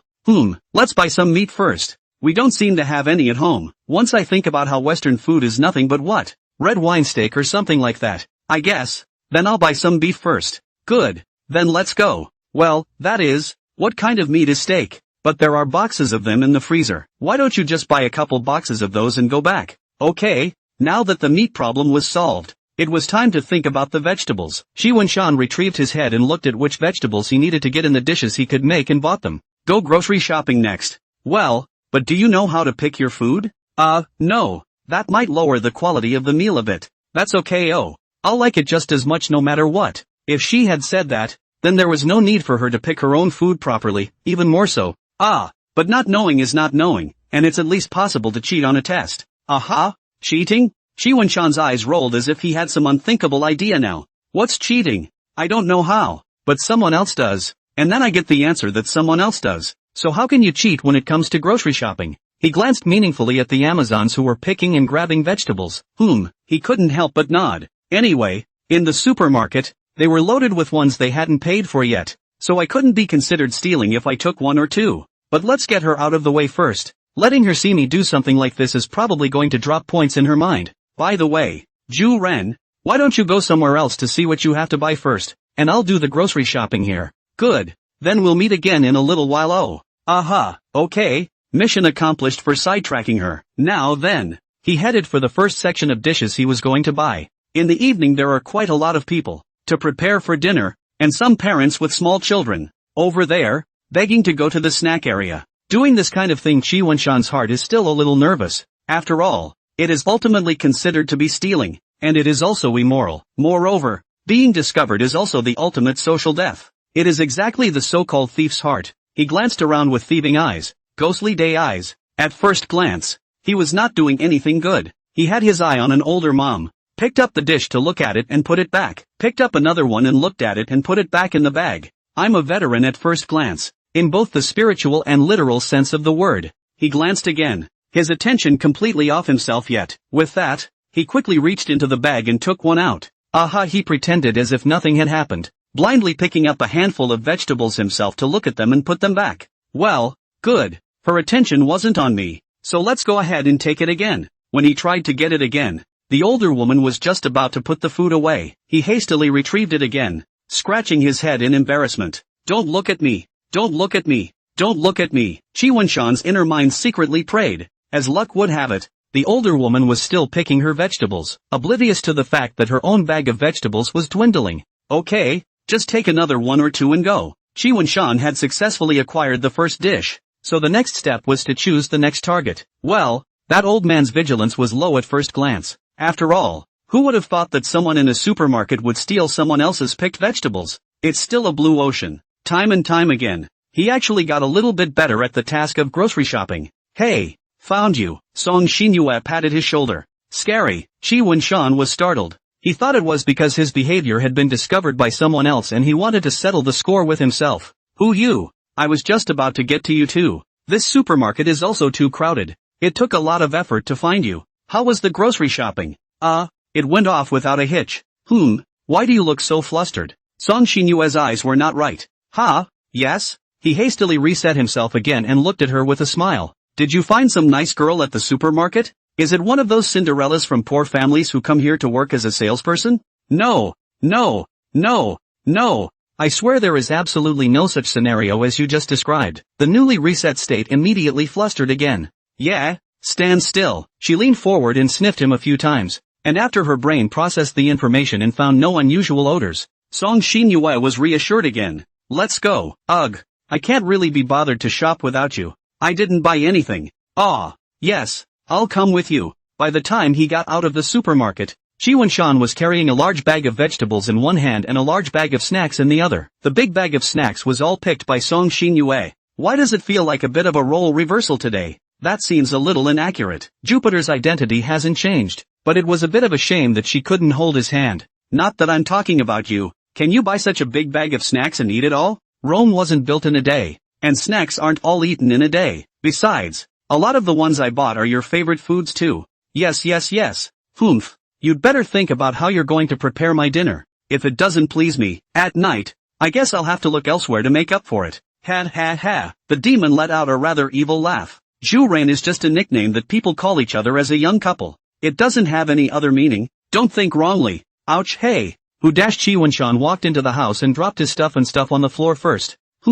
Why don't you change your shoes and come in? This is getting into the confines of the house, isn't it? And it's only going to happen if you carry me in. She opened her arms. Oh, okay. He didn't talk too much. He just picked her up and dropped her on the couch. Clothes and shoes. Help me off. Yes, Ju Ren. Song Xinyue let out a satisfied sound. Oops. It always feels like I'm going to be raised by you as someone who can't do anything if this continues. Didn't you want to raise me to be an invalid who can't do anything? This way it'll only be by your side. He hung up his clothes, then carried the bag to the kitchen.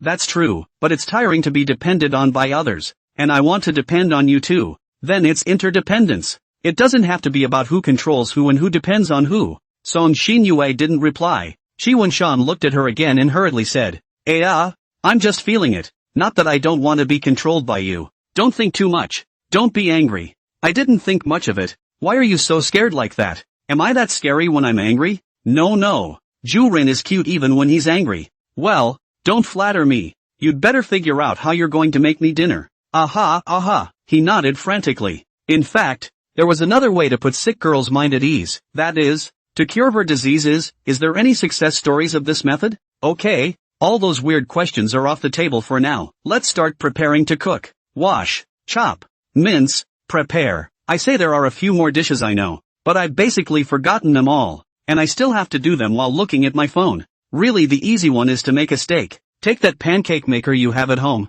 grease it up a bit, put it on there and fry it. I think it's about 9 minutes rare, so I'll take it out. I thought you can't overcook the steak, but if it's too rare, you'll get parasites. So I compromised and cooked it to 9 minutes. Take another look at people's video tutorials. Now sprinkle a little black pepper on it. And that's what this little vegetable leaf is. Olives are not available at home, so just forget about putting them. How much longer before it's ready? I can smell the rice and I can't wait for it already. Coming right up right away. Chi Wunshan picked up a piece with his chopsticks and tasted it. Well, just like that out of the pot. Then picked up the plate and put it on the dining table like that. Next, set up the glass again and pour red grape juice, without any alcohol, into it. But there is one last thing that needs to be carried to the table. Here, Ju Ren, please eat. He made a gesture of invitation. And now the job was done. Aha, wait, aren't you forgetting something else? What did you forget? Let's just have 3 dishes and 1 soup. We can't eat anymore. It's not about the food. I want a candlelight dinner, not a regular dinner. Do we still have to light candles? But there aren't any candles in the house. Are there? Or should I go to a store now and ask if there are any? And buy one? Don't go to that trouble. Just go to the other room. There are candles on the middle level of my 4th cabinet. Oh, good. This former room had now become Song Xinyue's storage room. She had moved all those photos, all kinds of objects and whatnot from the original next door. So it's still full of pictures of him on the walls, with updates every now and then. He wouldn't normally come here though. 1. It wasn't very nice to go through her stuff. And 2. It was still a little scary to see the wall full of love. The 4th cabinet. Said Chi Wunshan as he began to rummage around. I think this was the one. What was in there gave him a shock. What was all this? Please read the paragraph reviews. The vetting can read the hints. Holy shit, he couldn't help but say in his admiring voice. There was no doubt that these were most likely what she wanted to use for herself. Forget it, let's just pretend we didn't see it and hurry up and take these 2 candles away. Was the original idea of this candle really to be used for serious purposes? With a slightly embarrassed mood, Chi Wunshan returned to the dining table and lit the candle, putting a drop on it before placing it on top to hold it in place. Oh yo? Why are you blushing? No good. Is it hard to see some of my little secrets? So that's what I saw. Fumiyama, you really can't even lie. Well, this candle is also lit. Eat quickly. The full heart will be cold. Wait a bit more. I still have some questions I want to ask. Since you've discovered some of Zhu Ren's little secrets, would you, as Park Ren, threaten Zhu Ren me with these things? Why are you imagining things again? This is going to be a disaster. I'm a Juren, but I'm going to get all kinds of unfair demands from Park Ren. What's going to happen now? Ow. You flicked me. Song Xinyue was aggrieved, and angrily bounced it back to Chi Wunshan again. If I don't pop you, you're probably going to be nagging me a whole lot there. So eat. Feed you? He picked up a mouthful of food and held it out to her. Don't eat. Go on. Turn off the light. Why do you have to turn off the lights? How can we eat without seeing anything? Candlelight dinner. Candlelight, hey. Song Xinyue huffed. Fine. Don't be mad. I'm on my way. As soon as the lights were turned off, it was suddenly dark. Only the few candles were giving off a reddish-yellow light. Still dim. It feels a bit like, when I was a kid, I heard my elders say that the family used to eat dinner with candles lit when the power was always out. It's kind of a candlelight dinner, and it's a very cozy scene. 2. How can I eat this ooze? Chi Wunshan spat. You, this person really do not have a little bit of sentiment to say. Obviously very romantic.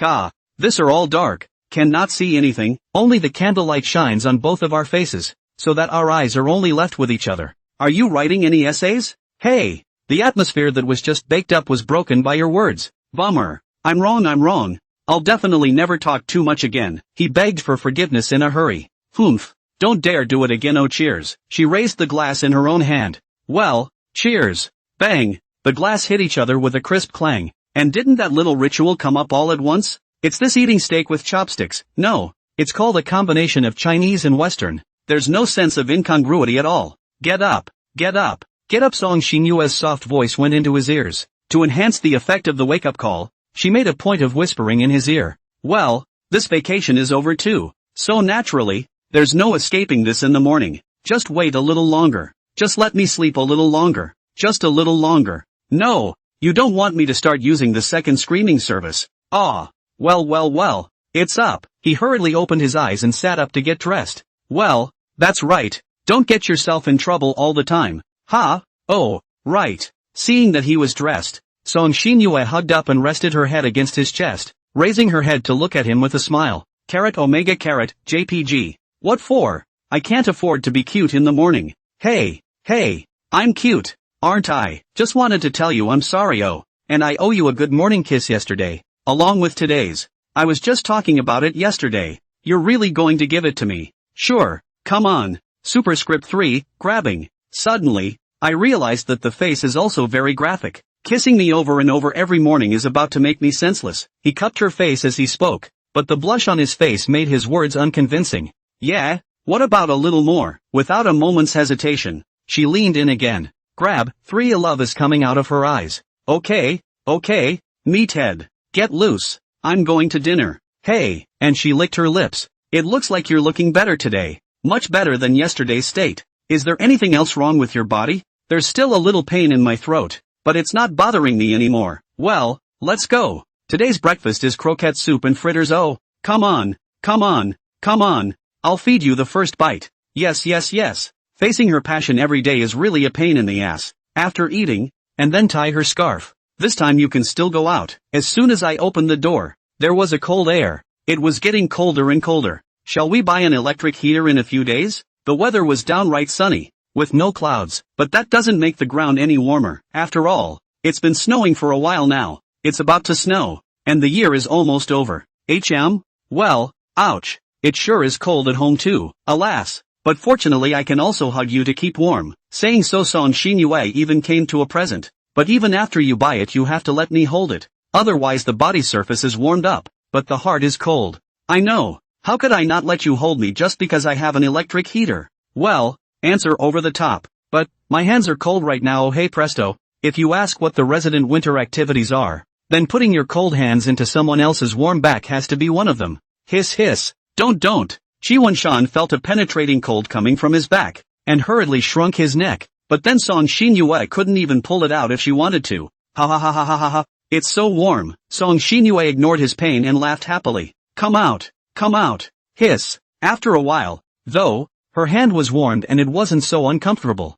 Song Xinyue finally drew it out. Oops. This underhand isn't cold anymore. And I also believe that what you said, Wanshan, is true. Oh, what kind of verification is this? Chi Wanshan was helpless. Then you should be holding my hand, keeping it nice and warm. So that's why you did it? All right. He interlocked his hand with hers. Aha, that's right. ABA came to the school. How to do? All body have no motivation to study.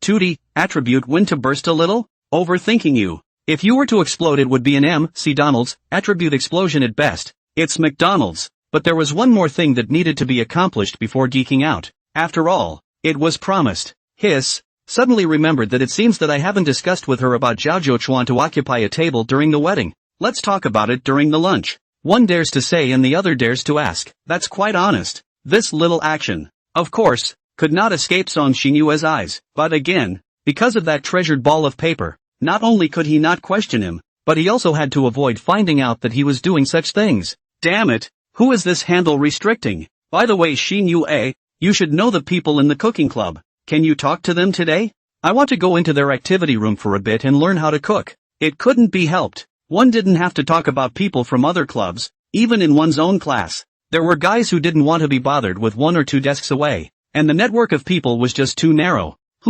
Is this an attempt to make me an even more delicious meal? Bunsan really cares about me. That's natural. And the other thing is, if any of them are available, Can they come down and teach me again? No problem. I'll ask in a moment. But in fact, I can also teach you the kind of hand-to-hand. So, you will not need to call someone else. Well, that's fine. I'll have you. Aha. Well then I'll take Mr. Chi's mission. So, what about the payment? Payment? Chi Wunshan thought for a moment and tore a rectangular slip of paper from his book, then brought a pen to write and draw on it. Here, kiss the check. Well, genius. To think of a form of paper currency. Roughly, it was a ticket that could be used for kissing, and Chi Wunshan had specifically limited the location on it, as well as the number of people that should be around it to no more than that. His lamented that he was a genius. Tickets, huh? Song Xinyue looked at it rather puzzled, then smiled again and folded it up and put it away in her pocket. Oh, sometimes Manzan is really like a little kid, messing with homemade currency. Gladly brave. This is the reward. I do have a question there though. Do I still need a ticket to kiss you? Don't I just come when I want to? With that she leaned in. Chi Wunshan was a bit flustered. This kind of empty glove behavior, after all, could not escape her eyes. So, I'll rethink it then. Ha ha. He tried to hide his embarrassment with a smile. No, why don't you just wait until I need it? I'll ask for it myself. Well, that way the initiative is back in my hands again then. She burst into a heady, strange laugh. The morning's learning passed quickly, and now it was time to get down to the business of modern human hunting. Open your mouth. This is the table manners of Chi Wunshan and Song Xinyue eating at the same table. The first bite must be moved by Song Xinyue first. Well, let's say it's eating your own mouth though. By the way Xinyue, there's something I suddenly remembered and wanted to talk to you about. Aha? What? Say it. Alas, it is yesterday Zhao Zhouchuan came to me, because my relationship with him seriously deteriorated. Well, so, he came over to threatened me that, to be in the future one person in our wedding to occupy a table. I came to ask your opinion. Just this? Song Xinyue was a little hard to strain. Yeah, now that I think about it. I wanted to come and ask your opinion. When did he come to you yesterday? How come I don't know? Forgetting that little Song Xinyue is not retaining Zhao Zhouchuan's memory. Misremembered the time. It was like, I don't know what time it was, but that's what happened anyway. Oh, good. Could it be that there's some other contact between them that I don't know about? Fumiyama? I didn't expect that. What a disobedience. With a perfect score in reading comprehension, she associated it with something else. If there was a yellow turtle, there might be someone else's. Today he dares to contact Zhao Zhouchuan. Tomorrow he dares to find a little girl to go to a hotel. No, must ask for clarification. Then this matter can be serious. That's just as well. Put that paper ball to good use. Next, just pretend for a while longer. So, what do you think? Just come. Uncle Zhao and my family have such a good relationship. It's definitely impossible not to invite. An invitation can't be to keep his son from coming. Fine. If he can finish a table, then let him. Also let the guests open their eyes and show off for Grand Duke Zhao. Oops. I've already imagined his embarrassing appearance. I'm just afraid he won't dare. Well. The next step was to find an opportunity to give him a reply. But, Wenshan, are you already thinking about marriage? Really? So you're in such a hurry too? No. Just asking. Nothing more. Oh, that's right. So do you want a Western or Chinese-style wedding? How many children? What names? There you go again. Just kidding. Okay, hurry up and eat. After all, a lot of these things were already on her mind. Come on, let's go. Hurry up and get to the cooking club room. Don't keep people waiting. Roger, on my way. Also followed her all the way to the club building, knocked on the door and went in. It was kind of smoky in there, with a rice aroma. There was also the sound of running water, and a few people were washing dishes at the sink. Looks like we caught up today then. What do you mean? The members of the culinary club don't go to the cafeteria sometimes. They seem to have a schedule. I don't know how it works. Anyway, they should have just come here to eat their own cooking. And self-reliant. Isn't it nice to have practiced and eaten your meal at the same time? Hi, Xia Yao, here, we're hero. Song Xinyue waved her hand towards someone. Then someone came over. It looked like they should be Song Xinyue's friends. Since it was a woman, then he should not interrupt and let the two of them talk. Xinyue is here. Come, I'll show you to the way. The stove is already prepared for you. What can I say about the environment inside this club? It really has the feeling of a new Oriental cooking school. And not far away was a glass cabinet that seemed to contain some rare treasures. There's a gold spatula from a chef who lives in a big pineapple in the deep sea. A winged spirit knife for handling seafood. and this is 9 gold kitchen utensils, which is 9 short. It seems that this cooking club is also quite uncomplicated. With so many legendary cooking utensils, its strength is definitely not trivial. Inherit food and conquer the world. After bringing the 2 of them to the stove, Xia Yaosan said the middle of the road line while making an even more middle of the road gesture. Well, it feels like it could be merged with the Far East Magic Nap Club, which is on the verge of being cut from the school. Feel free to use whatever ingredients you have here. Just clean it up when you're done. Well, don't worry. I won't cause you any trouble. It's just basic courtesy. I and the other members of the community will be leaving after cleaning up the dishes. You two do not need to rush. Take your time. Food is not only about the result, but more importantly, there is also the process. As he said that, he gave Song Xinyuet a wink and a wink to Qi Wenshan, with an expression of knowing everything. Said Qi Wenshan, overwhelmed, and then she left the stove place. What do you think she'd do for a face if I kissed you here in public? Scared? Ha? Don't. When Qi Wenshan turned his head, it was Song Xinyuet's smiling face. Had. What a tease you are. She then proceeded to nudge him on the nose. Cooking's better where it's at. Have you, by any chance, already made it known to the world about us? It's not like I told many people, but actually, even if I didn't tell anyone, also anyone knows that you're my guy.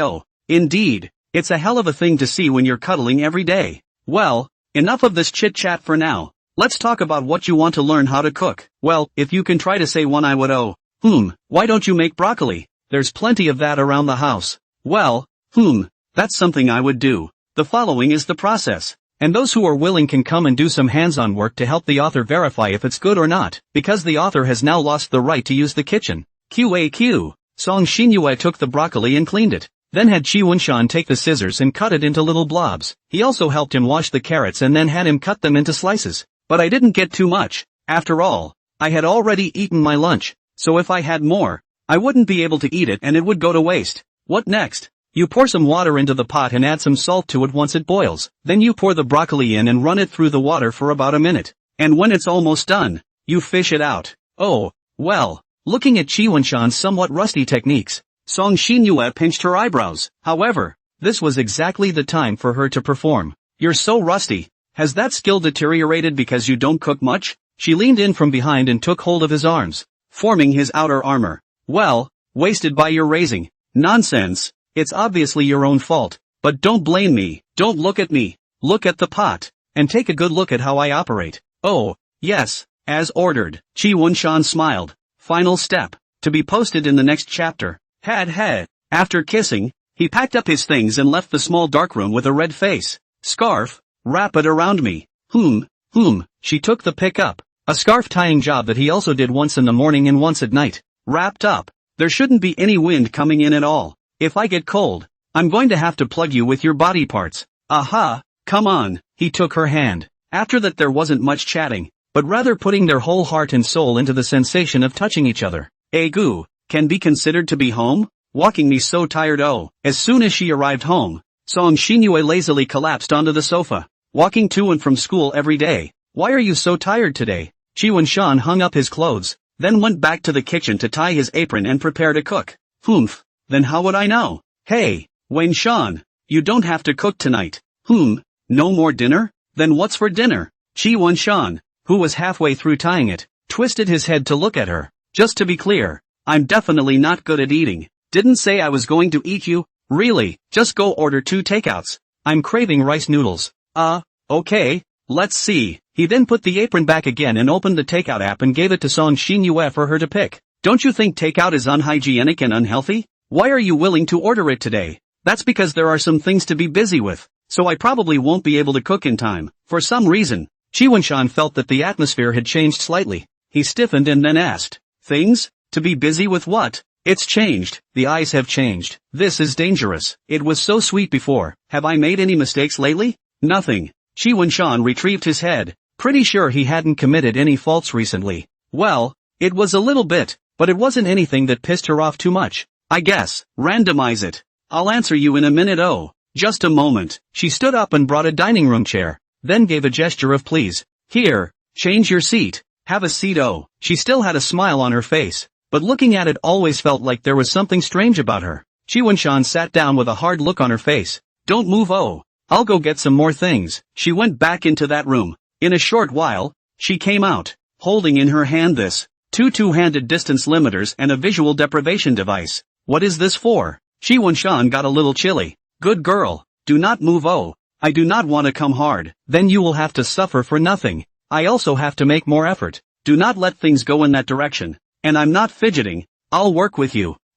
Good. Then Song Xinyue came behind Shi Wanshan. Put your hands behind your back, she ordered. And Shi Wanshan obediently complied. Next, Song Xinyue placed the two-handed distance limiter, then came to the front and squatted down to place the two-handed distance limiter on her feet as well. After that, he put on the visual deprivation device, and Shi Wanshan was now firmly confined to the chair. This feeling, it's still a bit familiar. On so many insurance just so uneasy about my That's not true, but I'm just saying that I'm so weak. How can I trap you without the help of other means? He felt her hand gently caressing his face. So, can we talk about why I was locked up like this? Well, then now, it's interrogation time. Oh. She pulled out the little ball of paper. It was time to let the handle do a little of what it was meant to do. A little bit of unfolding. A little bit of stretching. However, she was not in a hurry to read the contents of the above, but first opened Shi Wanshan's cell phone and began to check in to see if there was something in his cell phone that shouldn't be there. Are you still there? Why don't you say anything?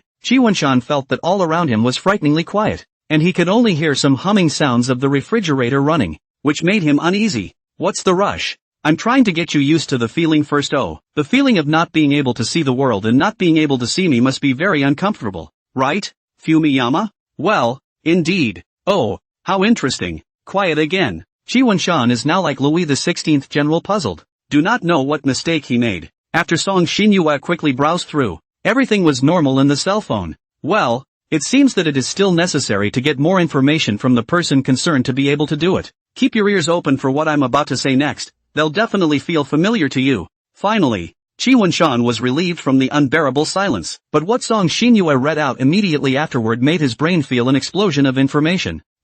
Well, it's done. If you didn't hear it, I can say it again for you. Her voice was really gentle, but the expression on her face was a bit weird. There is another layer to the reason why I put a visual deprivation device on him, and that is the fear that I will get emotional and not do a good job of facial management and show him an unattractive side. I have to say, Song Xinyue is really sweet. You know all about it? He'd always thought he'd written all that on the paper without her finding out, but he hadn't realized that she'd already known, and even had that ball of paper. Right. Oh hey, Wanshan is such a little fool then, thinking that I won't know if he steals quietly and hides it from me? Playing these little smarts. Honey, I'm watching everything you do. Oh. Her fingers came to his lips, gently nudging and squeezing. You really look so tantalizing right now, and sure enough, it's best to tie you up. I would be willing to if that would relieve you of your anger. I just really can be heartless enough to break it off with Zhaozhou Chuanim.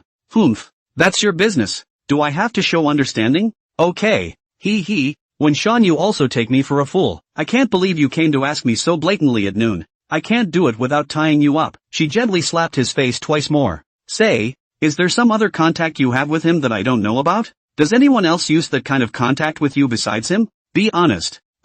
There's no other way to get in touch. Really? I'm not lying. Absolutely not. And what did he tell you? How? When? Did he talk to you about that thing? I've never found him chatting with you about it. Well, weren't you sick yesterday? I had him come over and bring me my medication and talked about some things that time. Song Xinyue thought back, confused as if someone did come, and she even went to look, but she didn't know who it was. That's him? She frowned. Well, it seems like it's because you were in the little Song Xinyue state at the time that you don't have any memories about him. Song Xinyue shouted out in surprise. What's wrong? What's wrong? Why are you still calling out The blindfolded Shi Wanshan was confused and didn't know what had happened to Song Xinyue. Why don't you kick him out? Actually letting your girlfriend's nemesis see her like this. Song Xinyue was now ashamed and annoyed, puffing up. I really want to go and gouge out his eyes right now and feed them to the fish. Don't. Make no mistake. Xinyue, you calm down. That's on you. On you. She became annoyed and frantically pounded Shi Wanshan's chest. Fine. Blame me. Just don't go getting into anything illegal. So cute, I actually let this yellow-haired turtle see me. I'm already thinking of his expression and that disgusting look in his eyes. Damn it. Shi Wanshan wanted to reach out to soothe her a bit, but barring that the hand was restrained again, he could only be motionless. Don't be angry. I don't think he has much of a reaction. Not a moment later he left too. That's also seen. And you, why aren't you possessive at all? The cutest side of your girlfriend is obviously something only you can see. And you don't even care. Song Xinyue was displeased. And in order to retaliate as well as discharge her inner dissatisfaction, she pinched Qi Wenshan's face as if she were kneading Play-Doh. Phew, since you didn't do your duty, I may have to pinch your face to make you remember. Ha! Ow! Gently, gently. No! She refused. This was followed by an inhumane rubbing. No more of that in the future, okay? She ended the rubbing by lightly pinching the tip of his nose. Hoo dash, she was still breathing heavily. Her hands were getting a little tired from all the squeezing. Qi Wenshan, on the other hand, is completely in a state of being played out, and even the most fun dolls have durability. Talk, don't play dead. But then, the quality of the Qi Wenshan brand dolls was top-notch, and soon his durability was back up again. Pinched me so hard. Relief. No, I obviously pinched you very gently. How dare I pinch you? Oof. Okay, just pinch again if you're not happy. There's no rush. We still have to finish asking about business first. You're sure it's because of this that you're in contact with him, right? There wasn't some sort of dark line of communication? I promise, there is absolutely nothing. If there was, it would never have escaped you. Xinyue, I swear, you better be telling the truth. And you know what the consequences of deceiving me are, right? Song Xinyue exerted eye pressure, but was ignored by Qi Wenshan. Clearly understood, there is absolutely no dark line of contact, and absolutely no contact with other women who are not in the immediate family. You just barely believe you one more time. Oomph. Now you know why I'm always uneasy, don't you? Sometimes you should look at yourself more. Sorry. Wrong. Qi Wenshan was relieved in his heart. Her tone was already much more moderate. It seemed like it should be fine. No, it's a bit of a loss to let you go just like that. You'll have to fulfill one of my demands before you can do that. What? You tell me. I'll try. Aha. She removed his visual deprivation. Qi Wenshan squinted his eyes and opened them after adjusting to the light for a while. This thing that Song Xinyue was holding in her hand and was showing him was a 0.01 thick ruler. At night, use this with me. Qi Wenshan's face shabbily turned red. Didn't we agree that we wouldn't engage in this kind of thing before marriage? Rules can change. And besides, if you've made me so angry today, you'll have to agree to this demand of mine. There's no wiggle room. Alright. Qi Wenshan swallowed his saliva, although he promised on his lips, but in his heart, he wasn't ready yet. This was too sudden. Why are you in such a hurry to put this thing to use? It's been a long time since I bought it, so how can I keep not using it? Do you know how embarrassed I was when I first got up the courage to go and buy this? His face mask sunglasses hat all with. On this is still deeply afraid of people to leave a little impression on me it. Do not dare to look at. Hurriedly ran away. So you still bought it offline? You're afraid of embarrassment yourself. So why don't you buy it online? Ha? Is this stuff for sale online? Isn't that illegal? Ha? Is that what you originally thought? After that Qi Wenshan gave her a good explanation of why 0.01 could be sold online. Ha? Hara turned out to be like this? Ouch. If I had known, I wouldn't have bought it at a physical store.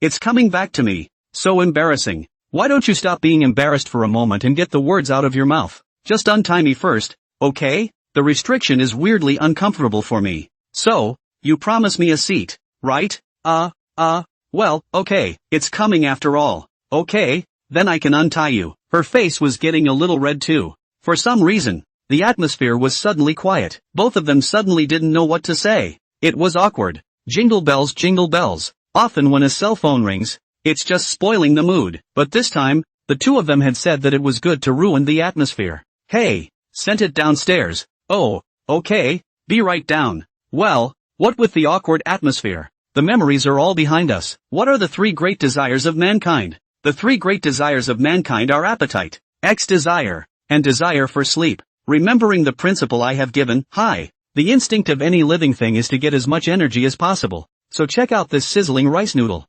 Sniff. Fragrant. Qi Wenshan couldn't wait. It only took this long. Damn it. I should have known better than to order it and let you make it for me. Well, eat up. You're not quite as greedy as you look. Damn it. Talk back. Let's see me teach you a good lesson tonight. Don't even think about sleeping. Wrong. Don't. Well, better save it for the next chapter. Aha, it's full. Song Xinyue patted her stomach in satisfaction. Wenshan, come over and do your homework together. There's a lot of foreplay to do in a while. Safety disclaimer, the protagonist is an adult. An adult. At the age of 20, he's already an adult according to the state. Okay, homework's done. Then what? Well, there was a bit of foreplay to be had, but neither of them knew what to do to set the mood well. Doing what? Kissing? Watching a romantic action movie? No ambiguity. It just means a very ordinary kind of action movie with a love line mixed in. So it's called a romantic action movie. Both of them were now acting as if nothing had happened,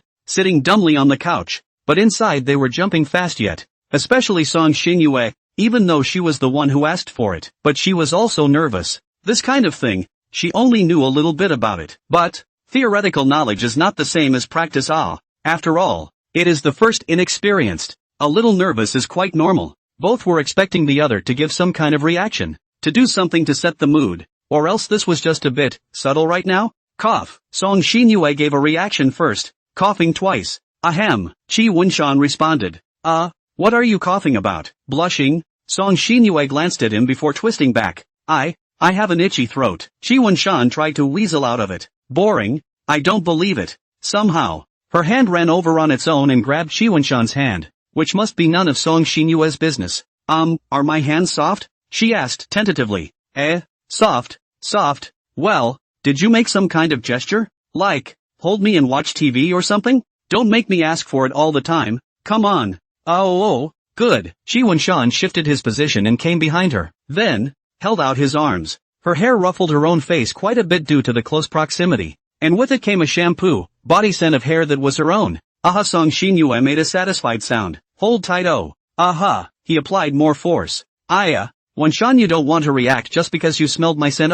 Don't be in a hurry. I'll give it to you when it's time to sleep. You're trying to set the mood by way of saying something strange, aren't you? See through it and don't say it. Annoying. She pinched his thigh hard. Ow. Wrong. Qi Wunshan hastily conceded, angry and needing a kiss to coax it out of me. Okay. Qi Wunshan barfed on her face. Song Xinyue's smile was already completely unable to disappear from her face. My heart is beating so fast. Are you like that too? Well, the kind that doesn't stop at all. How can a heartbeat stop? Fool. Stop it, then it's not gone. That's true. What will you do away from me if you're so stupid? Surely you'll be bullied by others. That's why I wouldn't have left you. I'm sure your father would have chopped me up if I had. I'm not going to let him do that.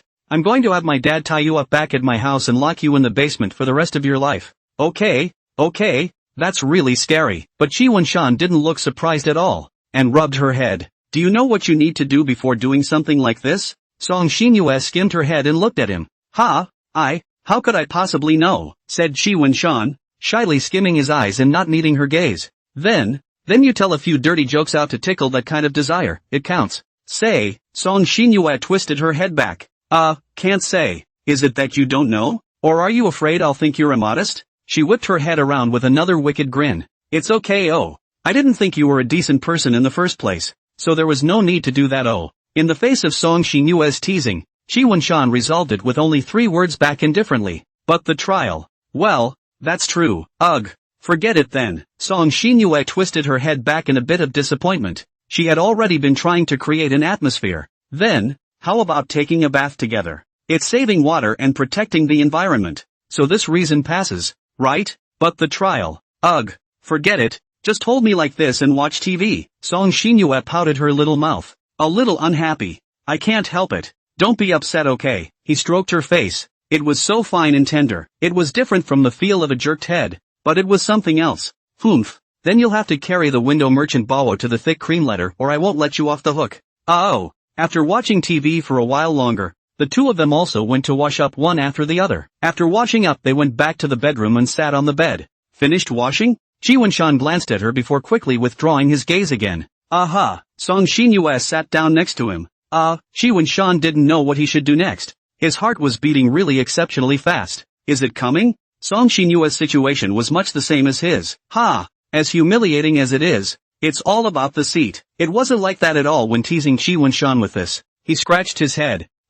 So, what should I do now? What are you asking me for? She twisted his thigh gently. Ouch. Come on. Hurry up and get started. Unfortunately, the light from the nightlight wasn't very bright to see the blush on each other's faces. So, let's start with, well, kissing. You, kiss me yourself. I can't move my body in shame.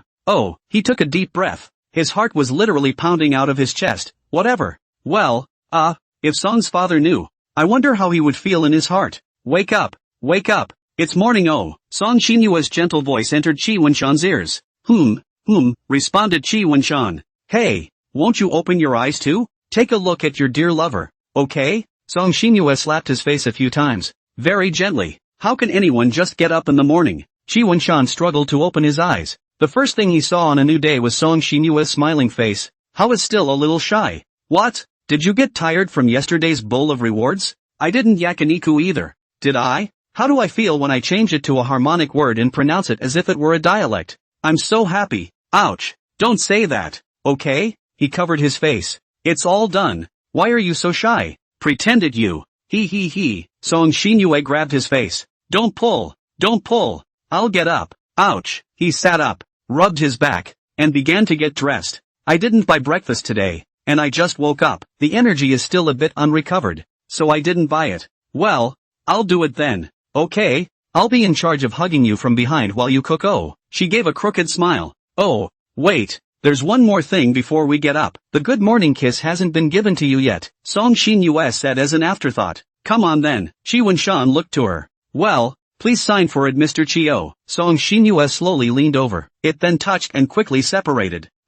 Question marks popped up on Qi Wenshan's head. This isn't right. Just the lip cells touching each other and that's it? What's wrong with Song Xinyue this morning? Tired of me? Go what? Ghost idea. What's wrong you? See how strange you look? Is there something wrong? Song Xinyue pretended to look a little strange. Well, this morning kiss of yours is a bit perfunctory. Isn't it? Perfunctory? Oh, that's so. It seems to be a little bit then. Are you going to refuse to sign for it then? Aha, he nodded. Ugh, that can't be helped then in order to fulfill the mission, it has to be to make up for another passable good morning kiss for you. Then Song Xinyue leaned in again. Well, this time it was just right, especially this blush on both of their faces, and this lasso. Super awesome alright. Hey, this looks like it'll give you 2 kisses. Am I smart? She asked with a smirk as she nuzzled his neck. Qi Wenshan looked at the way he was now wrapping his arms around his neck and felt his open heart melt into a pot of frog soup. Then, he had to feed the demon Song Xinyue one bite at a time to nourish her. And this is Song Xinyue's spiritual breakfast. Since it's all like that, it's just a matter of coaxing her yet. Well, smart. Xinue is really a little genius. Is it okay? Each other's eyes are full of favor. TSK, it seems that last night's incident has deepened the relationship a lot. That's natural. Ha! And she crossed her little legs, which was awesome. So I can sign for it? I haven't stamped it for you yet, have I? Hoo, you can't wait for that. Wenshan. Ha, well, give me a stamp to sign off on it. She skimmed her face over some slightly. However, today's Qi Wenshan also did not follow the rules. He skimmed right over Song Xinyue's head and sprayed her mouth under her face of surprise. Ha, that's my stamping rod D. Well, Song Xinyue was startled. Then her expression began to become enjoyable again. He. Proactive Bunsen. Love it. Love it. You're a sly one. Fumiyama. She lightly punched his chest. Yours is called cleverness and mine is called cunning. Ha! Qi Wenshan tried to retort. I'll double-cross you. Ha! What? The night people bite me? The front needs to be merged, but the back needs to be separated, right? Epsilon. Okay. Get me out of bed and go make dinner. Don't be late for dinner. I don't want to get caught by the disciplinarian. All right, but I don't want to walk. So why don't you carry me to the living room? Yes.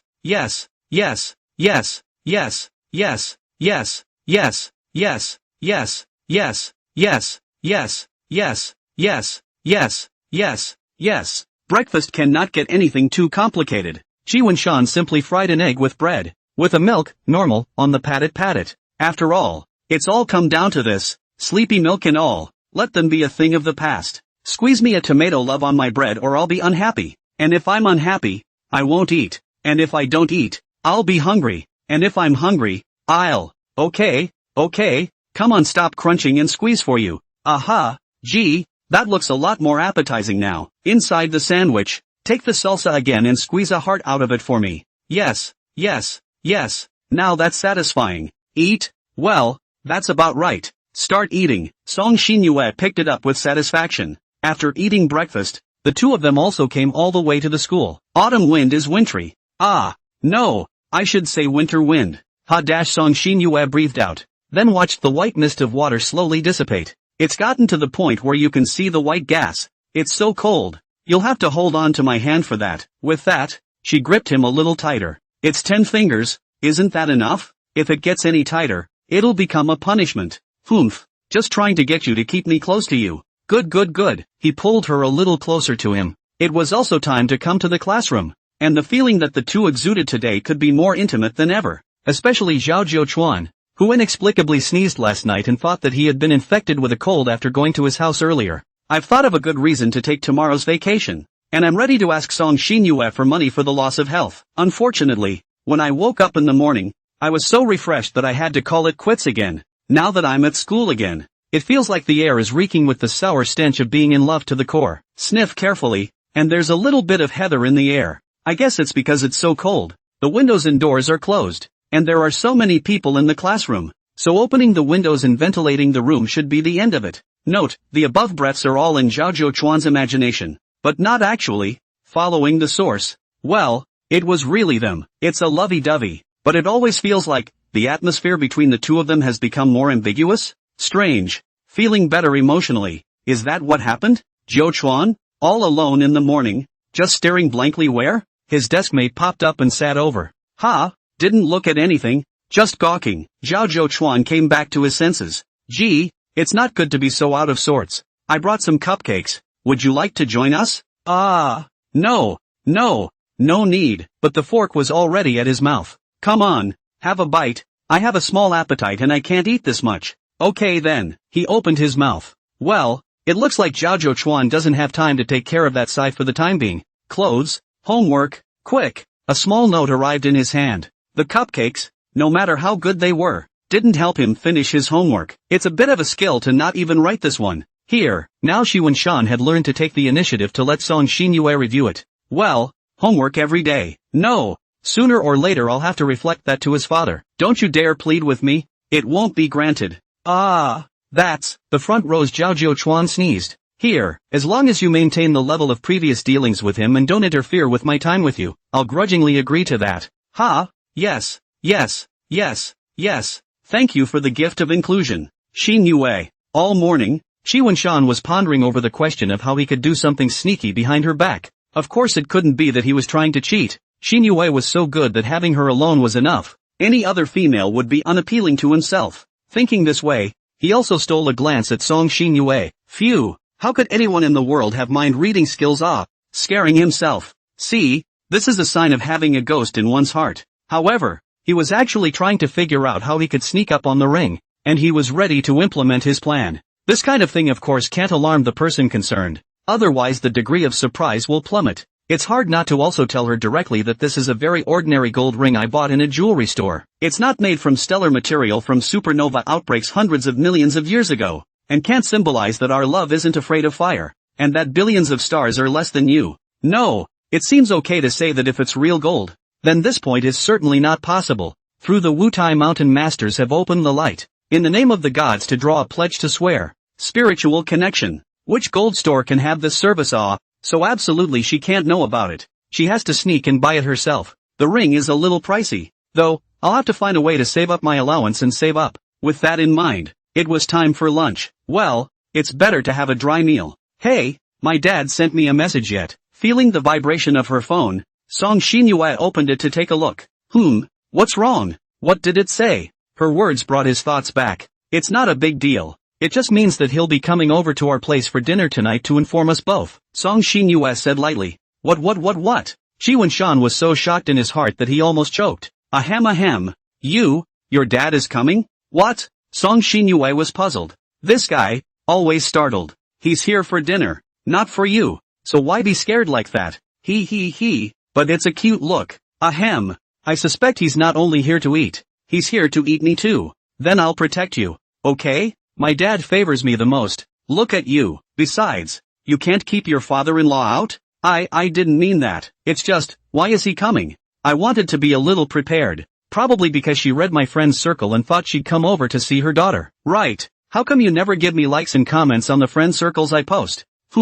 Angry. She purposely took out a puffed-up look. But Xi Wenshan didn't look like he had the time to coax her just yet. Xi Wenshan didn't have the habit of posting or reading his friend circle, resulting in never even paying attention to his girlfriend's friend circle. Now, he rushed to open his dusty circle of friends, and the first entry was hers. Dated last night. The night is long, and you're with me. You are the only one who shines in the starlight. Ha! What a needy text. Chi Wen-shan couldn't help but frown and proceeded to read down. Pictures from last night. Definitely not that kind of photo. Just a photo of you leaning on each other and sleeping together after it's all over. At that time, when Song Xinyue took the picture, he didn't care much about it, thinking that it was just her wanting to keep a souvenir. But he didn't expect her to send it to her friend's circle. And then underneath there's a dad nod. Actually a nod of approval. That's not surprising. No wonder her dad's coming. You didn't block your parents? And let them see it? What's not to show them in a photo like that? I did block some people, but they're all my girlfriends and stuff. This kind of private photo, of course, is something you can only show to your family? It makes so much sense. I can't believe I can't disagree. No, is it the other way around? So that's what you think? By the way, I also added your parents' WeChat. Oh, they'll probably see it too. What the hell? You still have my parents' tweets? When did you add them? It's been a long time coming. Don't you know that yet? Hey, your parents and I can talk a lot. That seems a bit unfair. Do you want me to push my parents' Weibo to you as well? You guys can also have a good chat. Oh. Chi Wen-shan took a deep breath, trying to calm himself down. Can the friend circle still be deleted? He still wanted to make one last attempt. It seems like it's only possible within 2 minutes of posting, but it's been so long, so it's definitely not possible now. And even if it could, do you think I'd delete it? Okay. He silently liked the friend circle. Now I'm making up for liking you. I don't check my friend circle often. I didn't pay attention. Sorry, haha. Aha, that counts. Comment to me again. Something that rhymes and symbolizes our love for each other in heaven. Let's not do that. I'm afraid I'll give your dad a bigger thrill. I'm also afraid of giving my mom and dad a bigger thrill. Please God. Mom and dad, don't you two ever read The Circle of Friends? There was one robbery at night, and another when I went home to visit my family, for crying out loud. My sickly girlfriend, you're doing a great job. I'm touched by the look of it. No way. Don't worry. He won't be angry when he reads it. Instead he'll be very relieved. Oh, seeing that you love me so much, he dares you to take care of me a little more. Ugh. Chi Wen-shan could only sigh emptily, picking up his cell phone to think about it for a moment, but still commented to her. Geez, Bun-san is so nice. He. Since you know it now too, you should give me credit in the future too. More. Of course. Who made you my love? Here, give me a kiss. She hemmed and hawed. Song Xinyue leaned over. Muah. Then at the same time, on the other side, Father Song, also at the table eating a meal, saw the circle of friends prompted a new message. Immediately clicked in to take a look. Nothing more than that, just because all the messages in the circle of friends are from the two daughters, and his own wife doesn't post them very often. It must be the daughter's circle of friends messages. Note, when you like a circle of friends, this message will also give you an alert when other people comment and like it. It was a depressing read. The child is not in the middle of his life. In the end, he could only silently lament this sentence. As if he had lost his soul, he leaned his head back and collapsed in his chair. Tears, uncontrollably, streamed down his face. Seeing him in this state, Mother Song wasn't in a hurry. After eating another mouthful of food, she opened her cell phone's photo album and clicked on a photo of Song Xinyue from the Super Rare series. Watching, she couldn't help but smile, and then what? Waved it in front of his eyes again. Father Song was full of blood. Look at you like this. Your daughter finds someone she likes, and look how anxious you've become. That is my daughter. When the father does not spoil her who spoil. I've loved her for so many years, and I've given her to a kid who doesn't know where she came from, so I can't help but be heartbroken. Father Song said, leaning back again. Tears are coming down again. This is like what? One's own hard work and dedication to practicing for more than 10 years of the account. The results of one day was coaxed, ran to the hands of others. Who can be willing to Come on you, why are you pretending to cry? Tian is just complaining. If you are really dissatisfied with other people's Xiaoqi, go and make him leave Xinu. I don't believe that you don't have this means. Mother Song, on the other hand, was spot on. Do I look like the kind of person who likes to beat up lovebirds? Besides, my daughter, she's definitely compelled by that kid right now. If I force the two of them to separate, it would be counterproductive. And if the daughter she runs off with him on a whim, goodness, I can't even think about it, he said and covered his face, his body still trembling as if it had really happened. Again and again. Hold it back. In the end, don't you still accept people? I see that people are not bad. The important thing is that my daughter likes it, and it's enough that he has a good character too. What do you know, you old hag? It's not something you can do overnight if you want to know someone. I haven't even gotten to know that kid well enough. How can you put me at ease? Goo. The 8 words haven't even begun yet. Maybe Xin Yue won't like it one day. So you shouldn't keep thinking so much eat. It's good to really split up. Humph. Then it must be that kid who doesn't know where he's messed with our Xin Yue. Let's see how I'm going to clean him up at that time. Aren't you going to Xin Yue's place tonight? Wouldn't you be relieved if you went and took a good look at them? I'm going on this trip. And I'm going to give that kid a run for his money. By the way, then I think you'd better not go. Or I'll do it, Mother Song said.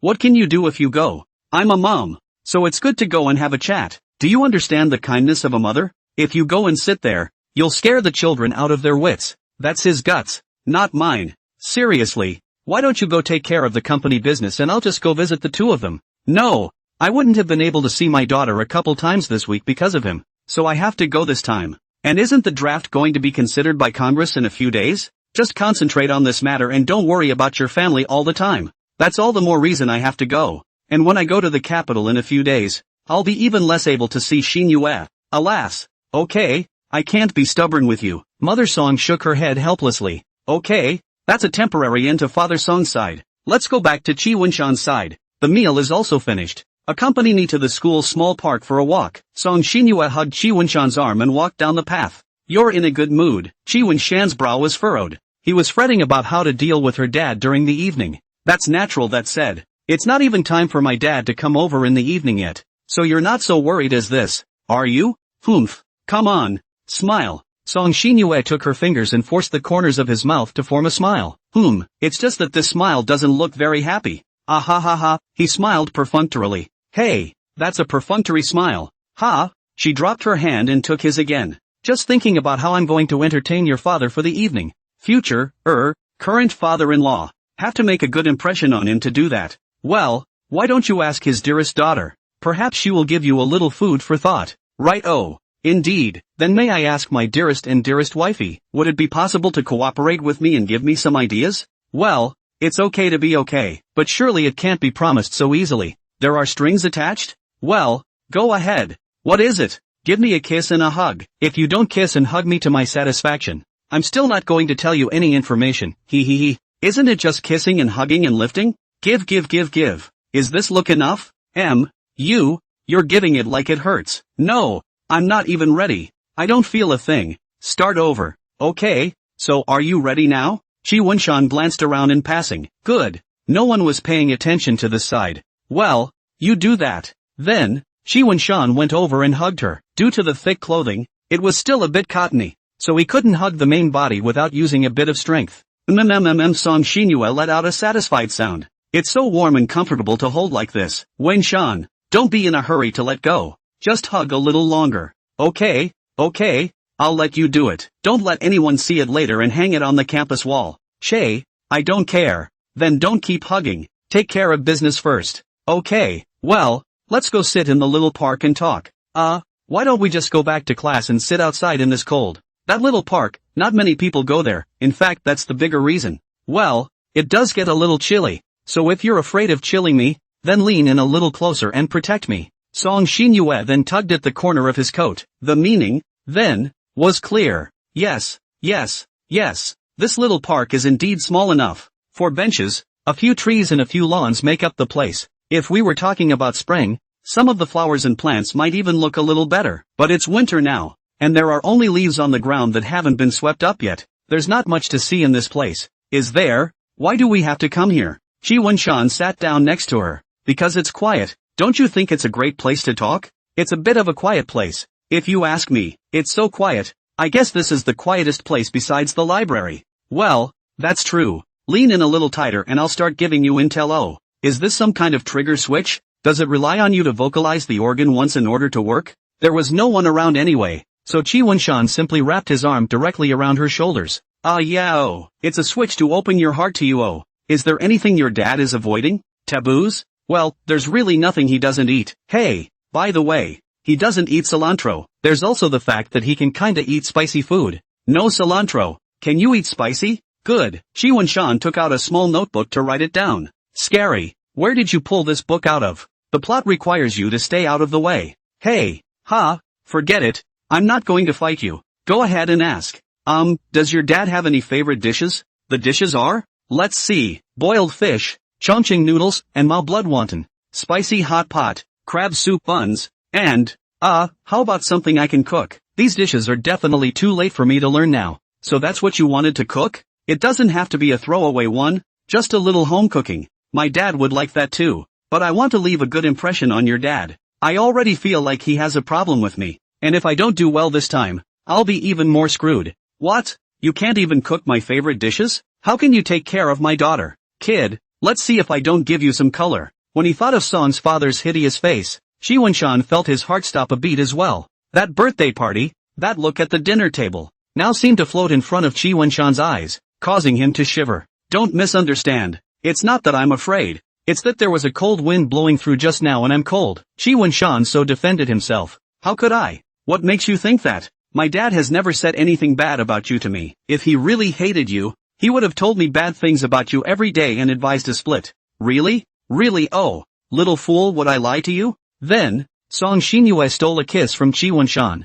Okay, Song Xinyue's words somewhat reassured Qi Wenshan. So, you don't have to be so nervous. Oh, my dad is very gentle, hopefully. So yeah, just make whatever you can get your hands on, or maybe you'll come give me a hand and I'll cook. So there's no problem. Well, why is that? Because I'm the one who cooked it. My dad would have gotten a big kick out of it. Not only would he have raved about it, he would have eaten it clean and left satisfied. Your father wouldn't be a daughter slave, would he? What is the meaning of this? Daughter slave? It doesn't mean anything. Geez, annoying, always talking in half. She gave him a gentle smack. Really nothing else. Just saying that I think your dad loves you. Humph, that's natural. Then why don't you just decide it? I'll cook. This way I won't be afraid that he won't be satisfied. But then I guess your dad will think I don't do chores again and always labor his baby girl. That's why I'm letting you give me a hand. The two of us working together in the kitchen, relying on each other. What a cozy scene, right? It was now fantasy time. Song Xinyue,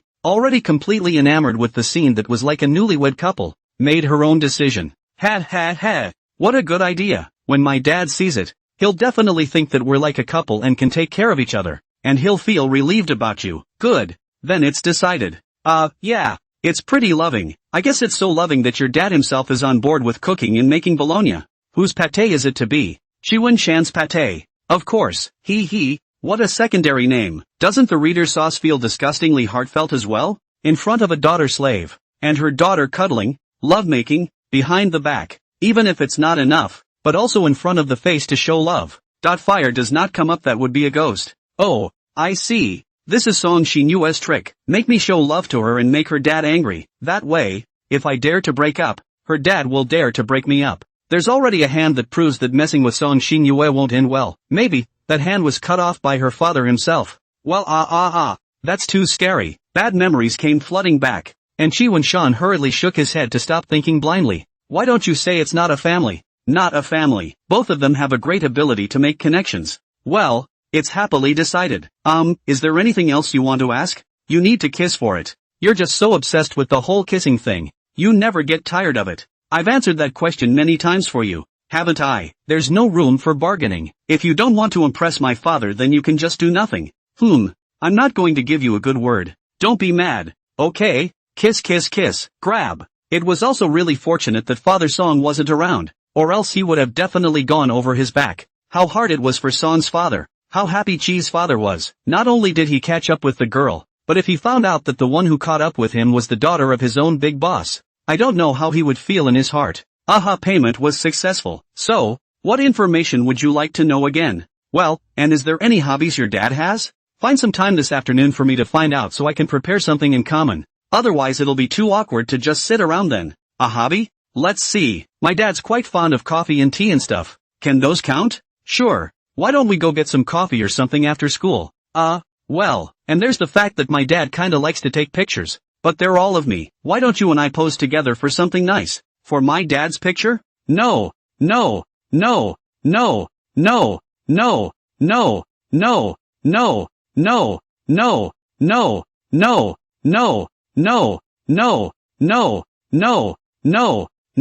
Wouldn't that be sticking your face in the air? Must be mailed. And then something else. Your dad, did he, have any sports hobbies? Sports hobby? Quite like playing badminton. But you, a sports loser, better not talk to him about that. Pretending I know it all myself, talking to him so eloquently. It's not like you can actually fight him on paper. You're a thoughtful brain. I warn you, don't pretend to reveal yourself. That would be embarrassing.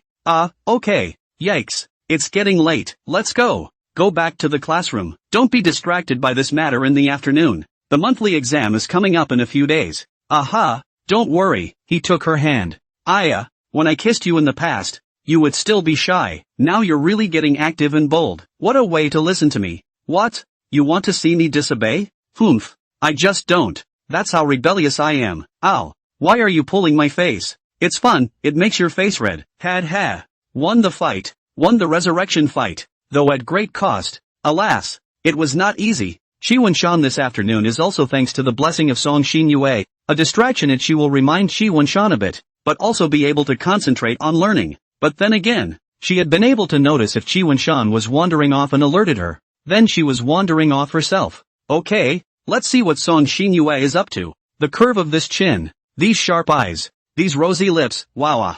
Love it. Man, you're seducing me. Look at the way she's not looking away. She's not listening to the lesson at all. Let's see how I punish you when it's just the two of us left. Humph. I'll let you seduce me again. I'll have to show you what I'm capable of before I can do that. What's going on? My body is itchy and my face is hot. Well, I guess it's because it's a little cold. It's okay. Just rub it and it won't itch anymore. The itch here refers to the back. It seemed that because of Chi Wen-shan, Song Xin-yue was completely unable to concentrate on the class. She was the one who was the most distracted. So what's the cost of walking away from class? Groom shots. Guh, can't read it, said Song Xin-yue, looking at the topic in front of her and fuming darkly. Her brain, after retrieving the idea of doing the problem a few more times, swung completely to give up and said it wouldn't. Wen-shan, teach me a few questions. Her leisurely voice reached Chi Wen-shan's ears.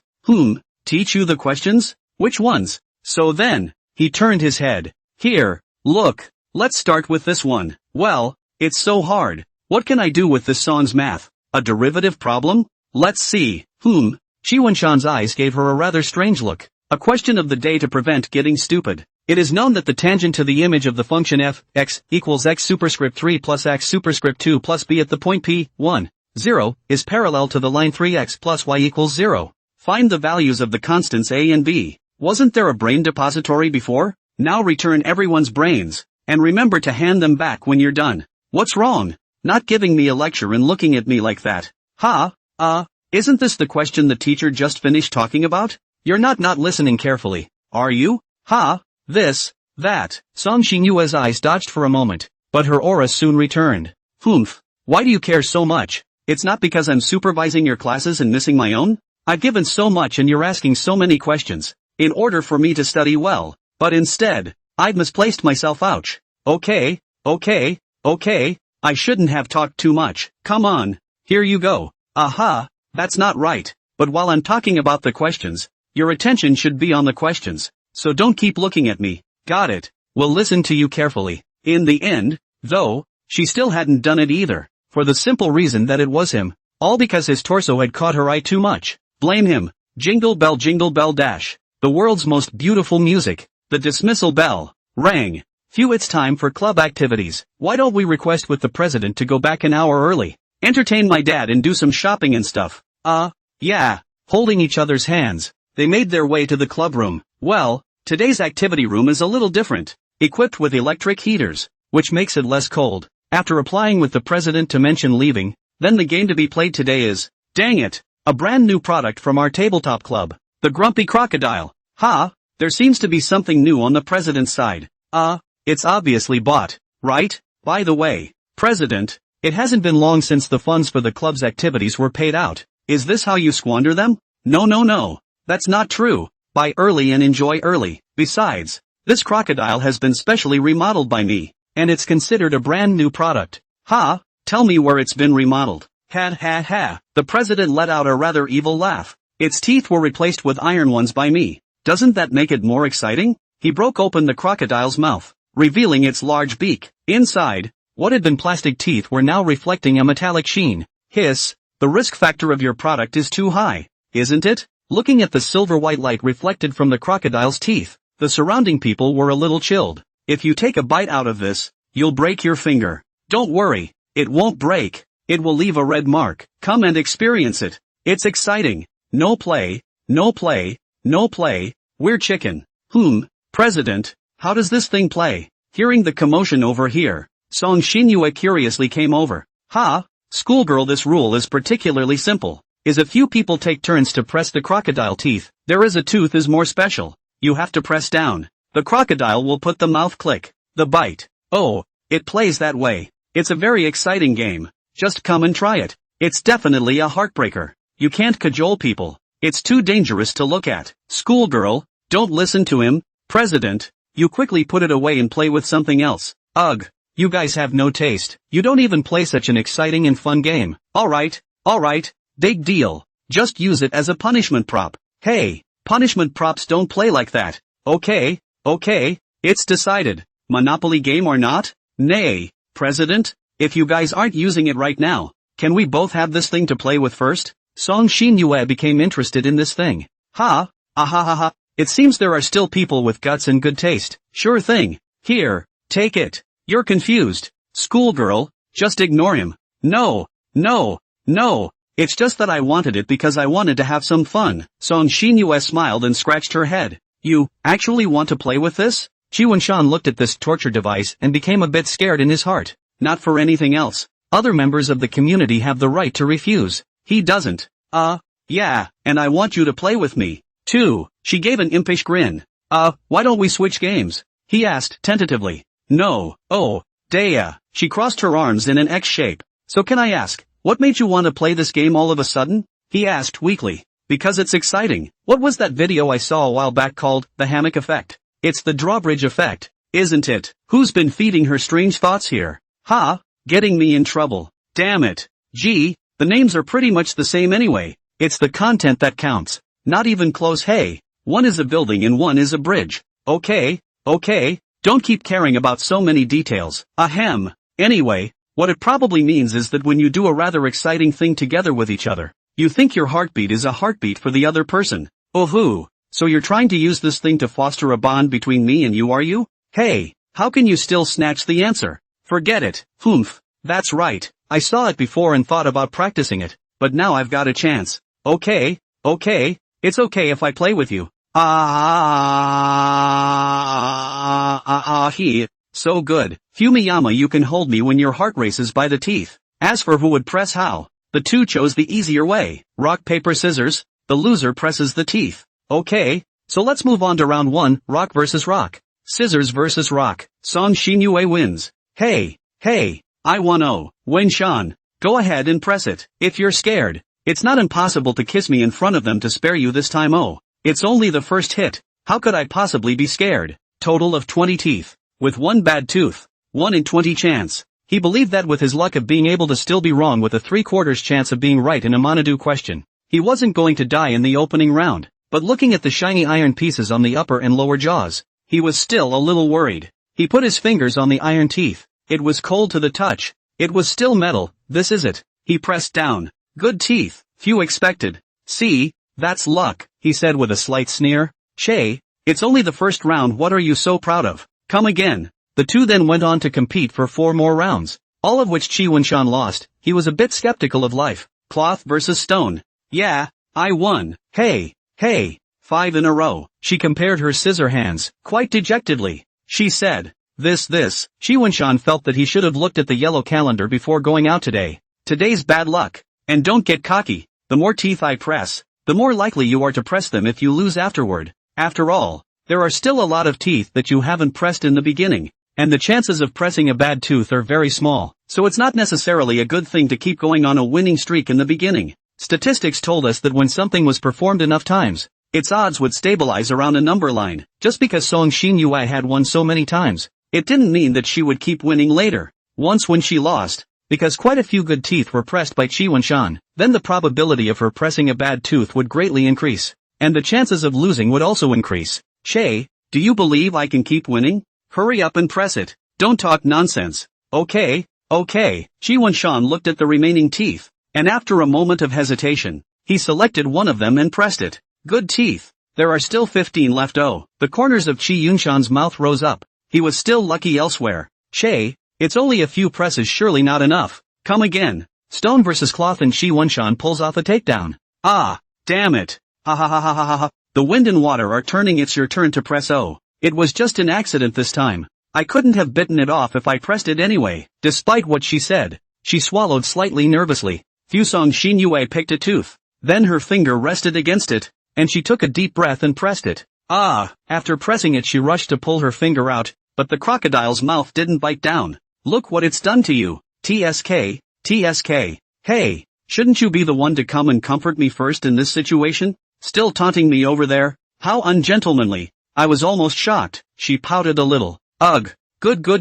Shi Wunshan walked over and hugged her from behind. This will stop you from shaking, right? Had. I don't know why, but it's so reassuring all of a sudden. Fumiyama. So like, I know. Was I being unreasonable just now? Will you resent me? She said, feigning pity. You know full well that I know I only have one answer to give, right? Then I want to hear it too. Don't worry, Xinyue. Won't, as your boyfriend, is to tolerate a bit of sex. After all, if you don't tolerate the sickly girl will help you tolerate. As for the method of tolerance, that varies from person to person. Hey, okay, then you're going to have to let me have it next. That won't do. Shi Wunshan refused cleanly. Hey, do you want to refuse so dryly? Really? Obviously just now you said you'd tolerate me a bit. That's two different things. Come on, rock paper scissors. Scissors versus scissors, cloth versus cloth, rock versus scissors. Song Xinyue wins. He. It seems that with my strength, I don't even need you to let me yet. Humph. Since you refused to let me just now, I won't let you either. Wunshan, hurry up and pick a press. Ugh. I really should have looked at the yellow calendar today. Shi Wunshan looked around, picked the one that looked right, and pressed it. Good teeth. Phew, it's only going to get harder from here on out. Shi Wunshan, you've got to hold on. TCH, I'm surprised I didn't bite it off. Humph. I wish I could end the game quickly. Well, carry on. In fact, it was still a game of luck in the end, and the next two hands ended in Shi Wunshan's victory. Hurry up. I've waited for the flowers. Shi Wunshan spoke in a strange tone, deliberately. What's your hurry? Don't rush. I'm going to have to pick it out. I think that one is just great. Hey, don't interfere with me. Song Xinyue was sweating a bit, because of her personality. She now looked at which one felt like a bad tooth and hesitated to go for it. After all, if this thing bites down, the taste must not be pleasant. Phew, why don't we try what he suggested to me? Song Xinyue put on her fingers. Good teeth. This allowed Song Xinyue to breathe a sigh of relief. It seems that her lover's judgment is also worth trusting it. Phew, evening out. I'm good, right? Awesome. Xinyue is the best. He clapped expressionlessly. Stop drumming if it's so perfunctory. Come on. After that there were also mutual losses and the teeth pressed were all good ones. Gradually, there were only 5 left. Okay, next, 1 in 5 odds. Wah. Song Xinyue pulled her hand back in panic. Didn't bite. Look what scared you. I'm just nervous. Phew, okay, there are only a few left. Wunshan, are you nervous? What's the use of being nervous? It's only going to hurt for a while anyway. Keep going. Stone versus Boo. Double by Zivanson. What? This? Song Xinyue was a little flustered. The situation now wasn't the opening where you just pressed whatever you wanted. You had to pay more attention. Hurry up and pick it. Ha. Wunshan, can you pick one for me? Me? You let your current game opponent pick you out? Yeah, I'm a little afraid to choose. What are you afraid of? Have you ever masked a question? Masked questions? There have been. What's wrong? Masked questions are also a 1 in 4 chance. How many have you gotten right? Does that make it less scary when you think about it? Well, that's true. Come on. Song Xinyue quickly pressed 1 and quickly withdrew her hand again. Good teeth. Well, hey, things are getting exciting yet, and the heart is beating faster. First, scissors to cloth, send. Oi, hey, the time has come. Fumiyama, now do you want to think about kissing me too?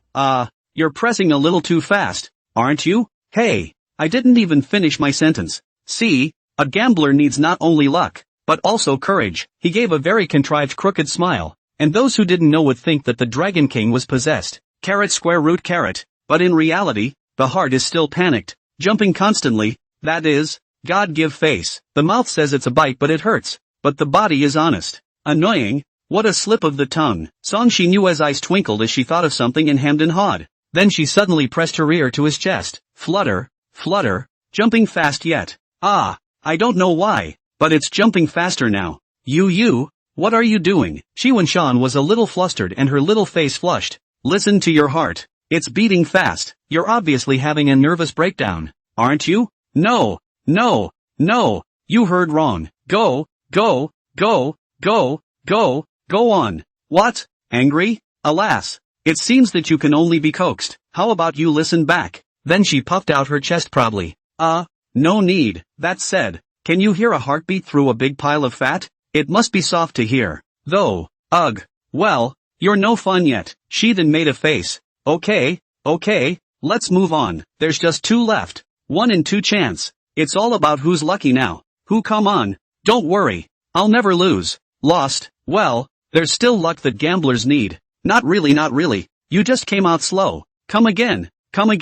It's not good to play around. Come on. Press it. Well, I'll give you a kiss. So can I do rock paper scissors all over again? No. Hey, I'm willing to let you do this. I should reciprocate the trade. Hey. No. You have to agree. If you don't think it's enough. Well, tonight, do. Fine.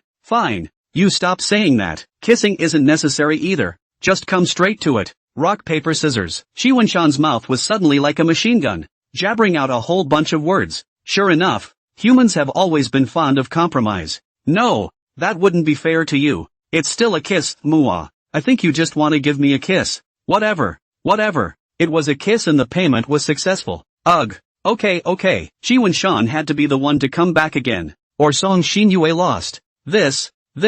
Ouch. Is it okay if I kiss again? No. There's only one chance or this game won't end. Okay, fine. Song Xinyue looked at the only 2 teeth left and gulped in fear. Her dyslexia was back. The situation at hand is as difficult as picking between shit-flavored chocolate or chocolate-flavored history. However, human beings tend to forget that there is power to give up when presented with a choice. Wen-san, can you help me choose again? Oh, I didn't realize there was another way. Dumping. It's the final game. And you're still letting me pick? Well, I trust you. She nodded. Okay, I'll take this one. Good. Song Xinyue put on her finger. The violent crocodile opened its bloody mouth as if it was about to bite down in the next second. This made Song Xinyue's heart flutter and hesitate to press down. Readers who want to experience this sensation can take a pen, take off the cap, and lean the tip toward their brow, but don't stick it down. In this way to simulate the next. Scared. Fumiyama. Why don't you hug me from behind? Maybe, that would give me the courage.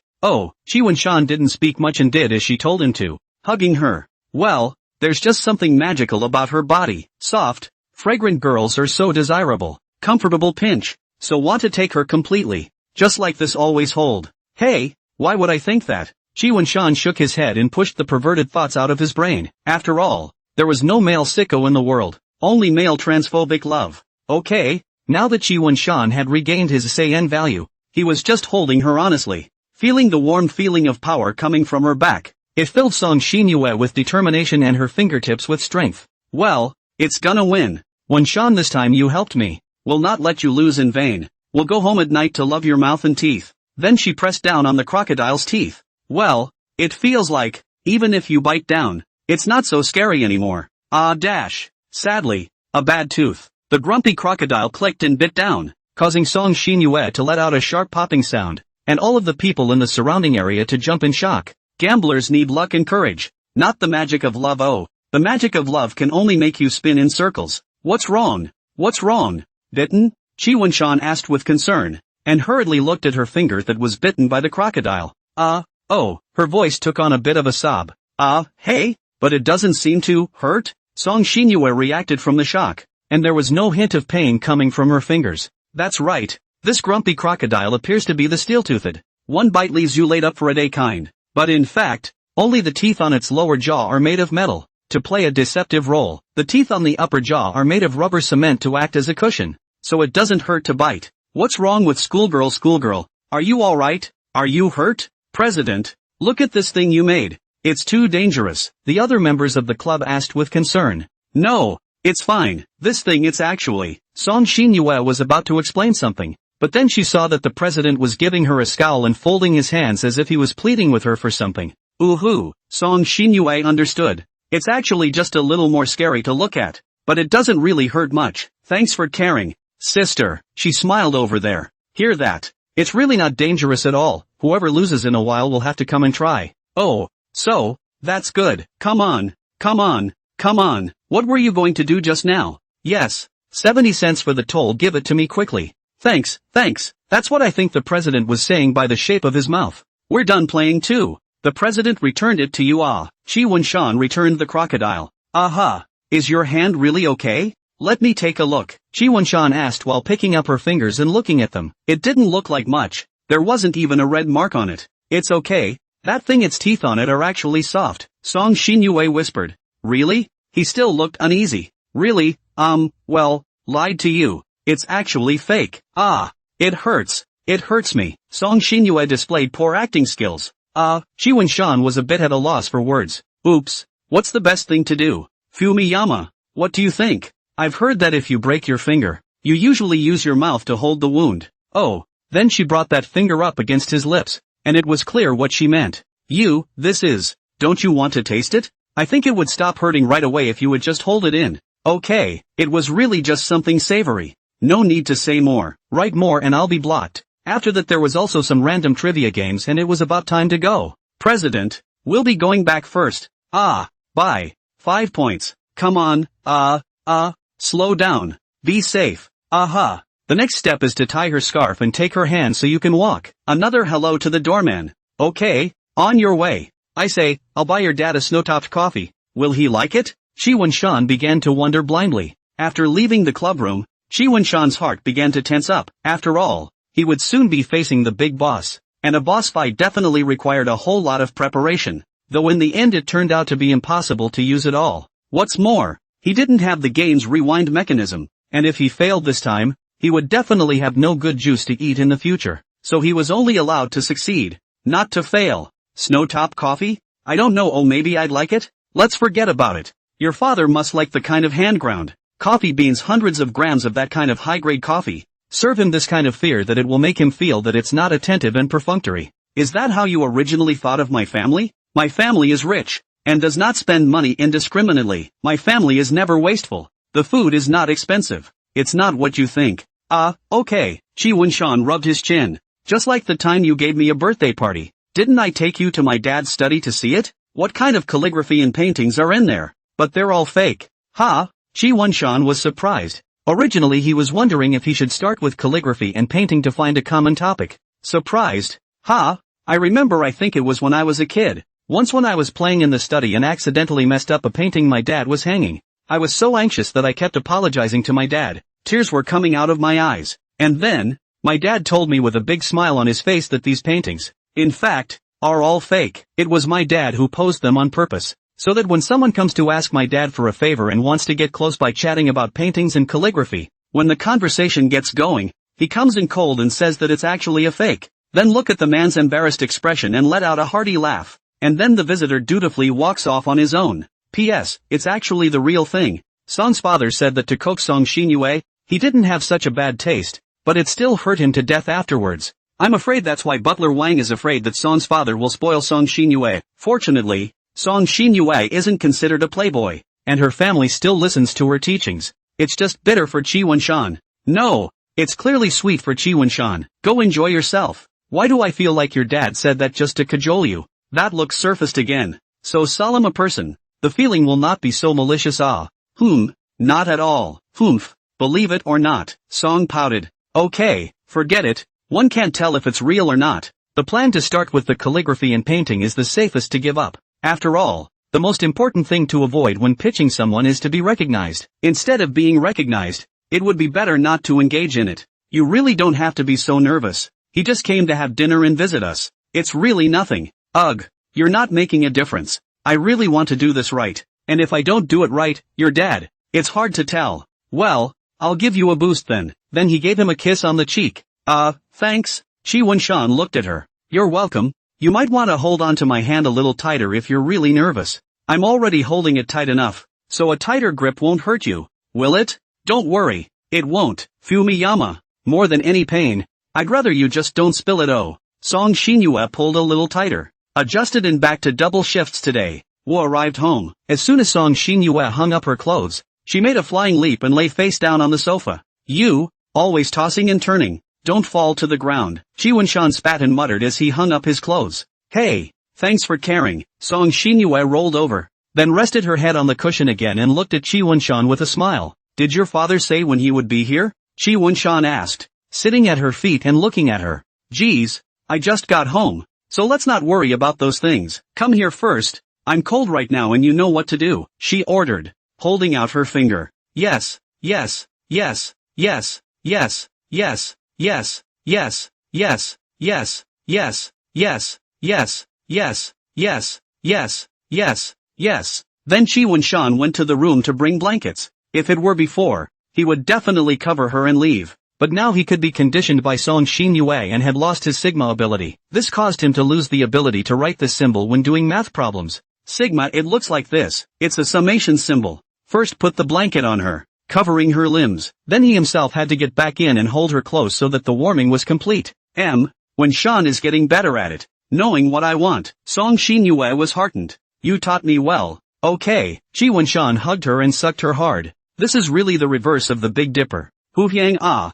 Honestly speaking, the feeling of holding Song Xinyue is really weirdly comfortable. What to do? It feels like I've completely indulged in the beauty trap of this sickly girl. I do, though, and he followed it up with an over-the-lung deep breath. Few comfort, relying on Song Xinyue's body fragrance. Chi Wunshan's nerves, which were tense because of the impending arrival of Song's father, were able to soothe down. How wanton, doing such strange things to me. Song Xinyue, but she noticed. Hey, didn't hold back. You won't mind if I do. Xinyue, right? No. Oh, how could that be? The smile on her face grew even wider. Hey.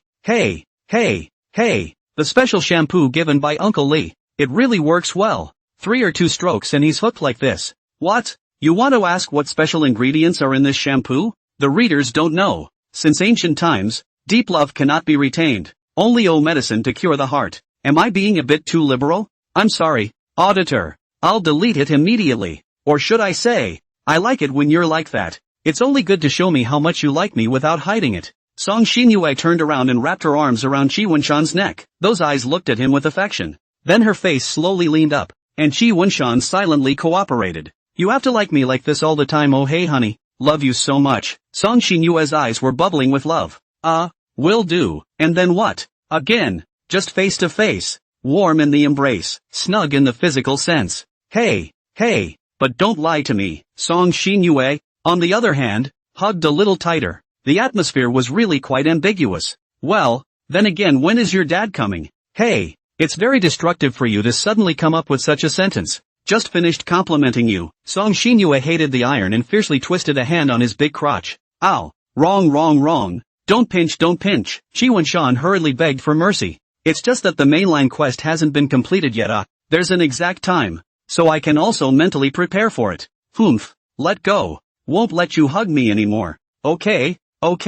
Then Song Xinyue sat up. Then the hug, before just sitting up so I could take the phone. Yes. Chi Wunshan sat up as well. Hello, Dad? Oh, you're on your way? Oh, well, my daughter's waiting for you. I'll see you later. He's already on his way? Chi Wunshan's soul was scared out of his body. Well, I guess it should be here in another 8 or 9 minutes. I was going to go to the school and wait to pick us up, but when I heard we were already home, I'm turning the car around and heading here now. It's over and done with. There's still time. Come on, kiss. Superscript 3, don't. He's all coming over soon. We'd better hurry up and make preparations. Chi Wunshan picked up his cell phone and opened Baidu to be a fierce search. Then isn't there even time for a kiss? Song Xinyue was dissatisfied, crossing her arms and pouting. Chi Wunshan patronized the cell phone to check the information, like what China's high-quality tea origin, tea tasting etiquette, foreign tea tasting culture. There is also what playing badminton techniques, precautions. Leaving a disgruntled Song Xinyue on the sidelines is quite dangerous behavior. Chi Wunshan's behavior made her even angrier as she stretched out her fingers. 5, 4, 3, Chi Wunshan ignored. Then Song Xinyue had to make a death countdown. The effect is very good. Chi Wunshan immediately kissed up, but also active lingering. Daily kiss. The readers are getting tired of reading it, so you'll never get tired of it. Once Chi Wunshan finished his task, he hurriedly picked up his cell phone to look at it again. How can I get tired of it? Her small face flushed. Her head leaned up and she hugged Chi Wunshan's arm again. Non-payment of rations versus payment of rations be like, ugh. You'd better hurry up and help me figure out what to do about your dad later. If you really want to throw your hat in the ring, try talking to him about me. Oh, after all, my dad loves me. That's definitely not going to work. What? Talk to her dad about how he feels when he kisses his daughter? And how it feels to hold his daughter. Then when you go in the door the next time, it's one piece at a time. Chi Wunshan felt like he was now like a student who was about to take an exam and then frantically reviewing, frantically cramming, and memorizing this and that. Even though I knew that I would forget almost everything I had memorized after I took the test, I comforted myself with the thought that it was better to memorize than not to memorize at all. Just don't worry. With me here, my dad will definitely go away happy, Song Xinyue said as she hugged him. Okay, so the viewpoint comes to the other side. The side of the man who makes Chi Wunshan's soul and heartbeat, Song's father. That's a weird description. Song's father was sitting in the backseat of the car with a grave expression, looking moodily out the car window at the passing street scene. After all, it's only natural to be upset when you're going to meet with the kid who vaulted your own cabbage in a little while. Though it was actually the cabbage that came to life and brought the pig into the pot. To be stewed as pork and cabbage with vermicelli is what it was. Who's vermicelli, you ask? It's not born yet, don't worry. But then again, the thought of meeting his lovely daughter made his mood better again yet. And Father Song smiled again. Master, we're at the place. Butler Wang slowly stopped the car. Oh. Good. His voice snapped Father Song out of his super clingy and cute imaginings of his daughter's pampering. Don't hold your fire when you go up there. Love life, that's all up to the kids, and you as a father shouldn't meddle too much. No, it's not like I'm going to trouble them, just going to see how the two of them are doing, and if that kid will bully my daughter or anything. Hopefully, I'll be over and waiting downstairs a little after 8, so keep an eye on the clock. 2.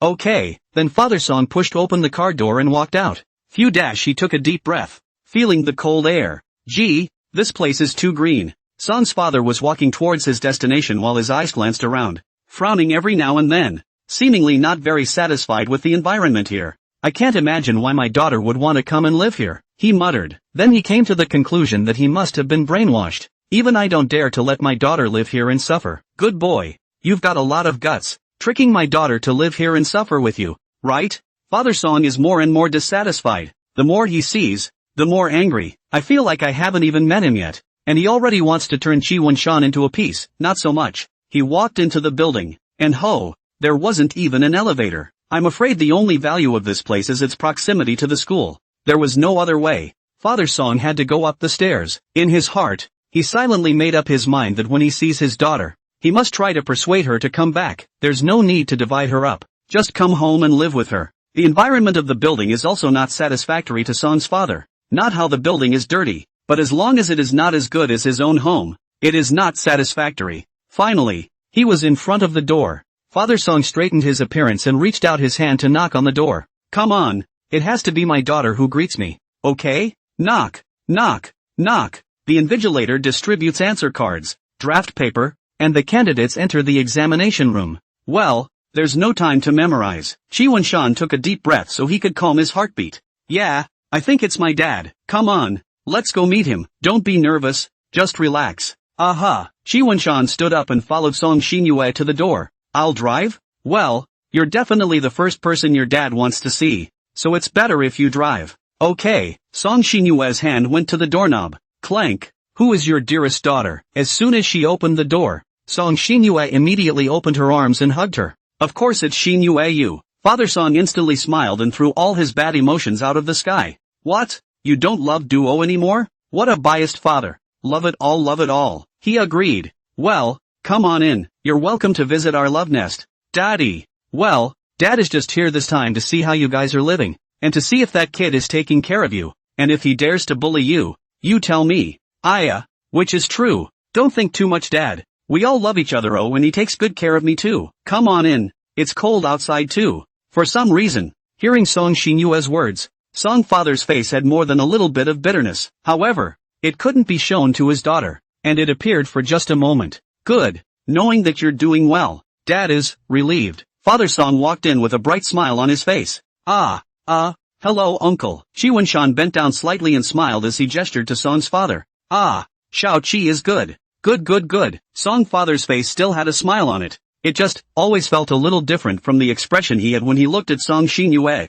How does a leathery smile still feel a bit murderous? Uncle, I'll get you slippers. Shi Wunshan hurriedly took the book from the shoe cabinet and dragged it up to set it next to him, and then proceeded to stand respectfully. Thank you, Xiao Qia. Father Song took off his jacket, and Shi Wunshan took it again to hang up the clothes. Standing aside again. Shi Wunshan's heart fluttered, standing and at the same time recalling in his brain whether his behavior just now was improper. Phew, I'm doing pretty well, I think. He won't have anything to be unhappy about. What a small house, Father Song mentally spat. Well, he didn't have a problem with Shi Wunshan's every move just now, but he was also dissatisfied with his daughter's living environment. This decoration, this coffee table, this sofa. His eyes glanced around the modest living room, except for his daughter. He didn't find anything that satisfied him. Come on, Dad. Please sit down. Song Xinyue brought Song Father to sit on the sofa again, and Song Father's expression was immediately tabula rasa again, changing his face faster than turning over a book. Well, it's true that my daughter is still sweet. The couch is not bad. It's weirdly soft. Xiao Qi, you're also just standing. Come and sit. Oh, yes, Uncle. Shi Wunshan, however, was a bit guilty of not knowing where to sit. After thinking about it, it would be better for him not to get in the way of their father-daughter time together, so he sat on the small sofa. That's Wunshan. You quickly, don't freeze, come and sit. But Song Xinyue obviously didn't want him to do that.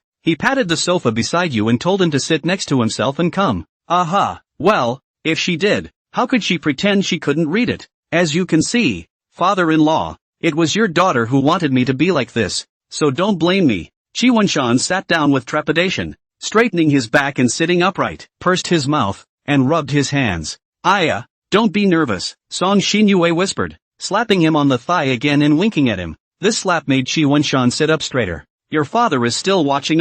His voice buzzed like a mosquito. He glanced at Song's father, still with that leathery expression. It was just, the killing intent seemed to have gotten stronger. Good boy. You're not going behind my back anymore, are you? I have to pry a few words out of your mouth to see how you compel my daughter. Anger in addition to sadness. Song Father is how cannot imagine. His daughter will and so active flirting with other men. It hurts. It hurts too much. Well, I can see that. Daughter, you do have a good relationship with him. Father Song nodded slightly, but without a hint of certainty. Hey, right, Dad, I'll tell you. One time. Hey, Uncle, are you thirsty? Shouldn't I give you a cup of hot water? You've come a long way. Drink something hot to drive away the cold. Seeing that Song Xinyue was going to continue, Shi Wunshan had no choice but to interrupt in violation of etiquette. Otherwise, Song's father's emotions would definitely be destabilized. Alas, Shi Wunshan remembered a sentence that Song Xinyue had said before, which had to pit himself. No, the good intentions are appreciated by Uncle. Father Song politely refused. Okay. Shi Wunshan sat upright a little awkwardly. Wunshan, there's still some of the fruit you bought me earlier at homecoming, right? Well, it should be a bit. It's probably sitting in the fridge. Oh, that might still be a little icy then. Do you want some? Dad, my daughter will wash it for you herself. Good. If the daughter is so filial, and has said so, the father must be. Then, Song Xinyue squeezed her eyebrows and gave Shi Wunshan a wink, and Shi Wunshan immediately knew what she meant. Xinyue, just sit down. I'll wash it. Then he got up and went to the refrigerator, taking out an apple. She was creating an opportunity for herself to perform. After all, if she let Father Song see his daughter busy with this and that, while he himself sat there and didn't help, he would definitely be unhappy in his heart. Song Xinyue looked at her dad. Why did it feel like her father was a bit unhappy just now? I wanted hand-washed by my daughter. What are you doing here? Well, it's pretty easy to pick the prick out of an egg when you think about it with colored glasses. What's the matter? What's a good daughter doing staring at your father all the time?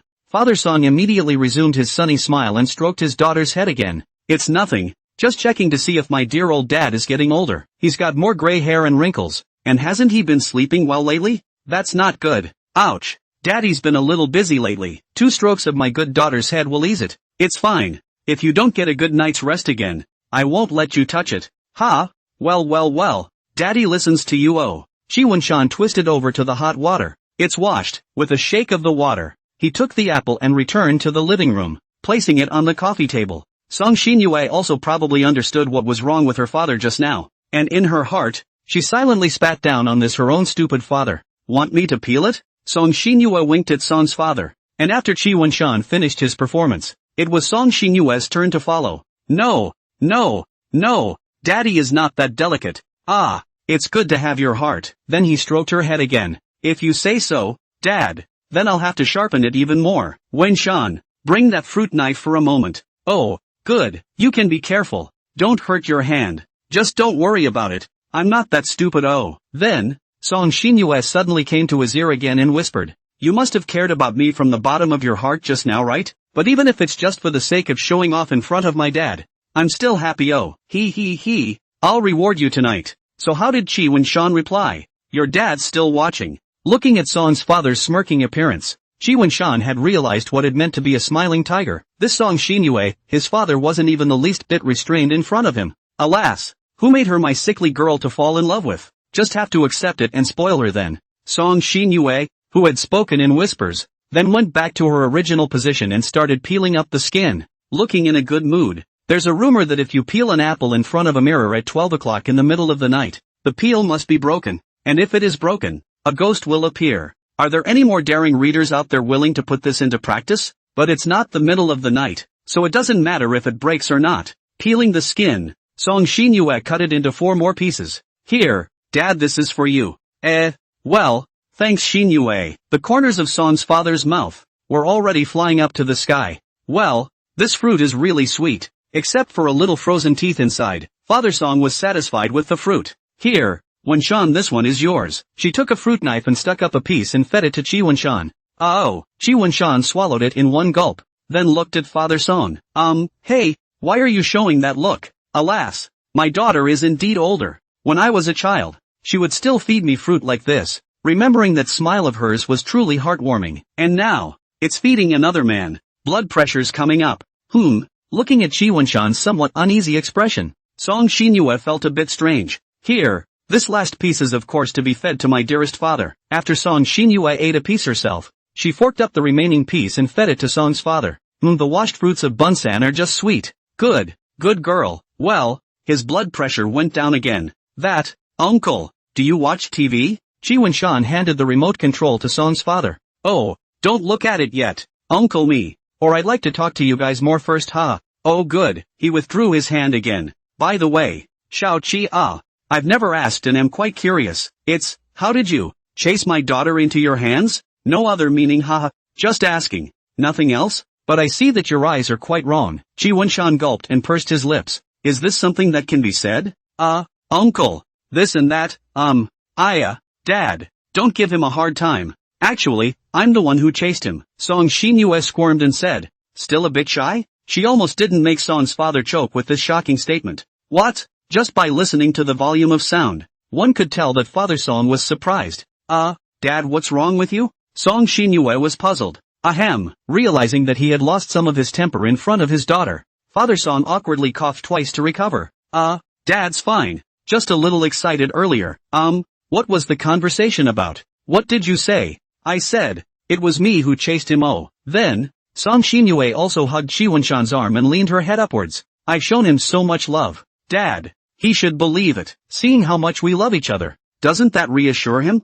Chi Wen-shan's cold sweat came down. There it was. That look. This time it was no longer a fantasy in his head, but an actual look. Xinyue, do you want to loosen up a bit first? Chi Wen-shan was already sweating. Nothing.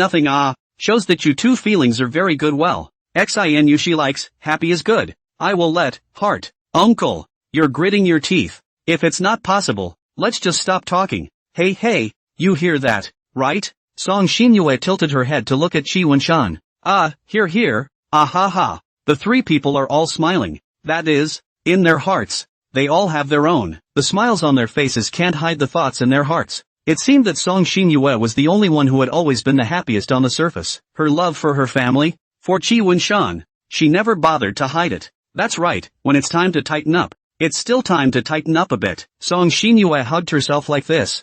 Chi Wen-shan felt like her life was at stake. Xinyue, since that's the case, then Dad still wants to ask, how did you fall for him? Uncle, if you really cannot, do not ask. You see your face black like this, completely not want to listen to the appearance of how did you fall in love with him? Well, there's so much to tell. You want to hear it? Chi Wen-shan nudged her, but Song Xinyue clearly didn't understand what he meant. Well, you talk about it. It would be good to hear and see if his own daughter had ghosted him on the spur of the moment, so that there was still room for redemption. Good. Ha ha ha, it used to be you, Dad, who told stories about your past, but now it's my daughter's turn. Ahem. I'll start then. Then Song Shinue spouted off about a whole bunch of things, like hand towels, scarves, gifts, feeding, and so on. She danced and talked until she was done. Anyway, Fumiyama is a very good person and loves me very much too. That's all for now. Ha, what's going on with you two?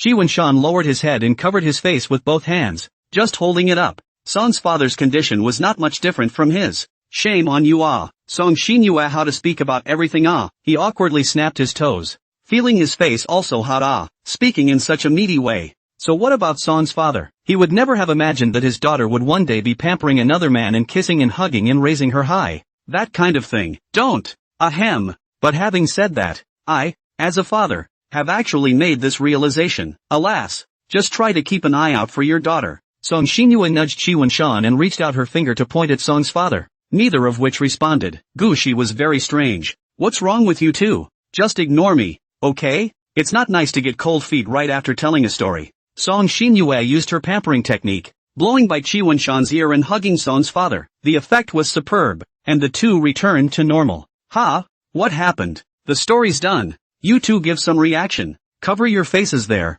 What the hell? Ha? Aha. They make another goofy grin to fool around. Why don't you get uncle a cup of hot water to drink? It's a bit cold. It takes a bit longer to catch the water Okay uncle, is this testing my emotional intelligence? It seems like there's something to say to Song Shinue, so I'd better be sensible myself. Dad, you sidetracked him. You have something to tell me? There's no need to go behind his back. You saw it coming. Humph. Your daughter is so smart. How could she not read your mind? Tell me. Well, nothing really. He stroked her head again. You really like that kid. Ha? And you're stuck with him for life? Well, not him. Song Shinue said very firmly. He will also never betray me and love me. If he dares to apologize to you, there's no need for you to do anything. I'll clean him up. Then he gave Chiwon-shan a glance with a vicious look.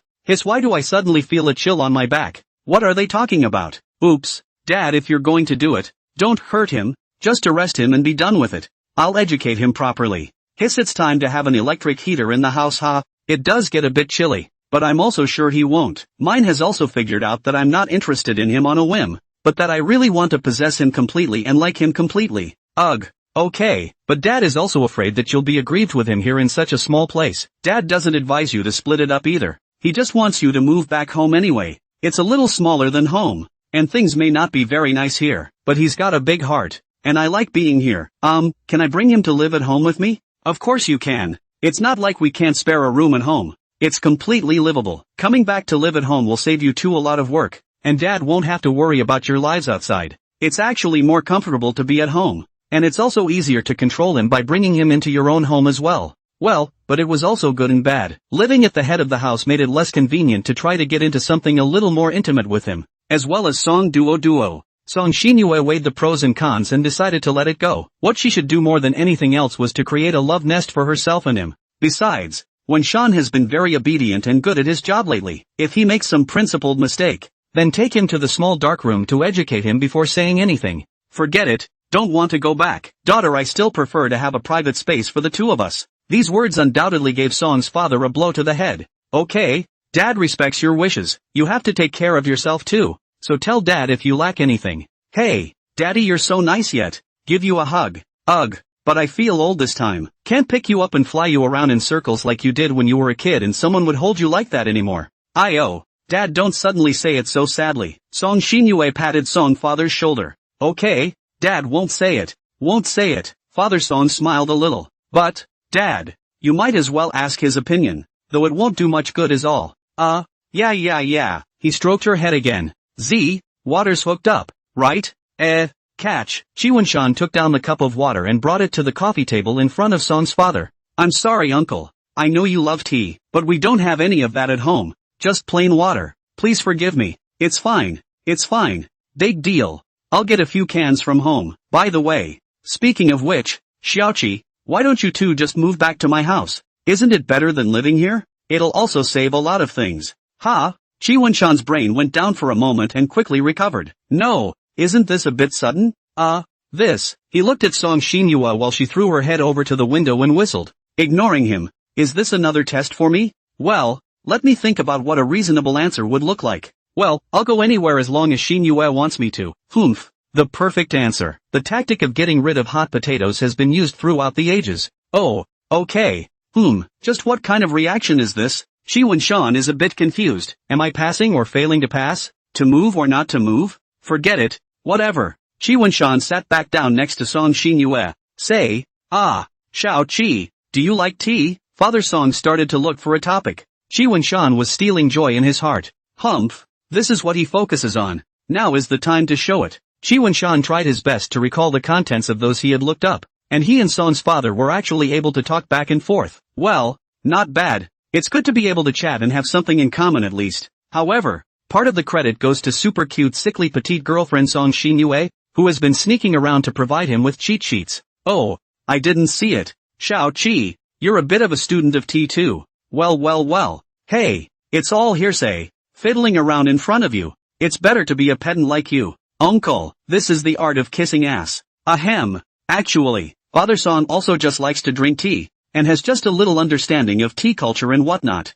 He likes to drink tea. He likes the kind of flavor of the tea itself. Do you have to understand the culture behind it to drink it? Definitely not. So, these two gentlemen are here pretending to know nothing about each other and nagging each other for half a day. It had to be said, though, that the chat had reached a kind of strange success, not letting the atmosphere cool down after all. Alright, you two stop chattering for a while. It's almost time. It's time to go make dinner. Tonight, I'll let you try your daughter's handiwork. And you're not allowed to say it's not good. My daughter's cooking must be good. Daddy wouldn't say that. Aha, you'll have to hold your breath then. Fumiyama? Come on, help me cook together. Oh okay, Uncle, here's the remote. Would you like to watch some TV first? Well, good, just go ahead and do it. I'm looking forward to it. Father Song took over. Shi Wenshan then slipped into the kitchen and let out a long breath. Phew, did I do okay? He asked. At least it seems to me that you're doing well. Oh, come on. Give you a hug to encourage you. Then Song Xinyue hugged up,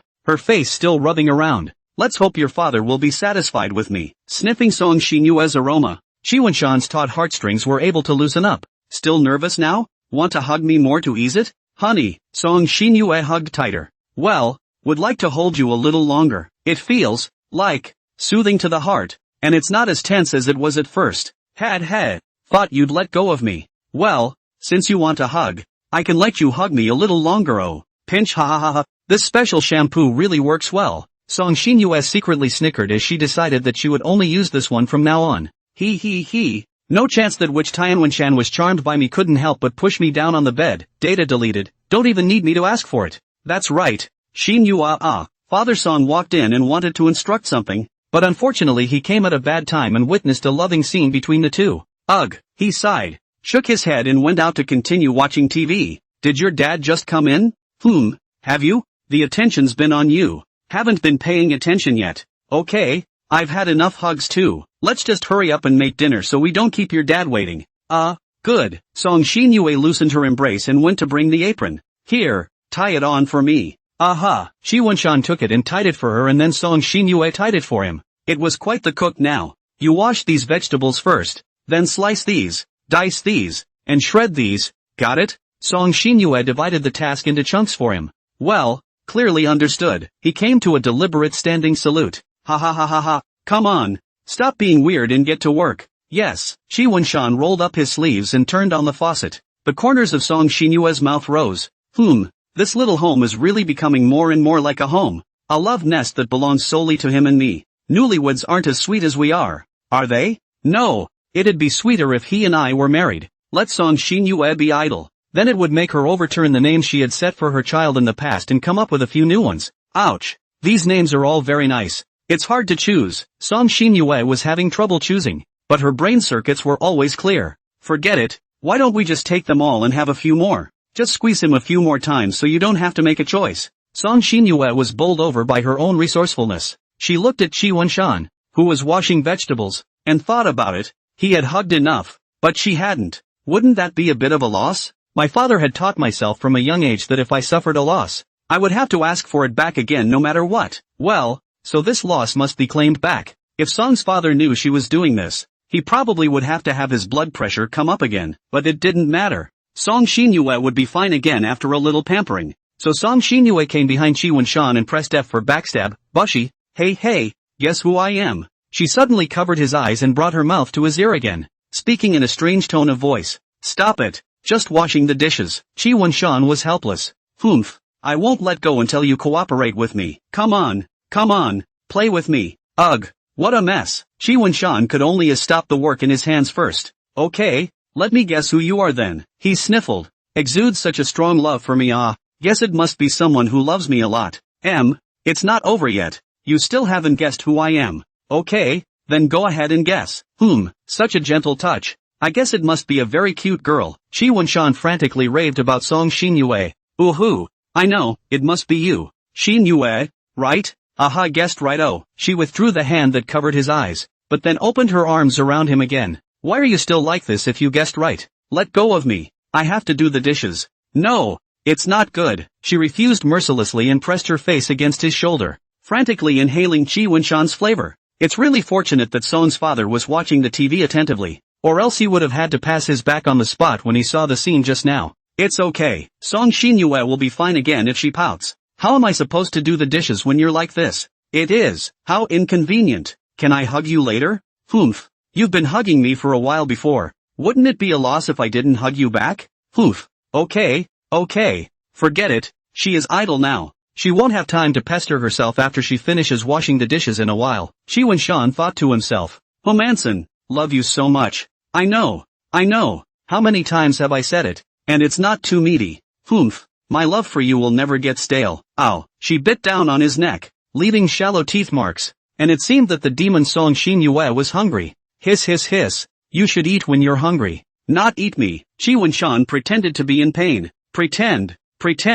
Humph. Where does my bite hurt so much? Shouldn't you be enjoying yourself? Song Xinyue rubbed against him again. Ugh. You say you are. It's fine if you do it when no one's around. Don't say such mushy things in front of your dad. What's wrong? What's wrong with that? The more my dad sees us in love, the more relieved he'll be. No, I think it's just that the more affectionate he is, the more fire he gets. He shuddered. Why didn't I notice anything? Ugh, never mind. Okay, these searches are done washing. Here, take it and do it. There's still slicing to do. I can't get loose yet. Ugh, okay. You can be careful when you're cutting. I'd quite like to contain your fingers, but I still don't want you to get hurt either. Got it. Don't worry. If you cut into it, you'll have to use my salivary enzymes to deal with it. Oh. Unfortunately, this kind of drama didn't play out. Chi Wunshan had been paying attention very carefully. Here, cut it up. Now you'll have something to do. Can you cut me loose? Humph. Okay, big deal is doubling the hug back afterward. Forget it. Ignore the unintelligent fool. Make a fire. Wunshan, bring me the salt for a moment. Bunsan vinegar. Quick. Sugar. Coming. Nah. Chi Wunshan, who took on the job of playing second fiddle, was also quite busy, washing and chopping vegetables while still having to find all kinds of seasonings to offer her. Good. Bring the plate. This one's done and ready to be plated. Okay. A plate of brightly colored sweet and sour meatballs was set in front of the two of them. Still steaming, always a good seller. Wunshan, open your mouth and taste the saltiness. Song Xinyue brought chopsticks and picked up a piece to feed him. The meatballs were coated in a sticky sauce, and it was an extraordinarily enjoyable experience to eat in the mouth. Chi Wunshan nodded, satisfied. Yummy. Well, Xinyue, your craftsmanship progress is really getting better and better. Chi Wunshan praised profusely. This time it wasn't a pat on the back. It's not salty, is it? I thought I put a little too much salt in it. No. It was delicious. Aha, Song Xinyue's eyebrows rose up. That's good. Since it's delicious, let's have another bite. There's still your dad to eat. Just have one or two to see what they taste like. After all I've done, one or two short of this. Open your mouth. Yes. Okay, so then move on to the few remaining dishes. Whoa, great success. Song Xinyue looked at the fruits of her labor and nodded with satisfaction, then took out her phone. You still want to take pictures and send them to your friends? Hey, what for? Song Xinyue grabbed him by the neck and pulled him over. Come on, look at the camera. Eggplant. Leaving a dish. A photo of himself and him together. It's not like we're making eggplant. Chi Wunshan silently spat. Let's see if it looks good. Hey, it's really photogenic. The corners of Song Xinyue's mouth rose madly. Okay, let's bring the food over first. Don't make your dad wait and get anxious.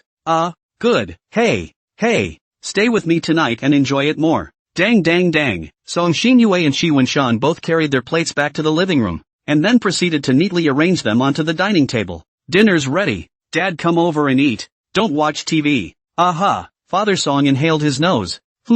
This rice aroma. Good. Worthy of my daughter's cooking. Is fragrant. Ouch. My daughter's handiwork is just fine yet. Already craving it. He pulled back the seat and sat down. Stars in his eyes. Then you should eat more.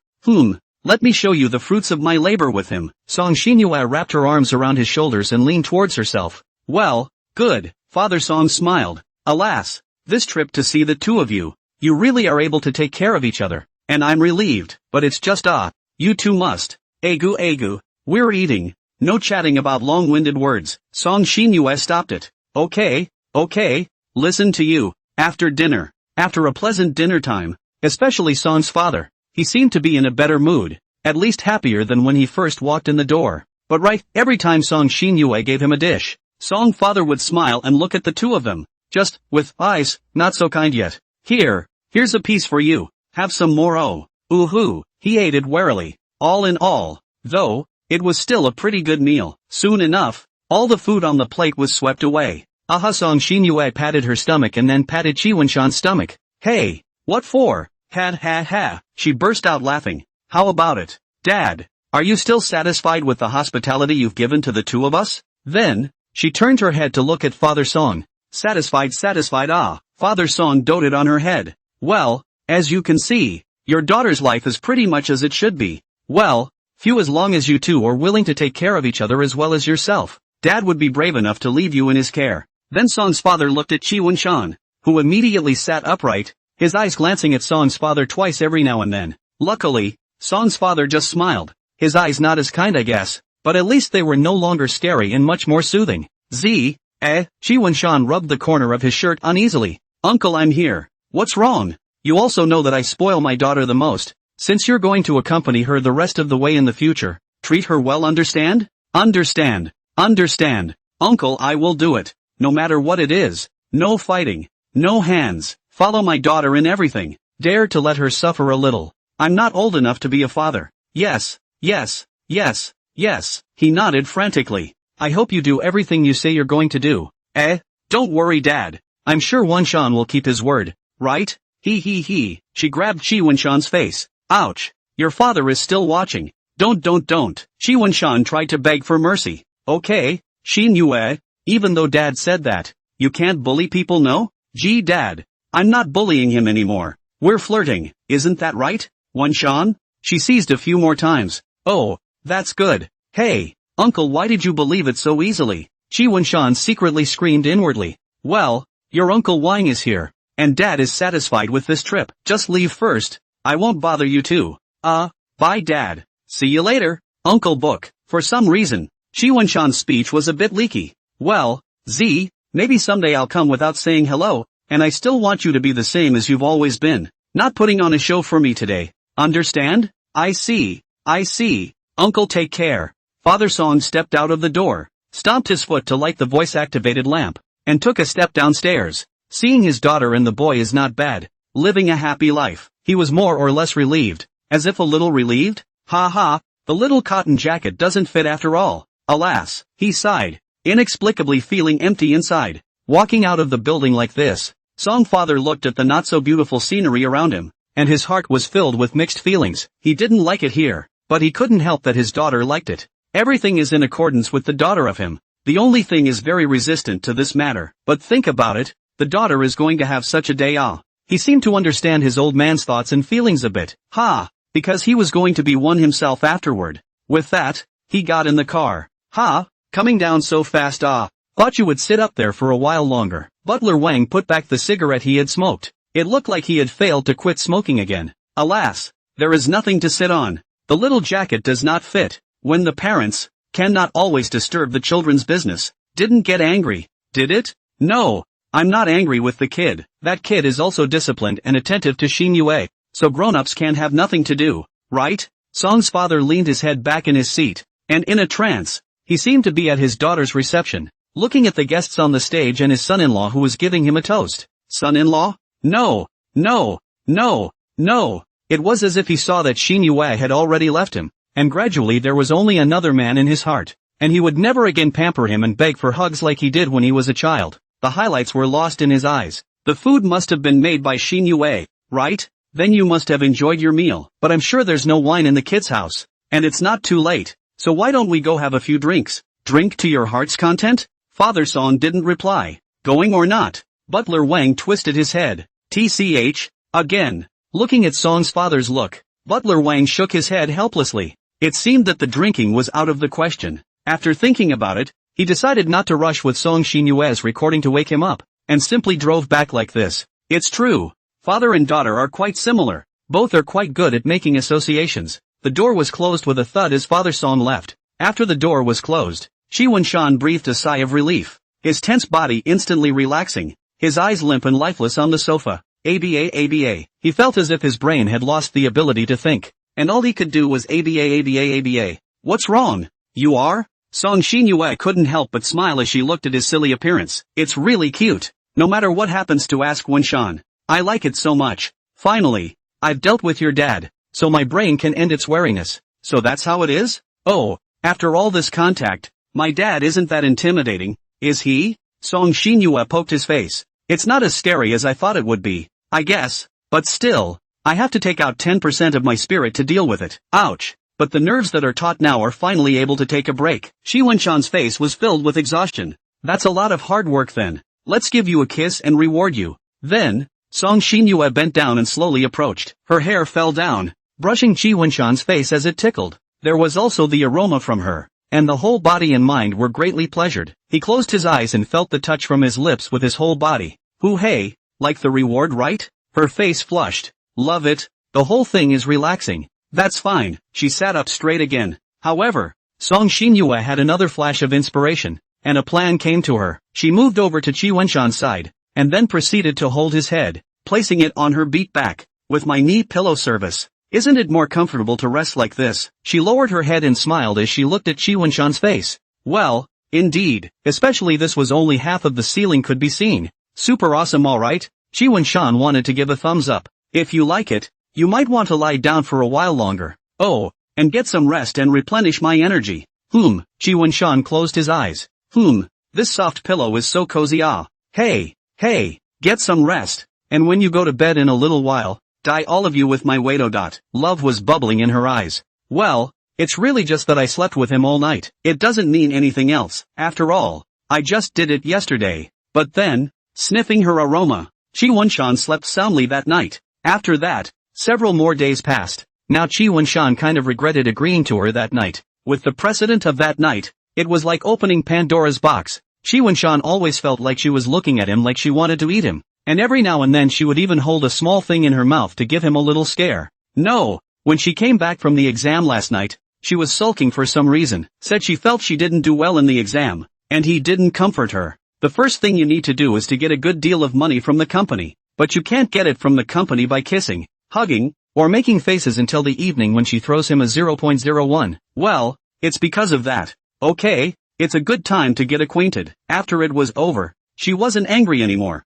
And she kept saying all kinds of little lovey-dovey things to him, and the whole person changed a lot. Frankly speaking, the smell of disease on her body was getting lighter and lighter, also because of the medicine of love that she had given to her. Sick girl got the one she loves and released her full of control. What's the point of having a seizure, right? Just like a normal girl. But still, more attention must be paid to the fact that contact with girls is off limits. Cellular touch is even more off limits. And even projections on the retina are off limits. As long as you can accept to be controlled by her all the time, and no longer contact all women except her, slowly soften her disease, but also can have a sweet love. That is, there is no breakup in this relationship, only widowhood. In the morning, Qi Wenshan opened his eyes and stretched his aching waist. There was no Song Xinyue's alarm clock wake-up service today, so there was only one possibility. Hey, sleeping is still going on, so I guess I'm tired and I'll be draggled. Alright, it's just going to have to be myself who wakes her up. He rubbed his sleepy eyes and with some more effort wrenched his body out of the encirclement of her arms so that he could sit up.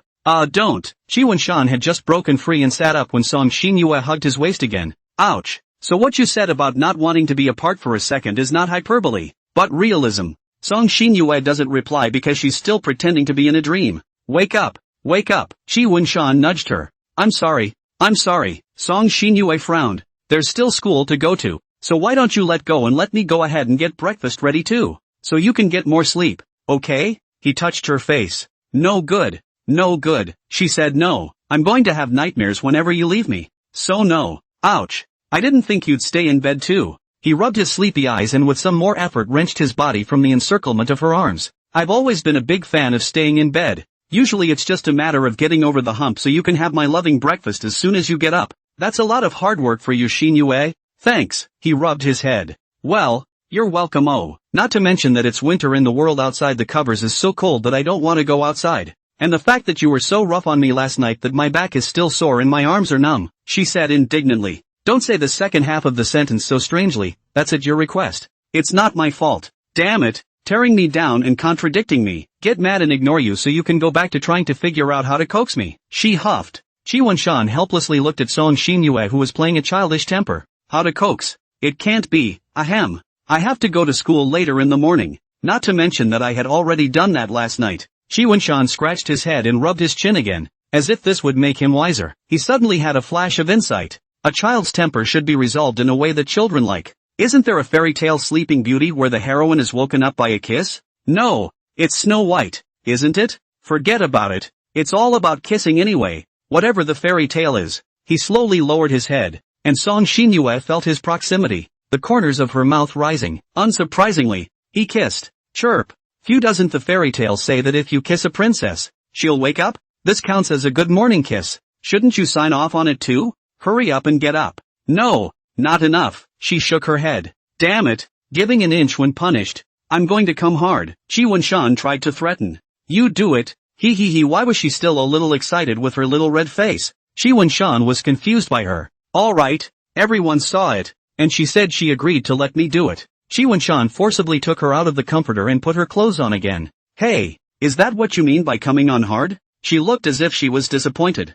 What? What more do you want? Put your arms up, and if you're too lazy to put them on, I'll do it for you. Annoying guy. Humph. Really not understanding. Song Xinyue's mouth was displeased, but her body was cooperative yet. There, dressed. Want me to carry you to the living room again? Of course. Bring my slippers too. Then Song Xinyue took the form of a sloth and hung onto his neck. Qi Wunshan took him to the living room like this, and really wanted to put her down on the sofa, but Song Xinyue held on and wouldn't let go. What again? I don't think I've signed for it yet, have I? Well, you do it then. Kissing is so comfortable. You make it sound like you're so condescending. Come on. My arms are sore and I'm going to lose my hold on you. Bun-san, are you calling me fat? It's so annoying. Then, she opened the signing process. Who dear, love you so much love. The love bubbling in her eyes made the words extra convincing. Know that you love me, especially since you were so great last night. Let's not talk about that one. Okay, you can put me down now. Oh, Qi Wunshan put her down on the sofa, rubbing his arms again and bracing his back. The body hadn't recovered from the big battle yet. Well, I'm just going to go ahead and make breakfast, so you just wait here nicely. Well, remember whatever you're going to do, make a love out of it. She commanded. Yes.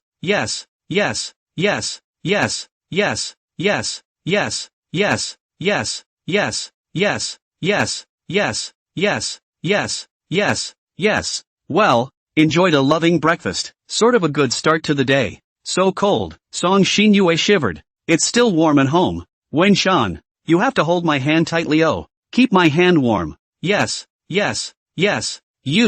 don't have to instruct me over and over every time I go out. Just instructing me to be more at ease. Then she leaned in. What a needy little couple. Came to the school. A large number of people is gathered in front of the red list watched. The school adjudicates the papers very quickly. After yesterday's examination, the results will be issued today. Basically there will not be the agony of waiting. Qi Wunshan and Song Xinyue also came over to take a look, so there was no need to look at the first board, 1-33 RD place. Just look directly at the next two. Well, the more Qi Wunshan looked at the more panic. The second board is almost finished, did not find his name. It will not fall out, right? ACI. I guess I won't be able to avoid a lecture from my parents. Eventually, Qi Wunshan was relieved that he didn't fall out. 65th place. Just barely. He was already working out in his head what to tell his parents. enrolling in a few subjects that he didn't do so badly on, weakening the presence of the rankings so that they would still think that he had done well on the exams, and he should be able to muddle through. Found it. Look. Wenshan. I've made progress. Song Xinyue was happy. Follow the direction of her finger. 69th place. The last monthly exam she seems to be 80-something to come. A good result. How about a good test? It's catching up to me. He. It's all because you taught me well by giving me a small lesson. Mua Song Xinyue didn't care if anyone was watching. She directly gave him a nod on the face. Hey. So many people. Hey. It's okay. They're all looking at the list. They don't have time for us. Okay. Look and see. Let's go ahead and go to class. Okay. She took his hand and squeezed out of the crowd again with Chi Wenshan. Ugh. You did well on the exam. I regressed. And I still have to think about what to say to my parents. Chi Wenshan was a bit bereft. Oops. But it was just a momentary lapse. I'm sure I can score back next time. More than that, shouldn't you focus on your girlfriend first? She was frantically cute, trying to sweep away Chi Wenshan's bad mood. Hello? Mom? Oh. Oops. I see. It's politics and language that's dragging me down for points this time. Blunder. Time came to noon, and Chi Wenshan followed Song Xinyue to the cafeteria to eat. Now that Mother Chi had called, it was nothing more than about the grades. Every time you fail a test you always say that you missed the test. Where did you miss it so much? In the end, it's still not putting in the effort. Really, Mom? Mom, this time it's these 2 exams are poor. You see how much worse than last time is it? I did not expect. It's just an accident. Next time you Sonny will definitely make up for it again. Song Xinyue stopped the chopsticks in her hand and came over to listen. In her heart, she was still a bit anxious and wanted to help Chi Wenshan. Is there something going on between you and that girl? Mom does not oppose you have a favorite person. Fall in love, but study still has to be looked at seriously. Can't miss the next no? I know. It's none of her business. In fact, she's been helping me out quite a bit. It's my own problem. Okay, I will. And I definitely won't miss my studies. Can I come and put in a word for you? It doesn't sound like Auntie is very happy. Maybe things will get better once I make an appearance. No, just calmed my mom down. Aya, you let me and Auntie she talk about it. Just to appease down that treat the symptoms not cure the root cause. Things still have to stay open well. Ugh. Okay, she's a master who won't stop until she achieves her goal. It's better not to be stubborn with her. So Chi Wenshan handed her the cell phone. Hello, Auntie, it's me, Xinyue. Oh Xinyue, you're with Wenshan him? Yes, we eat together every day at noon. Hiss, this child didn't say so earlier. Mother Chi's voice was small, but Song Xinyue still heard it. She secretly snickered. Xinue. Auntie didn't mean what she said before. Just saying, don't think too much. Xinue. Auntie, what did you say before? I didn't hear it. Oh, nothing. By the sound of her voice, Chi's mother over there seemed to be breathing a long sigh of relief. Auntie, in fact, this time, Wenshan, he really did it because of a mistake. However, it could also be because he often has to teach me to study, so he missed his own studies. Sorry about that. Aya, Xinyue, you don't dare to blame yourself. It's reasonable for classmates to help each other. It's still his duty. It's definitely not because of you that he's regressing. It's because he's not paying attention himself. Auntie, don't blame him too much. Wenshan, he has actually been studying hard. I'm sure he will definitely hand you a satisfactory grade next time. As Chi mother's tone became more and more moderated down, Song Xinyue was very proud of herself and came to wave mink at Chi Wenshan. Chi Wenshan in his heart secretly spit his own mother. How to change a voice attitude on 360 degrees big change it. Well, okay, Auntie, I'll supervise him more too. What a pain in the ass. Xinyue. No trouble.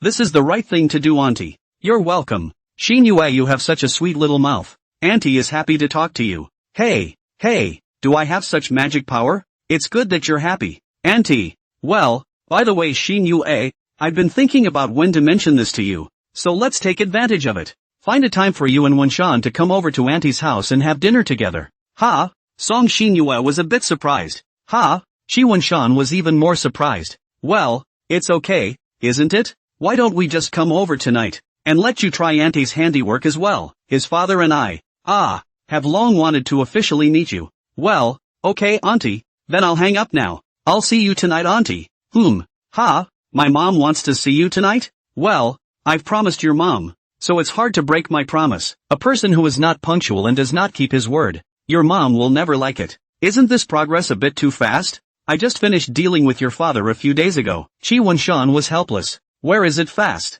I still think the pace is a little slow. We've been together for more than a month, and we still shouldn't meet the parents? Song Xinyue, on the other hand, spoke very bashfully. This, Chi Wunshan didn't know how to retort for a moment. Well, never mind. Song Xinyue's brain circuits had always been peculiar anyway. Sooner or later we're going to get married, and meeting the parents is just a matter of time. So why can't it be sooner? Ugh. I just think it's getting a little too frequent. I saw your dad the other day, and then you came to my house tonight. And aren't you getting engaged in a few days? Right. Oh, good idea. He. Not bad for you, Fumiyama. It seems like you're actually in quite a hurry. I didn't mean that. Chi Wunshan tried to defend himself, but looking at Song Xinyue's appearance, he wasn't listening at all. Never mind. She teases me a lot anyway, so I guess it should just be a joke. He. I was originally planning to mention it myself. I didn't expect Auntie actually took the initiative to tell me about it. It seems that my status in Auntie's heart is quite high.